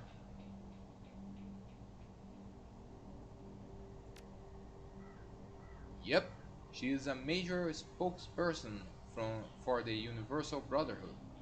Her name is Lynn Telestrian. She is super rich. Hmm. Jake grabs the dead man by the throat. At first, it looks like he's trying to kill him again, and then you notice he's feeling for something under the skin. Yep, he's got a corp ID chip. You watch as Jake pulls out his modified PDA and slots the chip. Mr. Willie here, Mr. Willie here was with Eagle Security. They work for the UB. That must have been Lynn's Telestron security detail. We've just we just we just chewed through. If she's protecting Jessica, they'll be inside the Universal Brotherhood. If you're going to hit the Universal Brotherhood, I'm coming too. That psycho just admitted she had my friend Sam and a lot of innocent people killed so she could put her dead mother back together. That is that is totally his leg up. Plus, she and her elf buddy Lynn just tried to kick me. They're gonna they're gonna hurt for that. Suit yourself, lady. I was only stopping by to pay my respect to Sam. Mark hits the squad, the Universal Brotherhood, not my scene at the moment. I can call up some of the Lila's runners if you want to go there now. Let if you want to go there now, let me know what you decide. Oh, you bet we will. Oh, you bet we will, baby. Oh, But let me think. Let me think for a sec. Yeah, I have a lot of things to do because I'm preparing to try and be denied again by YouTube monetization, you know? So I need to prepare a lot of stuff that I want to have on my sleeve from when they decide to, yeah, we're not gonna give you the monetization again. So I think I will stop the live now. Next week, Sunday, again, as always, we I think we can finish the game. If I'm not wrong, we can finish the game and meet a dragon. Not exactly in that order, but we can finish the game next week, I hope, and then start the min-max campaign. Yeah, I think we can do that. So I will try to bring in to do in this week the episodes, the dubbed episode with a better dubbing than what I'm doing right now. I'm gonna try to bring two every week until the end of the campaign, and the A Little About series, both BattleTech and artwork. So I see you there in the standard videos. Thank you all for watching. Thank you all for being here with me, and I see you all later. Stay safe and keep in the shadows. See you later. Bye.